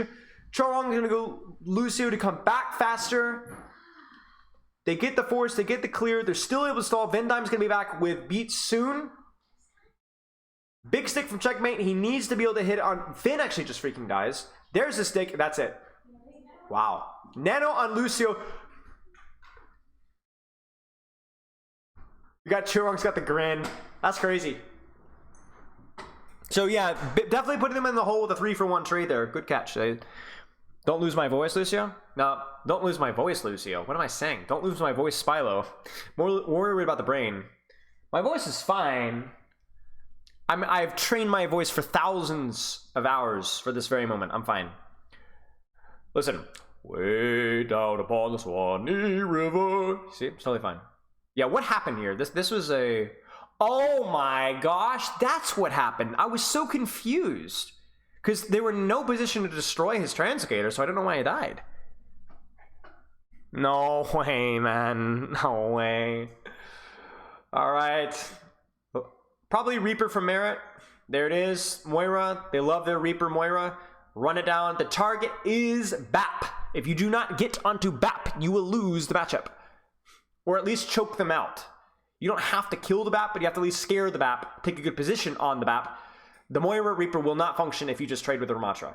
There's not enough damage to sustain. Oh, he doesn't hit the boop. Chorong doesn't. So that's not going to force Translocator from proper. Will they get the BAP? 5-4. We'll find out. We'll find out. Will they explode? I'm waiting for the explosion. Waiting for the explosion.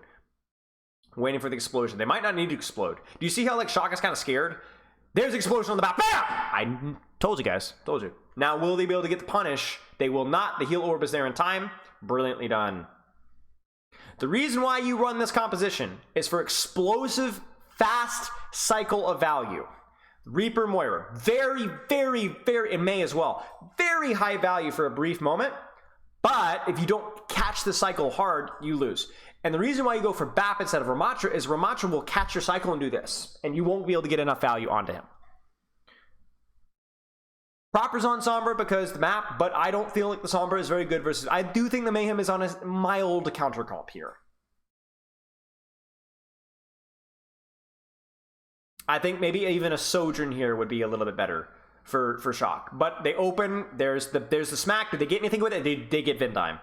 I think Vindime got sucked by the little vortex there. I might be wrong, but he died really fast. There's a Damantorp. That's going to be a clean fight win. Oh, maybe. Like I said, you see after that burst how like Shock almost snaps back, right? When your Reaper doesn't have Wraith, your May doesn't have Wall, you know? Finn goes Kiri. And this is exactly what Mayhem wants. Mayhem can even swap if things get messy here. But, yeah. Do the casters sing Way Down Upon the Swanee River? Didn't think so. Counter EMP, they're going to beat early. Now, this is really cute. Okay? This is not something that you would see in Overwatch 1 because beat was canceled by EMP. But guess what? Beat is not canceled by EMP in Overwatch 2. It will cancel the cast. It will take a chunk of the beat charge out, but you could beat in, run over the enemy team, they EMP, but you still have beat HP. It actually doesn't do anything. So that was kind of cute for Mayhem. I don't see that very much, but I love it. Shocker cooked. This is over. Blizzard right now. Wait, not even. Now we see Blizzard. There it is. I want to see it. I want to see a 5K Death Blossom. Aw, Chai caster curse. Oh, wait, still winnable. Still winnable. We're good. We're good. I believed. Vindime does not freaking die. Vindime does freaking die. I should never have doubted. Yeah, I mean, I think Shock rolls out counter comp there. I don't think Sombra is able to put out enough pressure. I think the Sombra is not a bad pick in of itself, but when there is no Batiste to trade on the backline, when they're on Moira, it's a lot harder to play the Sombra. And then obviously after first fight, Proper's already in like 50-60% Sombra ult charge. It's going to require an adjustment from Shock that they were not able to make.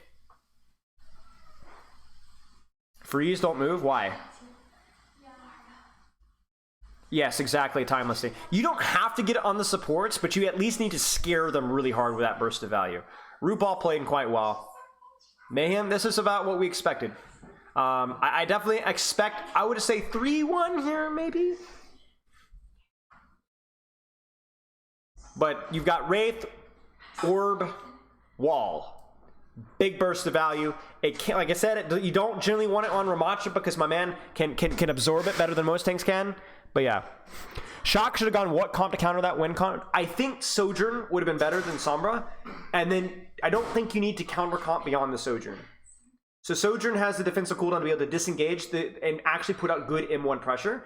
And then also has a better snap back, right? After that initial burst of value, Sojourn has rail, Sojourn can get kills. And then I think it's less of a playstyle adjustment. It's more of a playstyle adjustment besides the pick, besides that. Shock just like macro compared to other top teams? Maybe. A lot of factors can influence macro execution. Even things like confidence, communication, a lot micro stuff. Like you could look at that, like we could look back at that and like the replay if we had one, and probably catch a lot of like little micro errors and things that could have like we can attribute to other things. So who knows? And also, guys, Mayhem is freaking good. Mayhem is good.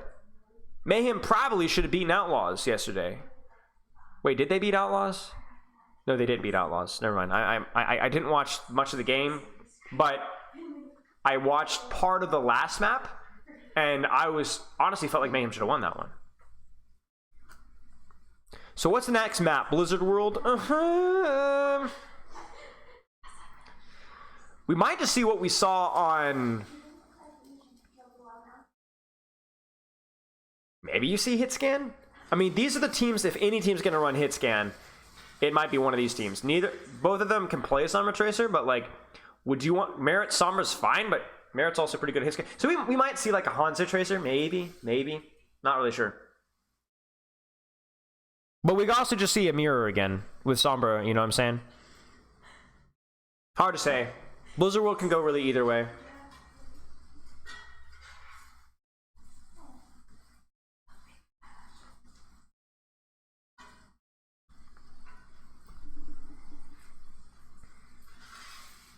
Bum, bum, bum, ba-da-da-da, bum, bum, bum. What's map 3? Does anybody know? I wouldn't mind some hit scan juice.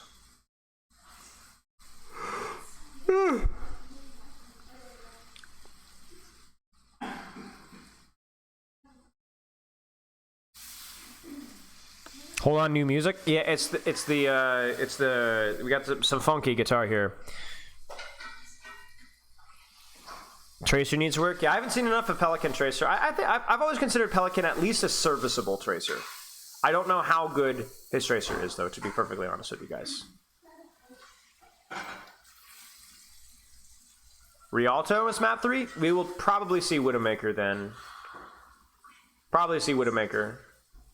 Although Proper hasn't played as much Widowmaker recently, so I don't. From Mayhem, I probably won't see anything super fancy. Although that if any team's gonna pull out something fancy, it would probably be Mayhem, but I don't think so. It'll probably be Widow Tracer.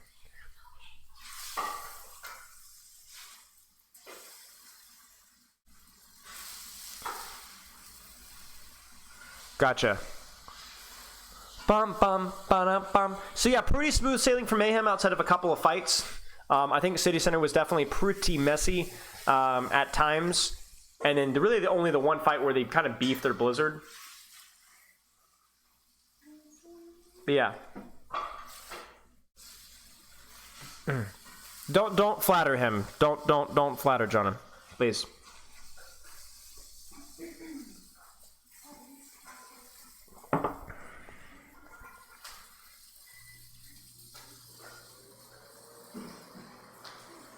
Esperanza, Nepal. Yeah, okay. Could be interesting. Why Spyro? I don't know. Stop, because I don't want attention on anybody other than myself. Direct your flattery this direction. That's the way this works. It's pretty simple. I don't even know why you're asking that question. I feel like that should be obvious.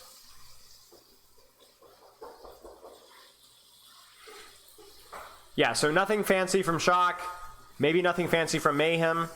Maybe we'll be able to like actually compare execution now that we have like Boston and Atlanta in our brain. In our brain. We'll see. Maybe the gaslighting got to me. What are you gaslighting me about the gaslighting? Are you gaslighting me about the gaslighting?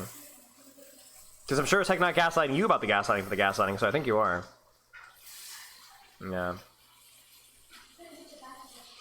Surely someone doesn't play Winston, right? That would be kind of cool. We'd Glad's played Winston, for example.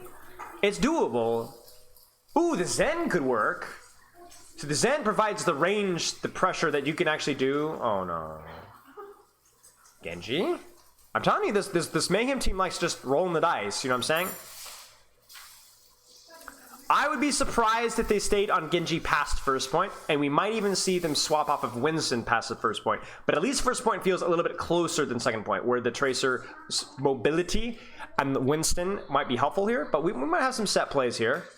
Oh! Oh! They just rolled the dice. Hack pressure, GG's. Light them up like a Christmas tree. Oh, he say checkmate. Wow, that's crazy. Chorong does die though. Chorong does die though. The peel. No way. No way, man. Shock actually peeled this out? What? Just a little bit of slop. Oh, man. That would have been so good for Mayhem, too, because they could have won that first fight and then snowballed Old Economy into second and then swapped if they needed to, but it's gone. Huge self-support there. Great work by Finn and Vindime. And now things get hairy. Because Shock is actually going to hit the crucial support ultimates first.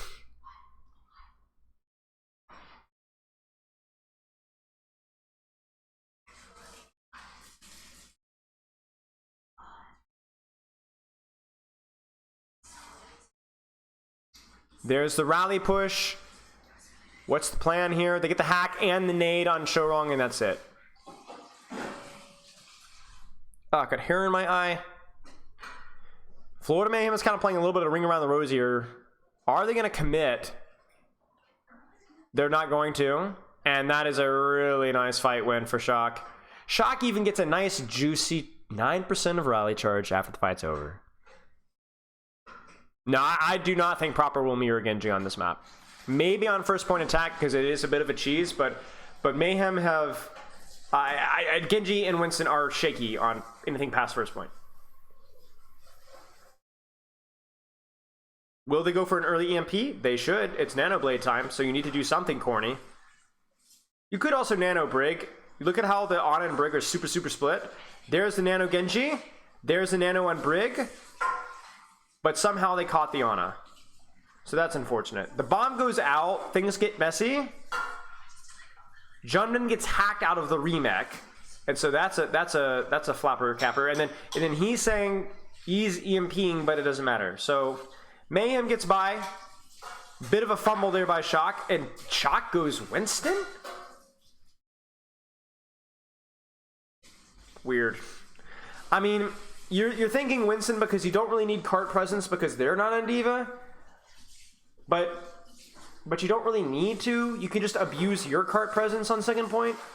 Weird. I mean, Shock have kind of emptied the bag here in Ult Economy, so that's a bit unfortunate. And that's exactly what Mayhem needs to get past this with Winston. There's the EMP. Vindime just freaking dies. And they're not able to get the backline trade. Oh, that's not good for Mayhem. That's not good. That's not good. There goes your ult bank. Shock should be able to stabilize this here.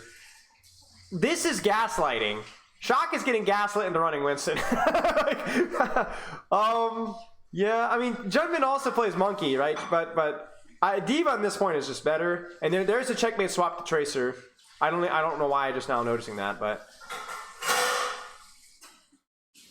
there's the hack. There's the name. GG's. Winston, here's the thing. The problem with Winston on this point is nobody can freaking push point. Nobody can freaking, it just doesn't happen. So you could go for backline dives, but the point is to open. Regardless, let's focus on what we're actually seeing here. He's staying close in EMP. Are they going to go for the EMP? They've caught Merritt. He's hacked. He's able to locate out. And now, because you have the Winston, you can actually backline EMP here. You don't have to do all the foolishness with the frontline EMPing that you guys saw in the previous match. Bam!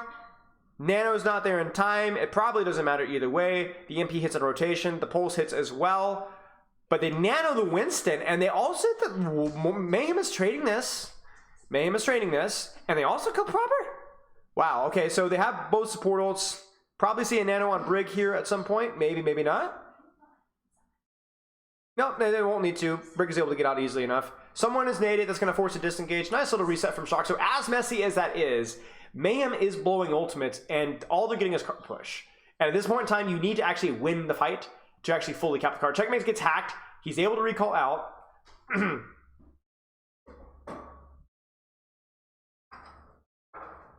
Oh, Jumpman gets bubble force.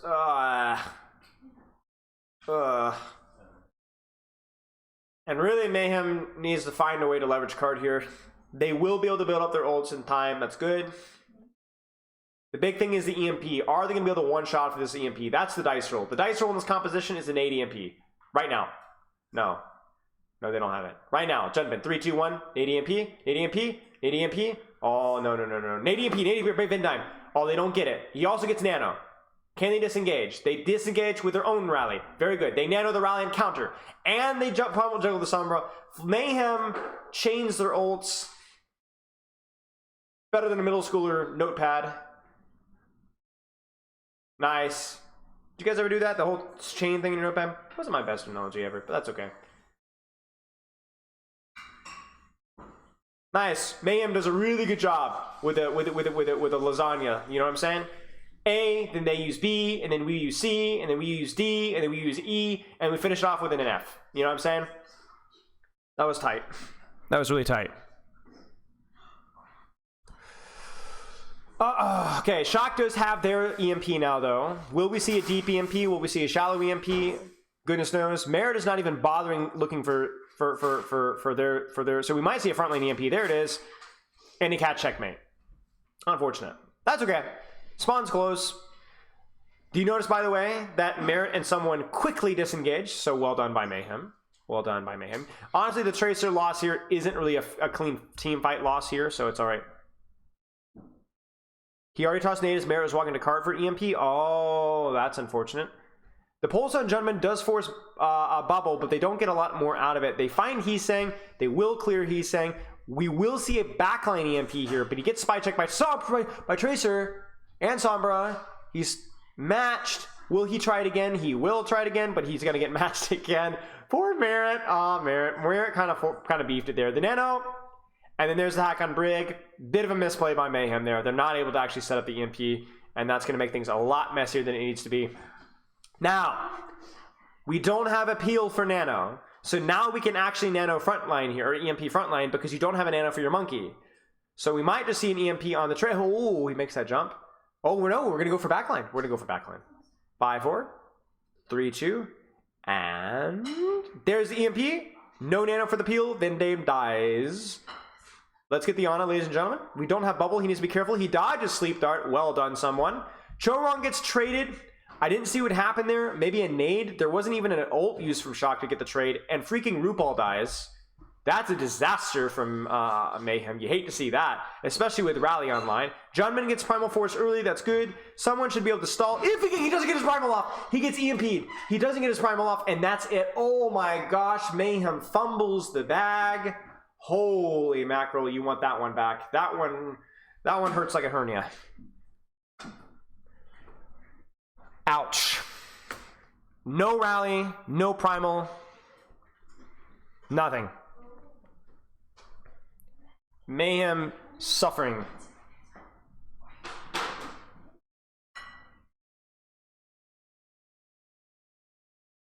I do think Merritt has improved, yes. Yes, I agree, Jonna. I think so as well. Awful bait. Yeah, your mama's awful, so you'll live. It's good.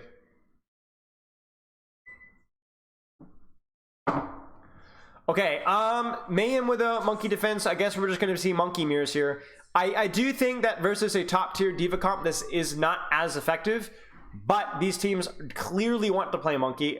Mayhem especially. Shock stare. But yeah, now what's... No, we'll probably just see the same thing again. That being said, could have been worse. Mayhem got off to a really bad start, considering they had off to a really good start there. Kazi, thank you for the sub, man. I appreciate it. Very kind of you.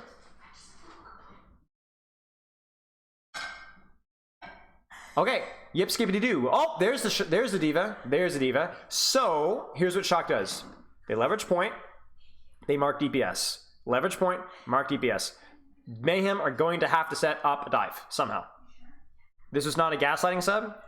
A likely story. I appreciate it. There's the dive. His translocator is destroyed, and Merit freaking dies. They do get the dive off of a Vindime, though. However, that sort of a trade is going to favor the Shock. Neutral mess. The nade is nice. It's not going to really matter, but that's okay. The nade, there it is. Vindime goes Brig. Well, Vindime was Brig. I don't know what happened there. Maybe he goes Lucy to get out of spawn faster. Okay, here we go.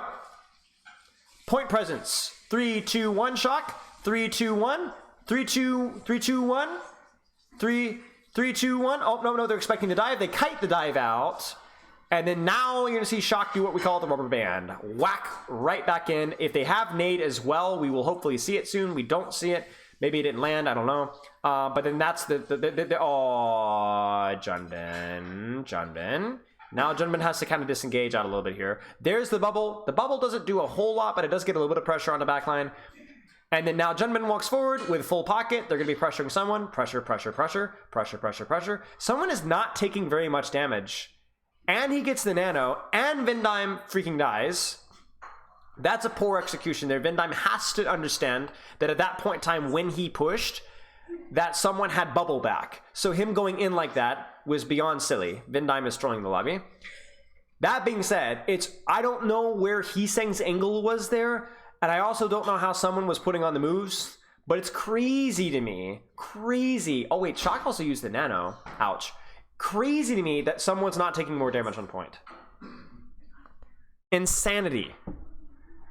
That's the whole point you run Diva, is the Winston, especially if doesn't get a successful dive off, he cannot just sit on point. He gets off-angled by Diva and Sombra, and his face blows up. Someone killed Vindime with nano? I mean, I saw that, but before that. Translocator. Where's Merit? Will we dive? Merit is in the backline because Winston comp, right? But no, Merit is fine. Fake news. Proper out. Here comes EMP. 5, 4, 3, 2, and it's good. They don't quite get Heeseng. They get a little bit split on target focus. Not the end of the world. Will they be able to stabilize? They do not. Nice little peel from Shock there. Mayhem goes for 2 different targets, Brig and Sombra. That costs him. And Heeseng freaking dies. I don't know what happened. Vindime will die. No, he will not. He will get naded and then he will rally. Mayhem will disengage with Primal. They're very comfy. We will see a sleep dart from RuPaul very soon. 5, 4, 3, 2. There's the sleep dart. No, there's not the sleep dart. They're going to walk forward with their own rally. There's a sleep dart off of the hack. There's the nade. The nade doesn't hit, and the nade hits on RuPaul instead. The EMP is massive, and the bomb is fat. So Mayhem really screws the bag with that push with the later rally because they don't get the nade. They get naded instead, and bingo bongo. Now, Diva swap. Marking cart. Let's see.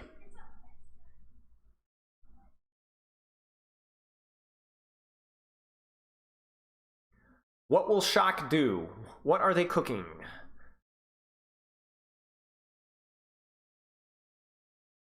Frontline trades, ladies and gentlemen. This will be a replay of Atlanta. These teams have a tendency to go for more aggressive dives because they have historically Winston players, so we might see fewer aggressive frontline trades and more aggressive backline dives. Will be harder with the Diva, though. What will happen? There's the backline dive on the Brig, and Vindime freaking dies. They didn't even use an ultimate. Manual hack on Vindime. That is a mechanical mistake on Vindime. Vindime is dying way too much. We should never let Shock cook ever again. I don't mind Shock if they get takeout, you know, like DoorDash for Five Guys. I would trust Shock with Five Guys, but I would not let Shock cook, no. Manual Junman does get manually hacked, but he gets nanoed.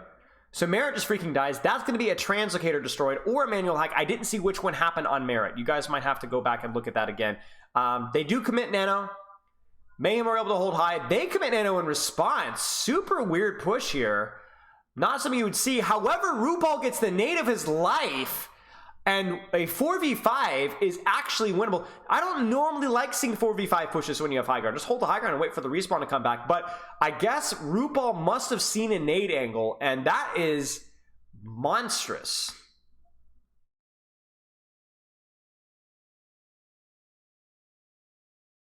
This is going to be a brutal stagger.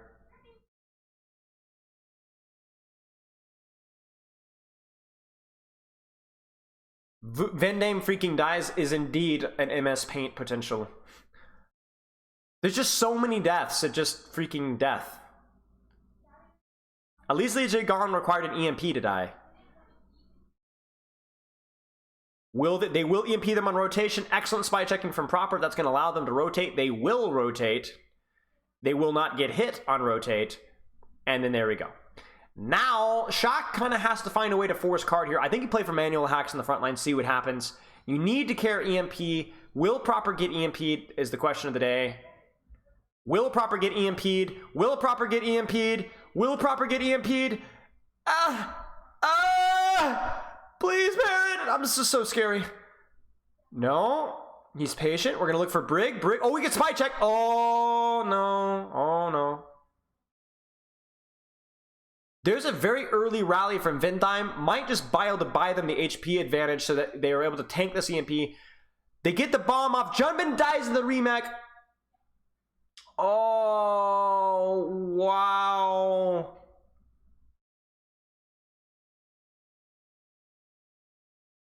Dang.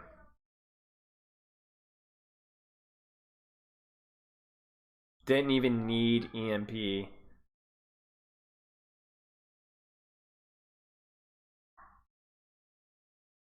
Dang.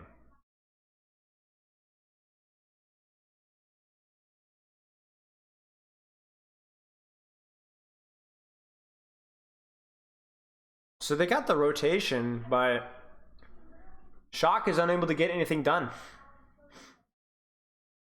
Get Moth back. Yes, that is the solution that we need. I've not considered that. Put Moth on DPS. Then bench that fraud Proper, and then no more problems.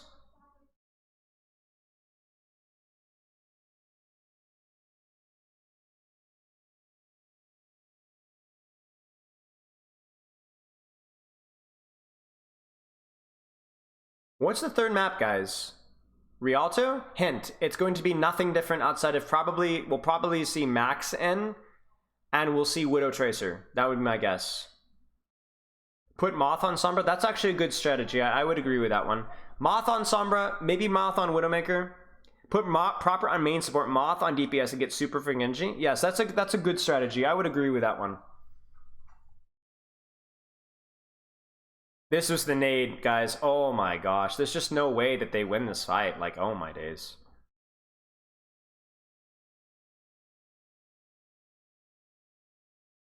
Would Super ever come back to L? Heck no. Heck no. My man is making 17 figures playing random games in Overwatch 2 ranked. Heck no, man.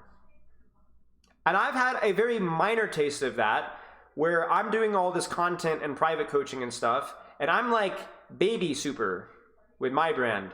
And it's 10 times more fun than Overwatch League. Especially with Overwatch League's current structure just sucks, man. They scrimming 3 times a day.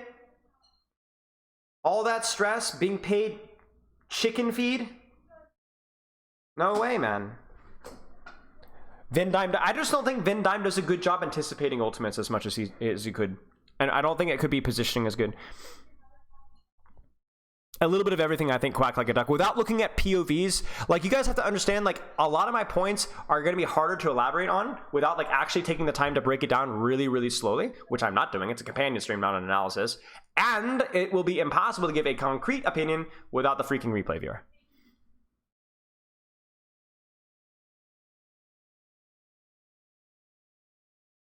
It was a lot of fun. The Atlanta versus Boston match was a lot of fun. Very competitive.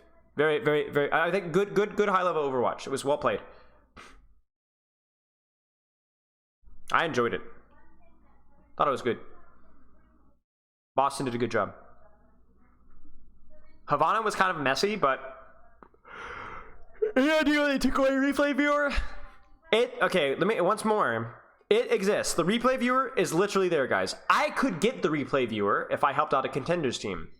In fact, I'm also likely going to have the replay viewer once they start handing out accounts for World Cup, I believe. The Overwatch League replay viewer is there. It's there. They have it. We can get it. I could get it. But I can't stream it. And I can't make YouTube content about it. I can't do anything overhead. I can't do, not even a single team in the league is allowed to make content out of it. You can't do anything overhead at all. You can post a couple of highlights from first-person POV, and nobody knows why it's the case. Nobody will say anything. I had a freaking Overwatch League employee message me and say, "Oh yeah, see, it's not just this season, Spilo. It was also technically last season that you weren't technically allowed to do analysis either." Oh, so we're just gonna nobody was gonna let me or Custa know. So I'm not I have illegal content on YouTube right now, and nobody's gonna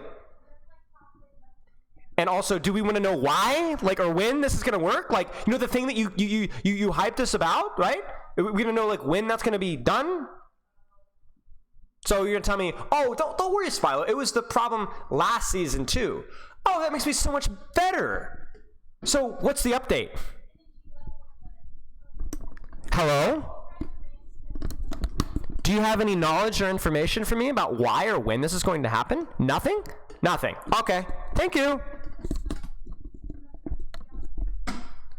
My favorite part was what was it, 2 weeks ago? Freaking pathetic Custa was out there VOD reviewing Jimmy from watching the kill feed of an Overwatch League YouTube match. My man was watching the kill feed, trying to VOD review Jimmy. I cannot tell you how many ideas I have had, how many POVs that I could do. What is wrong with proper? What makes lips so good? How good is who is the best Ana in the league? But I can't do any of it. I can't do any of it. No, nobody can. There's zero hype content outside of just watching the Overwatch League replay viewer. Oh, and here's the other fun part. And this is more speculation because I don't know what's going on. But you guys want to see something funny? I'm gonna make sure I'm not gonna dox myself too much here. Yeah, I don't think I'm gonna dox myself for this here. Surely. Check this out. Check this out. The best out match of the season so far? Ad suitability. Been confirmed by Manover is not suitable for most advertisers. Does anybody want to know why this is? What's the deal?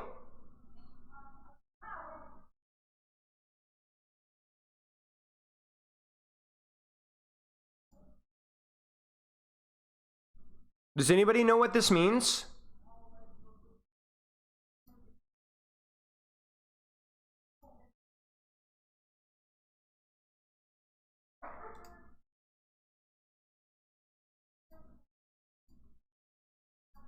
Not suitable.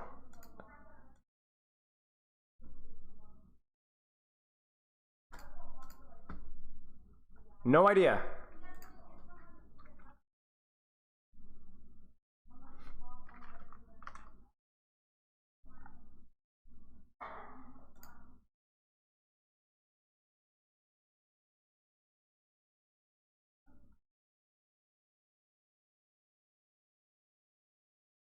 Profanity in title, thumbnail, or usage in content.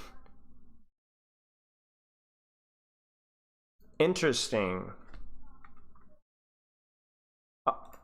Well, chat, you know me. I'm all about the profanity. Game started. So no Widowmaker. You're gonna see Ashe. We might have seen Widowmaker if they weren't on Echo, so that's definitely interesting.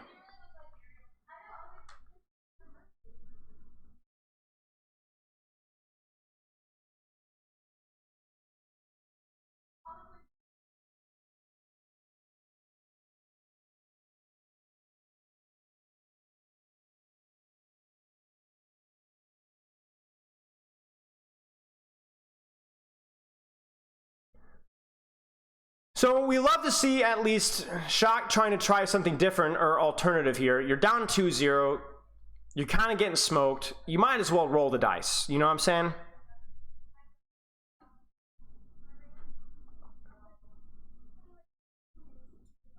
There you go.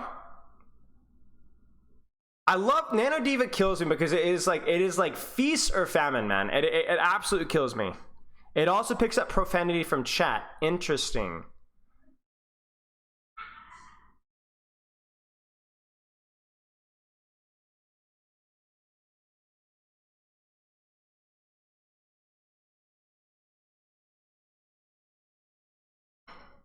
Okay, so basically it's going to be about getting an angle for your Ashe without just freaking dying to the Echo. The Echo is going to be able to hold the high ground really, really easily and be able to spam the choke on the rotation out. It's not the first time we've seen Echo here. It is really, really, really, really, really good at controlling space. The Echo is a little bit isolated here. They're going to hard dive. The stick is there, I thought? Maybe not, right? The rally there mid-fight. But to keep in mind, during all this chaos, we've slowly started to squeak Merit out of the choke. Merit actually now has a sight line on the high ground here. And as these fights have evolved, and that's what you want. You're going to see a Bob here. Will they get the copy? Probably will be a copy on Diva, if anybody. They catch Max from overextending. Max honestly just feeds, goes in by himself. Backline is zoned. That's where you have the teamwork issue right there. Max goes in hard. Nobody else in Shock does a single thing. They go for the early bomb. That's going to force Lamp. That's going to be a little bit unfortunate. They copy Brig. Max goes Ramatra. I actually like the Ramatra swap. They force... Oh, wow. They actually just destroy the copy, and they just cap. Wow.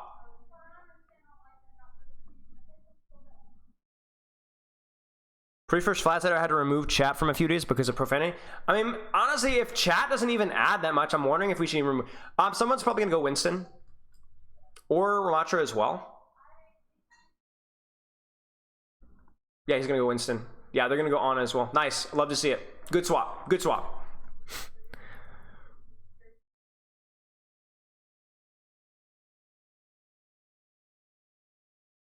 Ramatra from above. They're going to look to bypass the Ramatra. That's what Winston does, but someone gets annihilated, no pun intended, off of the hack and Ramatra pressure. That's going to reset up the fight. Merit might need to swap here. When you don't have map control, the Ashe is going to have a really hard time, and Merit doesn't have map control now. He doesn't have high ground. He's going to be sitting on the floor. He's not going to swap, but depending on how quickly this fight goes, if they win quickly, they might be fine. If they lose quickly, they might be fine. Let's see what happens. Hack on checkmate. He's going to die again. This is exactly what Shock needs to be doing. You have the flanker advantage with Sombra Tracer, so don't worry about only diving. Instead, abuse your Tracer and Sombra advantage. There's the hack on someone. They're going to combo that with an nade. Someone is able to disengage, but he's going to lose a lot of HP. They're going to also synchronize that with a push from Max onto Chorong. Nice little quote-unquote dive there. Merit is... Oh, nice trade from Merit. Nice trade from Mayhem. And this is what Mayhem needs. We need trades so that Merrick and RuPaul can actually get space. They also committed Nano. I did not see who Nano fell onto. But if we can get some sort of space from Merrick so that he's able to play stairs, that would be amazing. Someone is going to freaking die. He gets slept. He gets hacked. And that is massive because Finn is 1 HP. Someone is 1 millimeter away from getting primal. And now we've reset. Now our Ashe, again, doesn't have a lot of space. Shock needs to push this out. They might even EMP this just to clear this out. They need to clear these rats out. They cannot let Ashe have this. There it is. Bam. And they get the E-suck onto it to confirm the kill. Wow. Huge, huge team fight for Shock right there. Huge.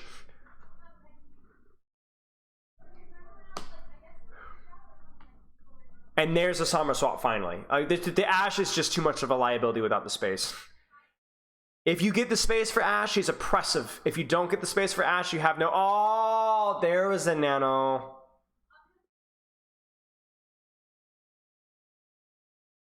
Okay.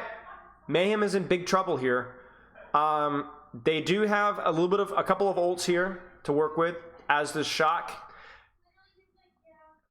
Are they going to be able to get the Nano Winston onto the back line? Vendame is going to have the rally, but even if they're able to force that rally out, maybe with a nade, they don't get the nade. They do force the rally. The hack is there. The nade is not. Someone gets slept and naded himself, but that's okay because he's going to primal. He gets EMP, no, he gets manual hacked, and somehow RuPaul gets the kill on Finn. I don't know what angle RuPaul was able to take here. We're going to see Max probably pop this ultimate, and there it is. There's a huge pulse. There's a huge ult. Really nice trade from Shock there, and they're going to be able to hold this one out. Brutal, brutal, brutal, brutal.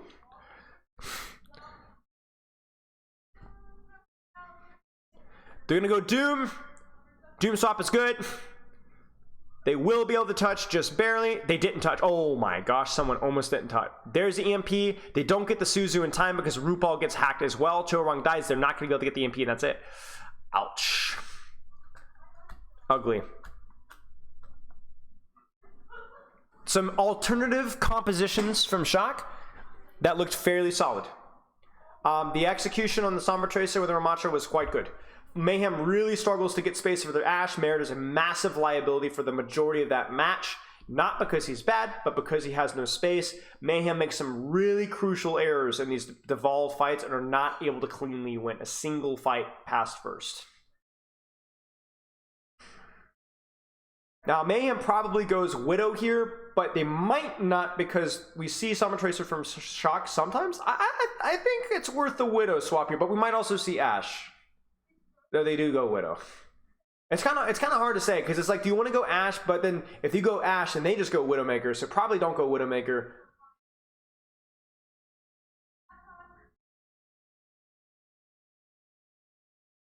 I mean, I think this fight was lost even without that stick. That was a bit of a disastrous series of events. Oh, that's a clean clip from Proper.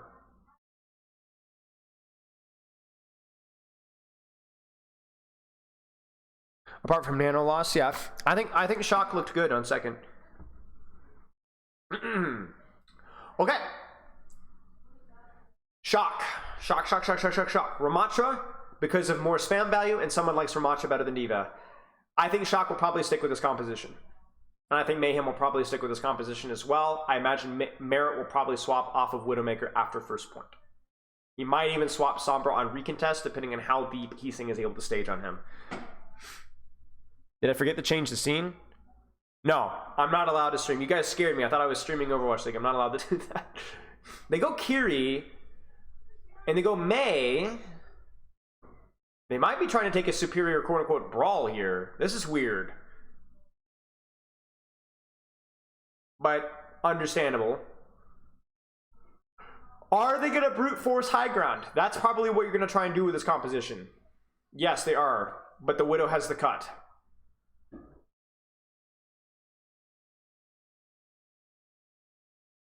It's not a bad strategy from Shock. With Shock, it's always about, are they going to actually be able to execute on the strategy? It's not whether the strategy is bad. Even the Sombra Mei on Rialto had logic. Oh my gosh, he's saying with the 1 HP. But they just didn't know how to play around it. Oh my gosh, his body gets launched. Fane gets the kill on Merit. Juicy. The Mei body finally hits. Mei Wall will be coming back. Well, he won't be coming back. So there's the Sombra swap, probably for speed. And no ultimates really coming online just yet. We will get a nano soon. We will get a pulse. Will they force Suzu out? They will not force Suzu out. So checkmate pulse will not go off. Battles of the pulse bombs. Merit has a very, very advantageous positioning. Will Heesing set up on the flank? That's a nice pulse bomb. That's a nice nade. That's going to force Nemesis form and Suzu. Looks like Heesing does set up on Merit. Merit will need to swap. They do get the punish on Heesing. Maybe Merit doesn't need to swap actually now, because the Sombra is dead. Yep, there's the Ramattra. They're going to go in deep. And poor someone's just sitting there looking kind of confused. Rally is late, but they do get the kill on Finn. The beat is there as well. Will they be able to kill someone? Will someone be able to live? Merit needs to get a kill very soon, otherwise this fight is lost. He does not. He will not. What a punch from Max. And that's the cap. Merit is going to be stuck on Widowmaker for a fight. He needs to pop off here. He might even swap, honestly.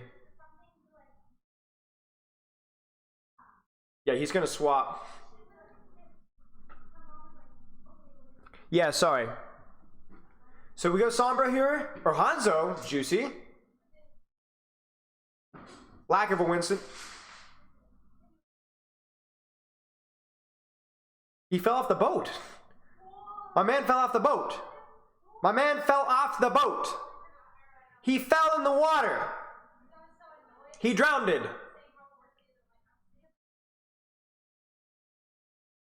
He drowned. That was not tactical. Okay. Big stick.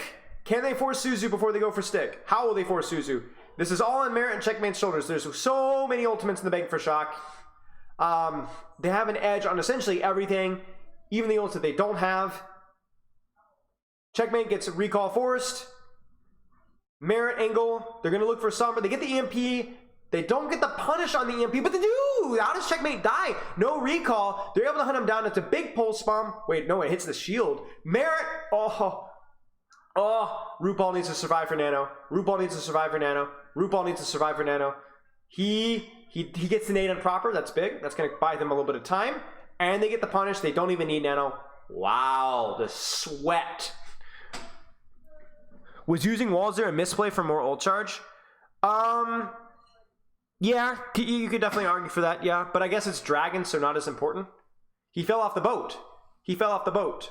My man fell off the boat.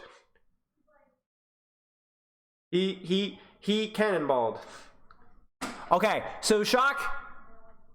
I mean, this is going to be a messy fight. Curie ult for advantage on Cart. Ramatra nanoed to survive during the Curie ult. Will they get a reasonable? They need to get some sort of backline pressure here. They need to get some sort of pressure on the Hanzo. Great job by Checkmate marking here. He's doing a phenomenal job controlling the backline. As long as he doesn't freaking die for it like he did in the last fight, then this is good to go. He's going to be getting Pax help. He's doing a much better job. Vindame is helping on the flank, which is really important. He clears the sum. There, yeah, this is huge.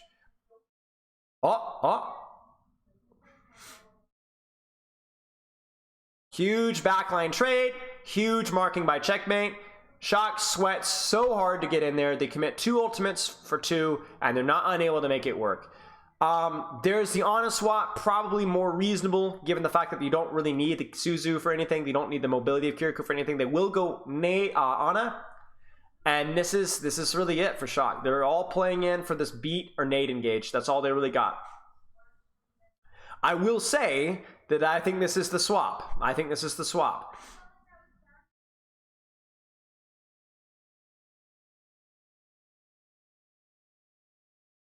Will they get the beat engage that they want? Will they get the hack that they want? They need to get on to backline. They need to get on to backline. They force Finn out. There's the early dragon. It's putting a lot of pressure out. It's going to force a defensive nade.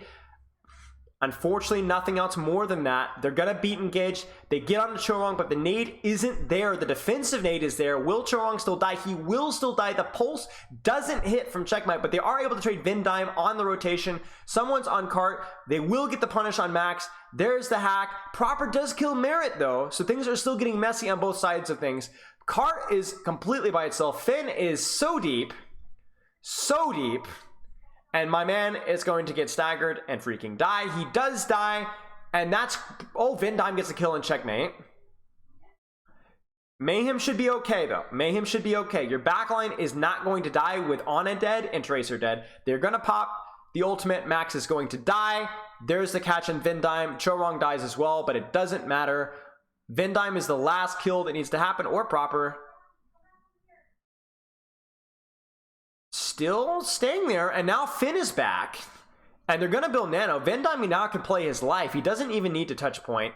There's a recall force. There's a Nano. Here's a Nano. 5, 4, 3, 2, 1. They don't get the Nano in time. Oh, no. Proper doesn't get the Nano in time. Finn doesn't have Sleep Dart, or at least he's... No, he doesn't have... He does have Sleep Dart. He gets the sleep. There's the rocket from Heesing. There's the EMP. There's the rally. They don't get it off. Cholong dies. Proper coming with pulse, but he's not going to get there in time. Vendime touches, but that's it. Wow. Shock made a fight of it, but not good enough. Phenomenal hold from Mayhem.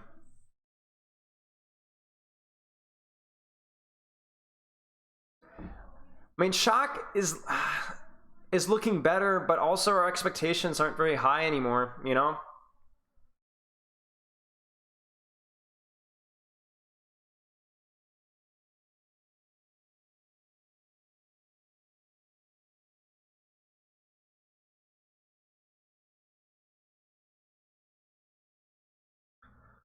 Wow. Yeah, that's tough. That's tough. Mayhem played that one well. I mean, I think they played that one pretty well. But yeah. Crazy hold, but Shock could have played a key moment. Yeah. Okay, chat. Loves, kisses, succulent juice. We're going to raid Avast. Enjoy the rest of the co-stream. I'm going to peace out. I can't stay for Mat 4. I have friends over and family over, so I'm going to head out. I will see you guys on Tuesday. Stay tuned. We will have you guys know the routine. Tomorrow we're going to pick a composition or a strategy to analyze, so stay tuned to my Twitter to vote for what you want to look at, and then also to give me some ideas for what we should look at on Tuesday as well. Tell Avast I said hello. I will see you guys later. Hop in the raid. We're heading out 9, 8, 7, 6, 5, 4, 3, 2, 1. Loves and kisses. Have a good rest of your day. Spyro out.